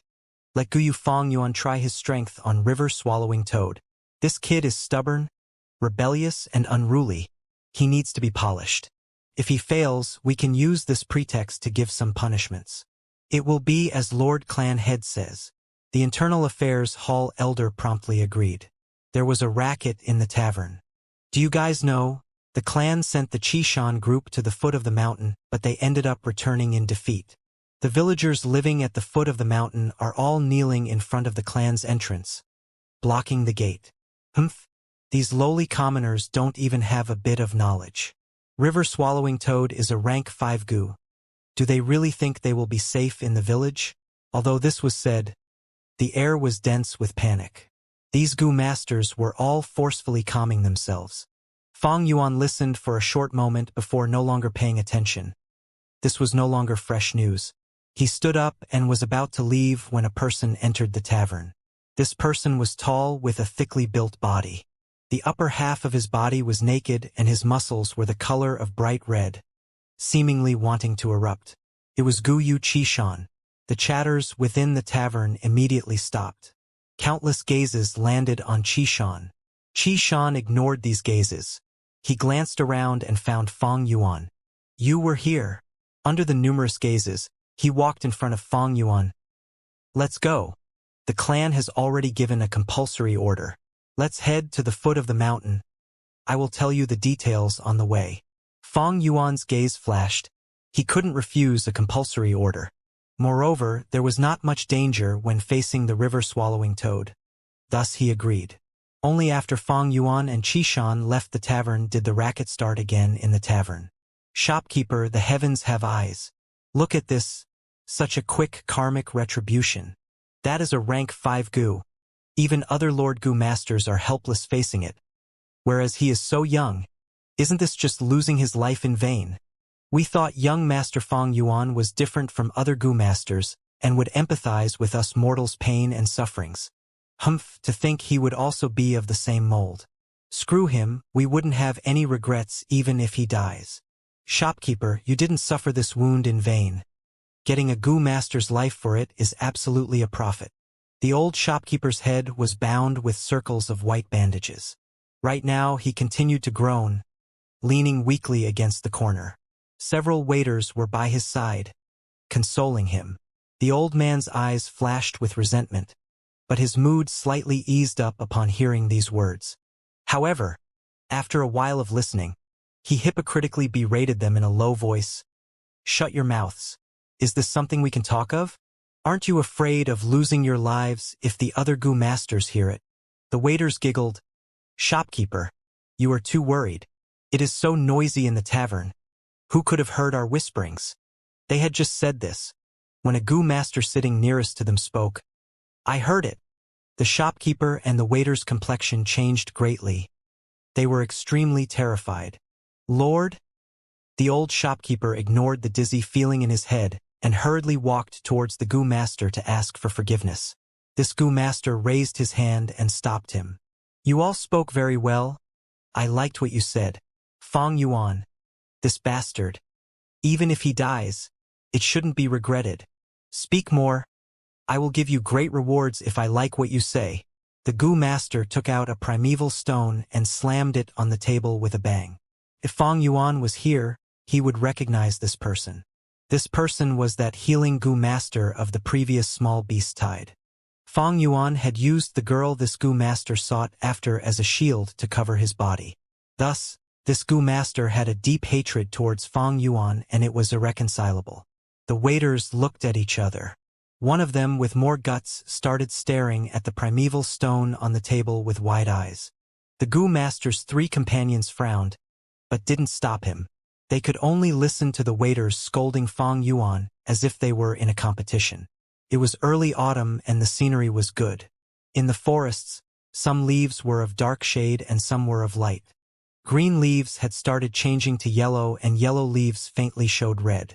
In the paddy field, fields of yellow-orange rice crops waved along with the autumn wind. In some lush vegetable fields, the vegetable leaves were fat, tender, and pleasing. Fang Yuan sped all the way from the middle of the mountain, following the Qishan group down to the foot of the mountain where he saw the rank 5 river swallowing toad. It was huge and resembled a small hill. It lay belly side up in the riverbed and blocked the river channel. The upstream of the river was already filled with so much water that it was almost spilling to the riverside. And there was almost no flow of the river downstream. Only a shallow, moist riverbed could be seen. The river swallowing toad's belly was exquisite snow white and was covered with a layer of luster. Its back was clear sky blue color and also had a glossy shine to it, with no warts like the ones found in common frogs and toads. It was sound asleep at this moment. But there were no sounds of snoring. It was sleeping very quietly. Sensing its aura, the 2 liquor worms in Fang Yuan's aperture curled up into a ball. The black boar goo's lively appearance seemed to have been wiped out as it flew down. The moonglow goo that resided in his right palm hid its glow. Only the spring-autumn cicada was still sleeping peacefully. Fang Yuan withdrew the moonglow goo into his aperture. As long as he didn't take the initiative to use these goo, their aura wouldn't leak out. Putting them in the aperture was very safe and reliable. Fang Yuan, it's your turn next. Qishan spoke from the side. He had already explained most of the details on the way. Fang Yuan also approved of this method. Of course, the simplest way was to use spring-autumn cicada. Once a rank 6 goo worm's aura leaked out, this river-swallowing toad would be frightened and immediately flee.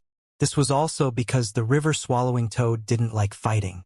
If it was a vicious goo like the blood river python, spring-autumn cicada's aura would instead cause it to go berserk and retaliate madly. Fang Yuan stood at the riverside, trying out to push it first.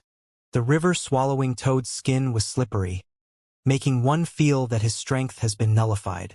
In addition, it was extremely heavy. One simply couldn't even budge it. Can you do it? Qi Chang sneered from the side. Fang Yuan ignored him and said to Qi Shan, although I have the increased strength from black boar goo, my strength is probably only a little more than yours. As for pushing this river-swallowing toad, it is not hopeless, but I need your help. What help? Qi Shan immediately asked. Fang Yuan slowly explained it. Qi Shan was doubtful.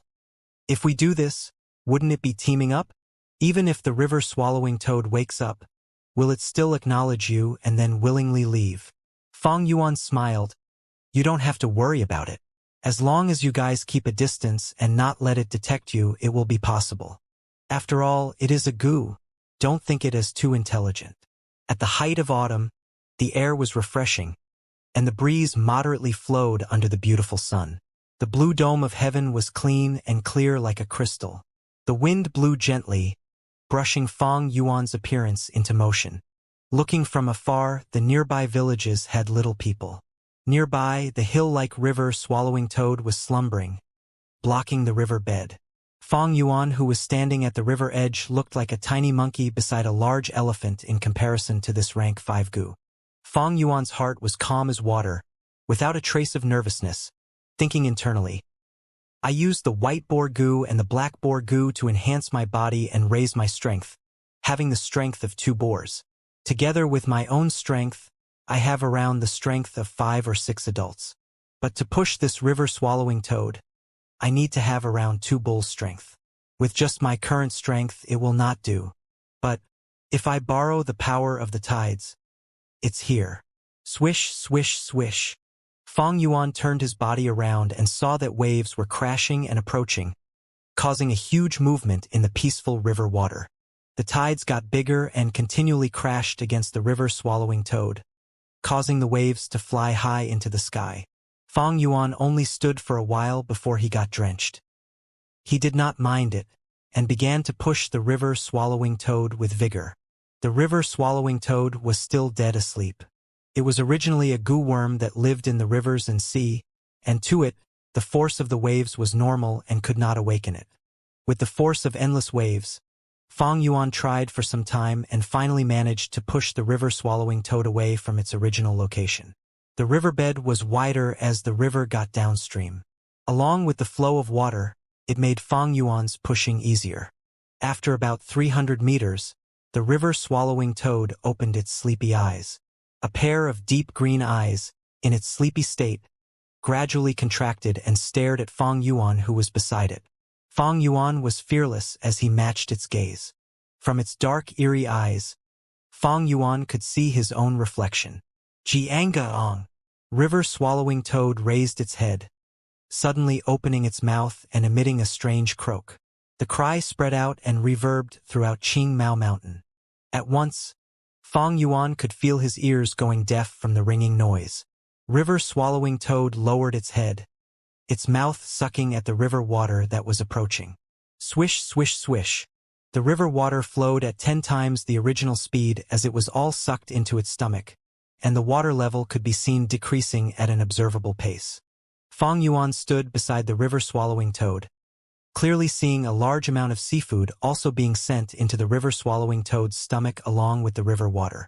Sensing the river water's change, the Qishan group also hurried over, and as the 3 observed the river Swallowing Toad who was ingesting water, they were stunned.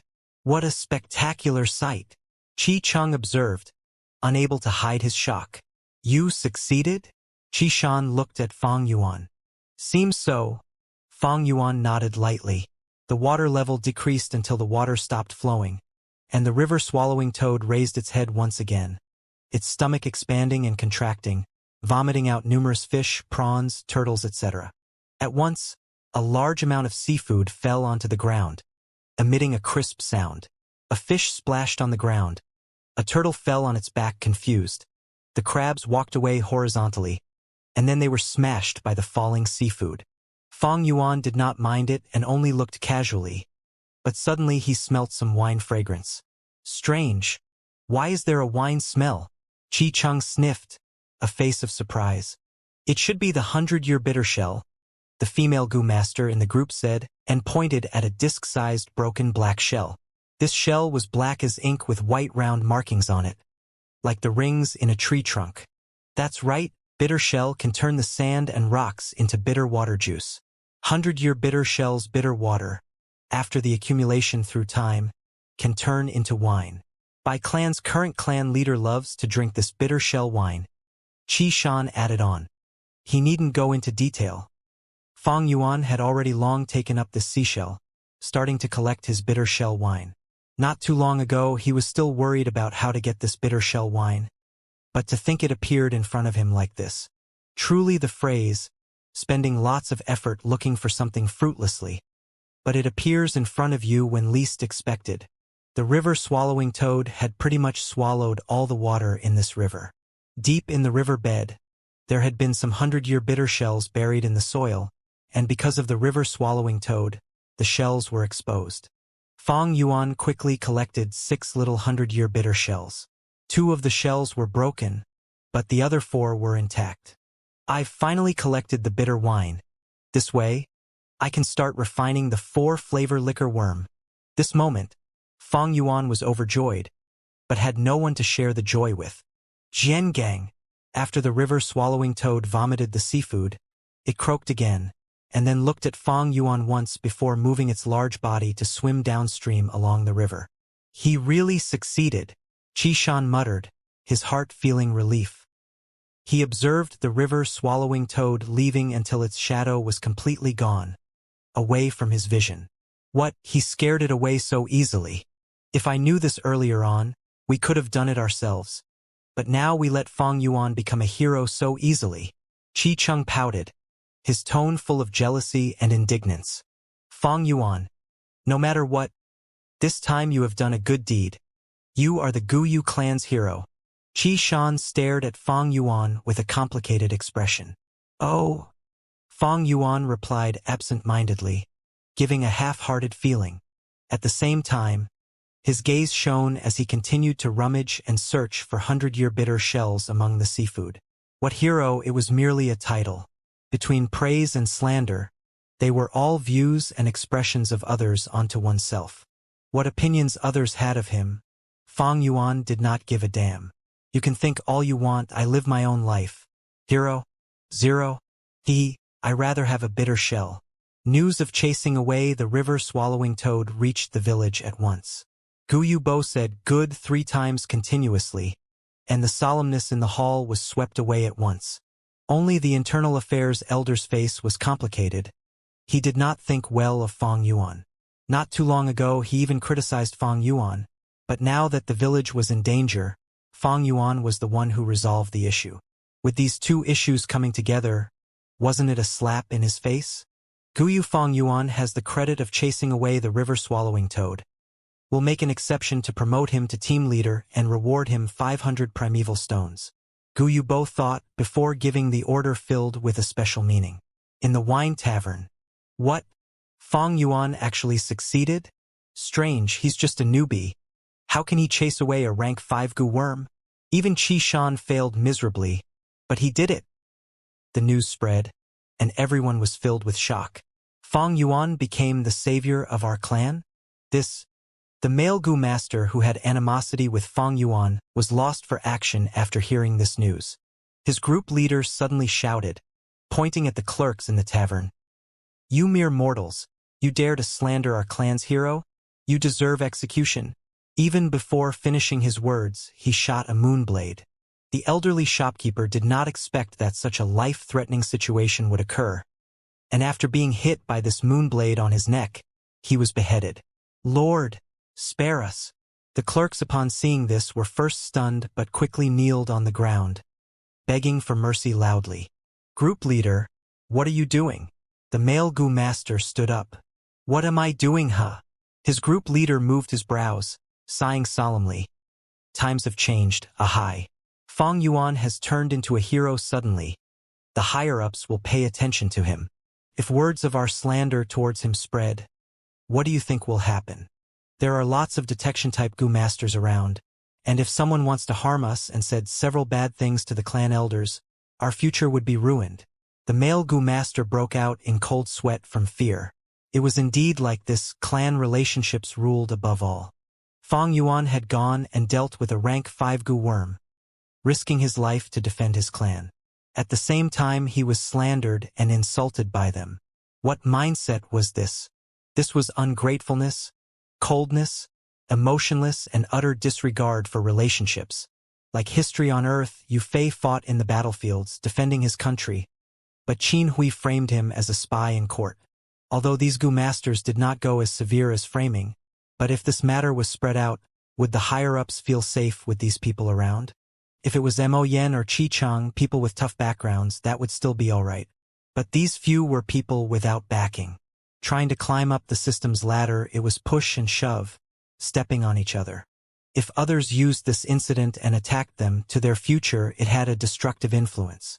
It is still not too late to salvage the situation. We just have to express our attitudes, and outsiders won't say much. These mortals have cheap lives, so be it if they die. But they can be sacrifices for us, and this is their honor. You guys should immediately strike. Each one of you must kill one each. After killing, you should praise Fang Yuan and express our stand. The group leader shouted. Damn it!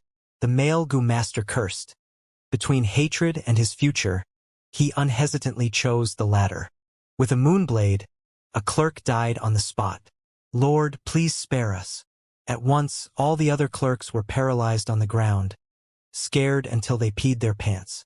The male Gu master did not care about them, and under everyone's watchful gaze, he pointed at these pitiful clerks righteously, shouting, You lot deserve death. Gu Yu Fang Yuan is a hero, and with his own strength, he defended the clan.